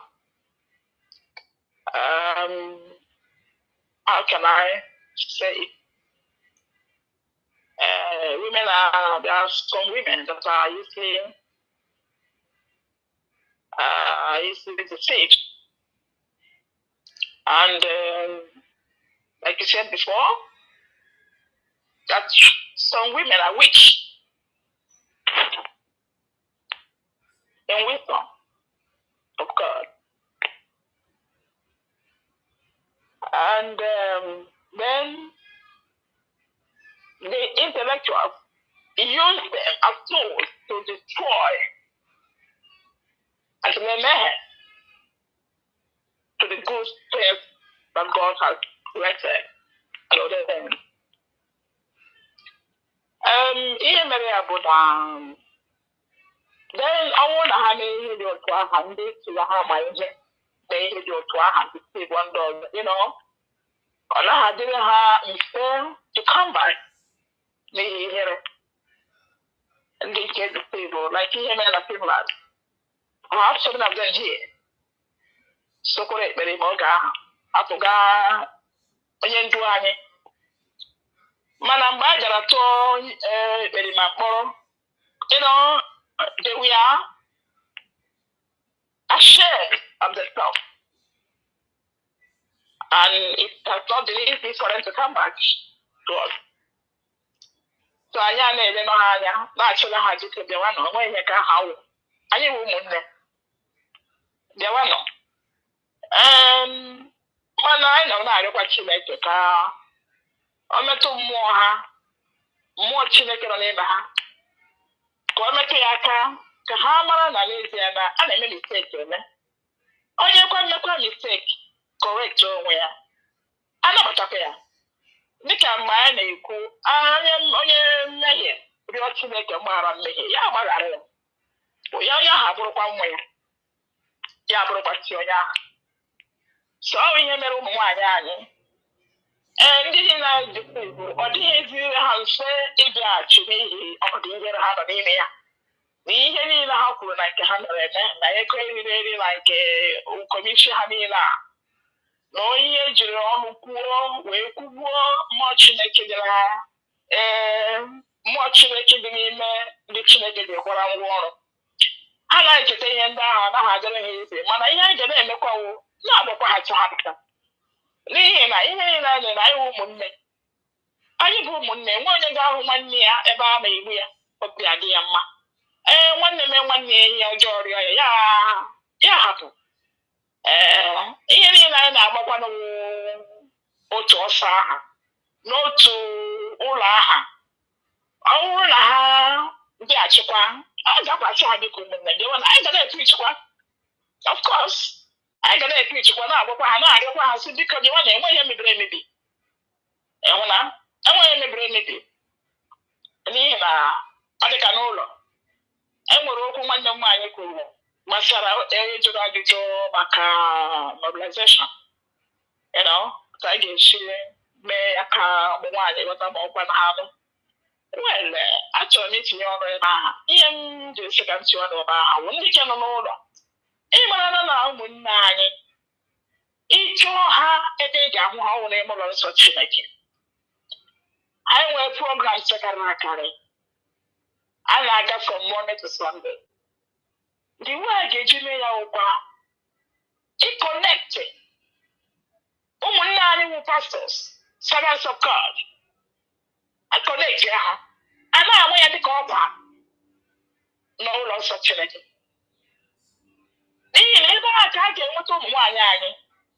A na-amara ya dịka ọkwa si ụmụ nwaanyị na-alekwa ụmụnne ha nọ na bọọdụ, ụmụnne ha na-ebe ụwa setụrụ maka Biafra. Na onye ọbụla bụ ihe. Nke onye chere redio Biafra, gị ga-enwe ya gaa chọọ ebe ọ nọ, jụọ ajụjụ. Soro na ụmụnne ụlọ, sọpọtụ ọrụ ihe a na-eme ka ọ bara anyị niile uru. Echere m na ọnwụ otu ụzọ ebe a ga-esi wee nweta ihe gbasara ịgbasa ozi a ka o ruo ha ntị. Ọ bụrụ na ha anaghị agwaghị nke ha mee, a ga-eme ihe n'ihi na ụmụ nwaanyị anyị wụ a na-ege ntị. And ha wụ ndị wụ ha buliere ha. So ihe m chọrọ itinyeta ebe ahụ. Mana ụmụ nwaanyị ụmụnne anyị kwara ndị ke n'ọbụ ọzọ, anyị gara arịkwa ha. Na-emekwa ka ndị na-amaghị ihe na-arịkwa ha ka Chineke kpọghachikwa ha n'ebe anyị nọ, n'ihi na ihe a na-eme ka ọ dịrị onye ukwu mmadụ onye nta mma. Anyị nwa nọ n'Europe na-eme ya, anyị atara ahụhụ for how many years now? Ka ha nwekwara ike nyere anyị aka mara na a sị na nwata na-atụ aka na-ebe akwa, nne ya ga-anọ nga nne ya nọghị. Ha nyere anyị aka ihe awọ dị mma ka onye ọbụla. Ndewo. Ndewo. Yes, you hit the nail on the head there. That in mobilizing our mothers, our women, there is a fertile ground, which is the faith or religious grouping and settings. In Christianity, and I also think it's almost the same in other religions, women dominate the settings. In most churches you attend, the ratio could be as high as 3 or 7 to 3 or 8 to 2 of men or women to men. So the religious, be they the pastors, bishops, reverend fathers, and all whatnots, have a key role to play. And I must also add that this is not just in homeland. Even the diaspora is the same. The two fertile grounds to mobilize and engage our women, communities, and mothers still remains in the churches and in our community association or clubs, different Igbo, this and that, where they have festivals and celebrations. There you see a lot of our mothers with energy, with potential, with great gifts that will help our mission, but are very laid back or lethargic in terms of So, sister, I'll come back to you because you are religious. Sorry if I'm stretching, but the Lord is your strength. How easy is it for IPOB to penetrate and mobilize our women in religious settings?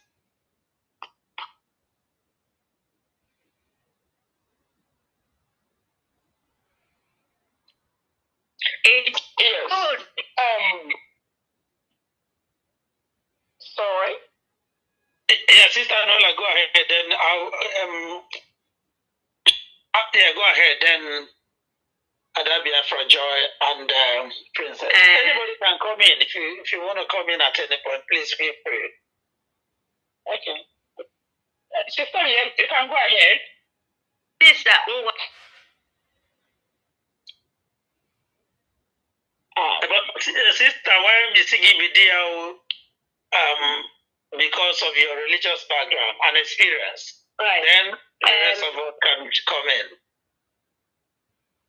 My people, some of them are into it. Some of our religious men and women are into it, but are afraid. I can assure you this tag, the tag of the IPOB being a terrorist of Nigerian make, that's a problem all over the world. Otherwise, remember when Jesus Christ was doing his apostolate, there are so many women that were following him or behind, following him in secret. That is what is happening. If this is lifted up when we wanted to lift it up, when the Nigerian IPOB wanted to lift up this tag of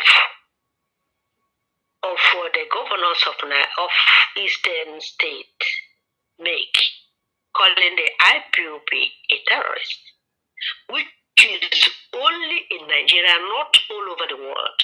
This is what hindering my people, but they are following, they are aware of it. In their own communities, they are doing it. At least the main prayers every day of Nnamdi Kanu says it all. But they cannot come openly because most of their head women and men are attached to the governors. If they come out openly, they will not get what they used to get to keep them going. That's the problem. Then another thing is in our own Christian women at home, this division is still there. The division is still there and is overspring to Europe as well. Today, they will tell you I was with some of the women that I was wishing, or those who are wishing me, sister, you're not well, blah, blah, blah. And I say, oh, happy mother. No, sister, today is not our own. Can you imagine? No, today is not our own. Our own is next month. Next month it was carried over. It was this, it was the other. It is in April. But I say to them, this is my way of the old TMS Catholic dichotomy. Yes, I say to them, today, 15th of March, is the appropriate day. But you see, in that your own contraction there, just like the politicians, everything must be postponed because of one thing or the other, because they have to. So they keep on delaying. They put it in April. Then today, those at home who are celebrating, even those here, they're CMS mothers. But the Catholic mothers, their own is in April. So you tell me, this division, it is well deep-rooted everywhere. And we carried it along everywhere. So that is what is hindering us. Otherwise, some of them who believe, who are there, they're there. But they're waiting, if everything is equal as it should be, it will not be a problem to preach it, to tell them, and they will get up as usual. We still have those real Igbo Biafra women that are still alive, few of them, that are still active, but are waiting. That's my own problem. So, how do we do it? Is only what we are trying to know how we do it. Because remember, before, those in East, those in the so-called, I don't like calling Southeast. It is not Southeast, not our own. Those of the men on top, they never care to mention, but now they're coming up gradually. Then my question is, how long will they wait and come up? be bold enough and say, look, this is it. So, my brothers and sisters, that's our problem. First of all, the division. Secondly, okay. Third, I don't know how to explain it anyway, but I can assure you some of our religious women are following but underground. Yes, I agree with you, sister, because I do remember earlier on in the days of IPOB, we had a lot of reverend sisters, even reverend fathers, who were very active supporting the movement. Of late, we don't seem to see them again. They have gone because they are afraid of being called a terrorist. Because they are. You have remember before to mention a Biafra in East Central State is a taboo. But now it's no longer there. To mention a Biafra, this new terrorist tag, which is I don't know, the fallacious, it's just a nonsense. It's never going to hold any waters. Was pronounced. Yeah, but they don't understand it that way. They don't understand it that way. No, the point I'm making is that it was pronounced as far back as 2017. Yes. And IPOB contested it is still in court. Then, from that 2017 till today, almost 10 years, a whole decade, there is no other country in the world where IPOB has been so pronounced or designated as a terrorist movement, because it is not. So it worries me that people who genuinely identify with the movement are slacking, backsliding, withdrawing because of a tag that they know is false. The tag that has been there for long, but whereas in the countries where they reside, there's no such tag.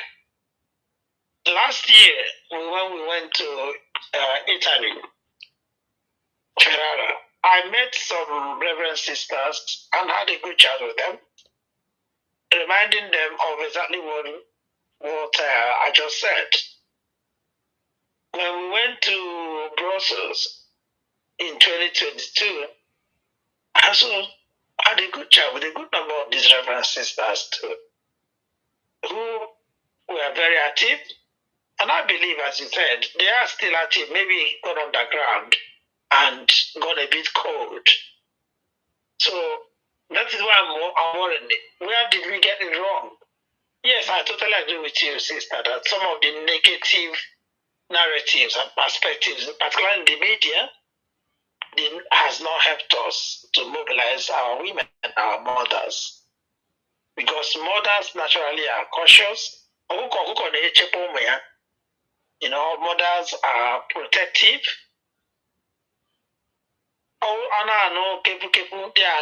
Even though not, but they are all negative. They tend to affect the morale, the spirit of mothers, even mother men. So I want us to look at it critically like that. What actually went wrong? At least for those that would at some point identify with the movement with all their whole heart and came out attending protests, rallies, and events, even being very active in their units and zones. Some are principal officers like your humble self, up to the national level, but all of a sudden they went cold.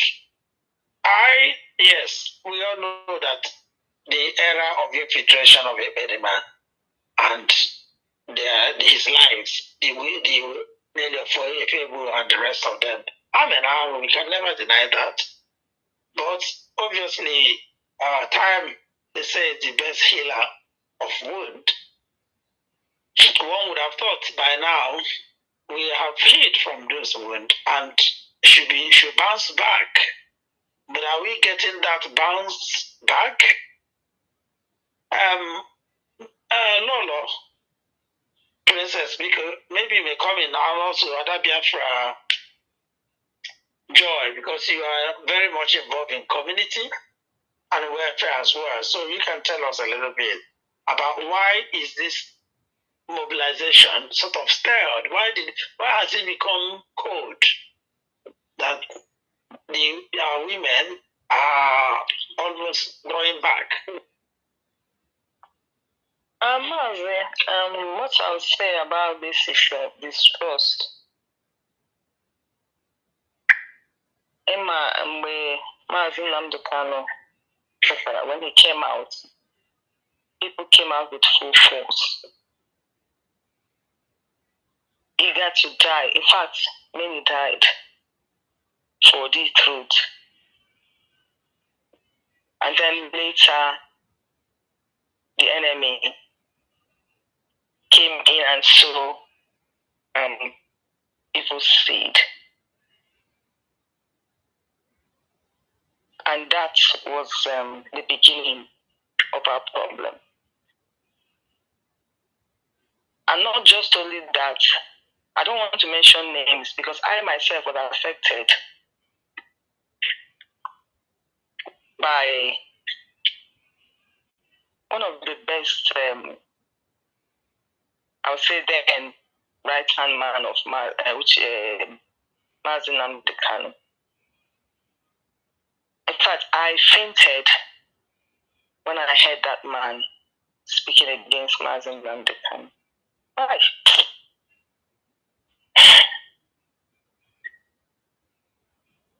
What a disgrace. He came out washing falsely dirty linen in public.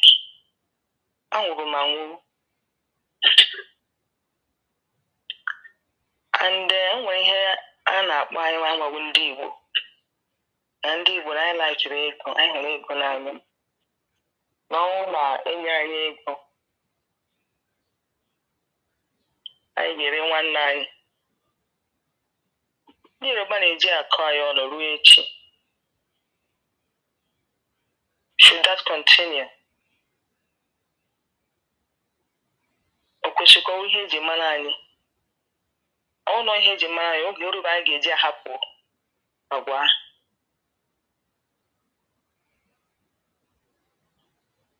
So this trust is one of our problems. And I think that has really affected our people. And then we keep losing our men. And so we keep losing. But when you hear a Fulani man said that I will never forget, Mazin Namdekano with followers, but like my sister said, Lolo, Noella said, they are afraid. Also, when he was interviewed, now in prison, also before he didn't know about Mazin Namdekano, he thought he's a wicked man until he met with him one-on-one, sat down and had a discussion with him. I say, man, like this man. If I'm not, Mazin Namdekano were followers in a prison than even outside. In fact, that one was a wake-up call for me. And so, from social media, people are afraid. Okay, me quite konye ozo shirimani, kando ozo siwe mani. Okukata Biafra ta ejia kuwe autopilot. So these are the things that are affecting people, our women, or I'll say followers of restoration of Biafra. But they believe in Mazin Namdekano. Apo Mazin Namdekano put that today. Hi, uwa gababi apo. Uwa gababi apo. Because how Mazonia neso. Because when came more patrani, kune, kumna go fuma. A chinse or a kuham. So these are the things. Those come hang up with Ichionia is to Chonia with that. Chahana, Kamahan or Ebehano. Oh, you think that's not the code, but it's not. I have a Mazin Namdekano today. Oh, what? But they know. Hama. So I'm with followers, I'm with Ndikwenye and Mazi, I'm with the spirit of Biafra is still burning, but it is burning on the ground. When that little light shines. So we'll keep talking, we'll keep encouraging our women. We have to keep the fire burning. We cannot be quiet. But when my people can and this fruit. Yes. But how they confused, they don't know who to follow.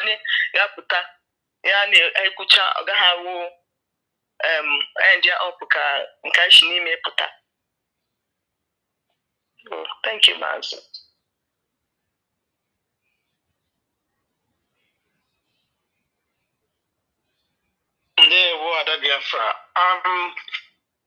As mentioned about engaging communities, existing Biafra Igbo communities, women organizations, we have them a lot, both home and abroad. Here in diaspora, in the UK in particular, there are many, many of them.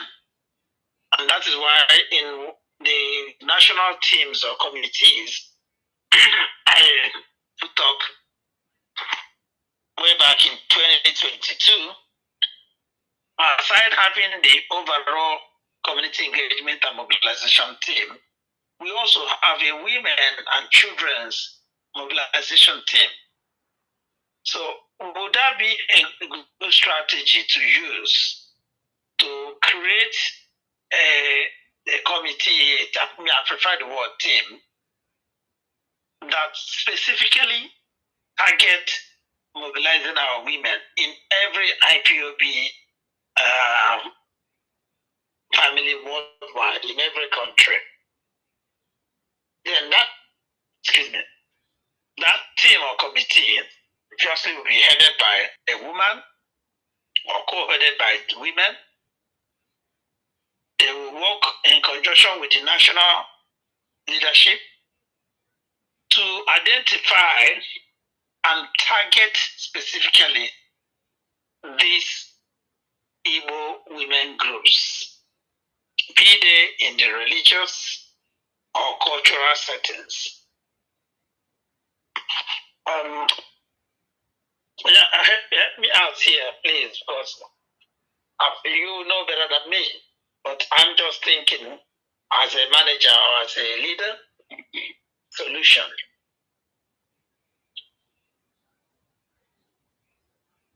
Yes,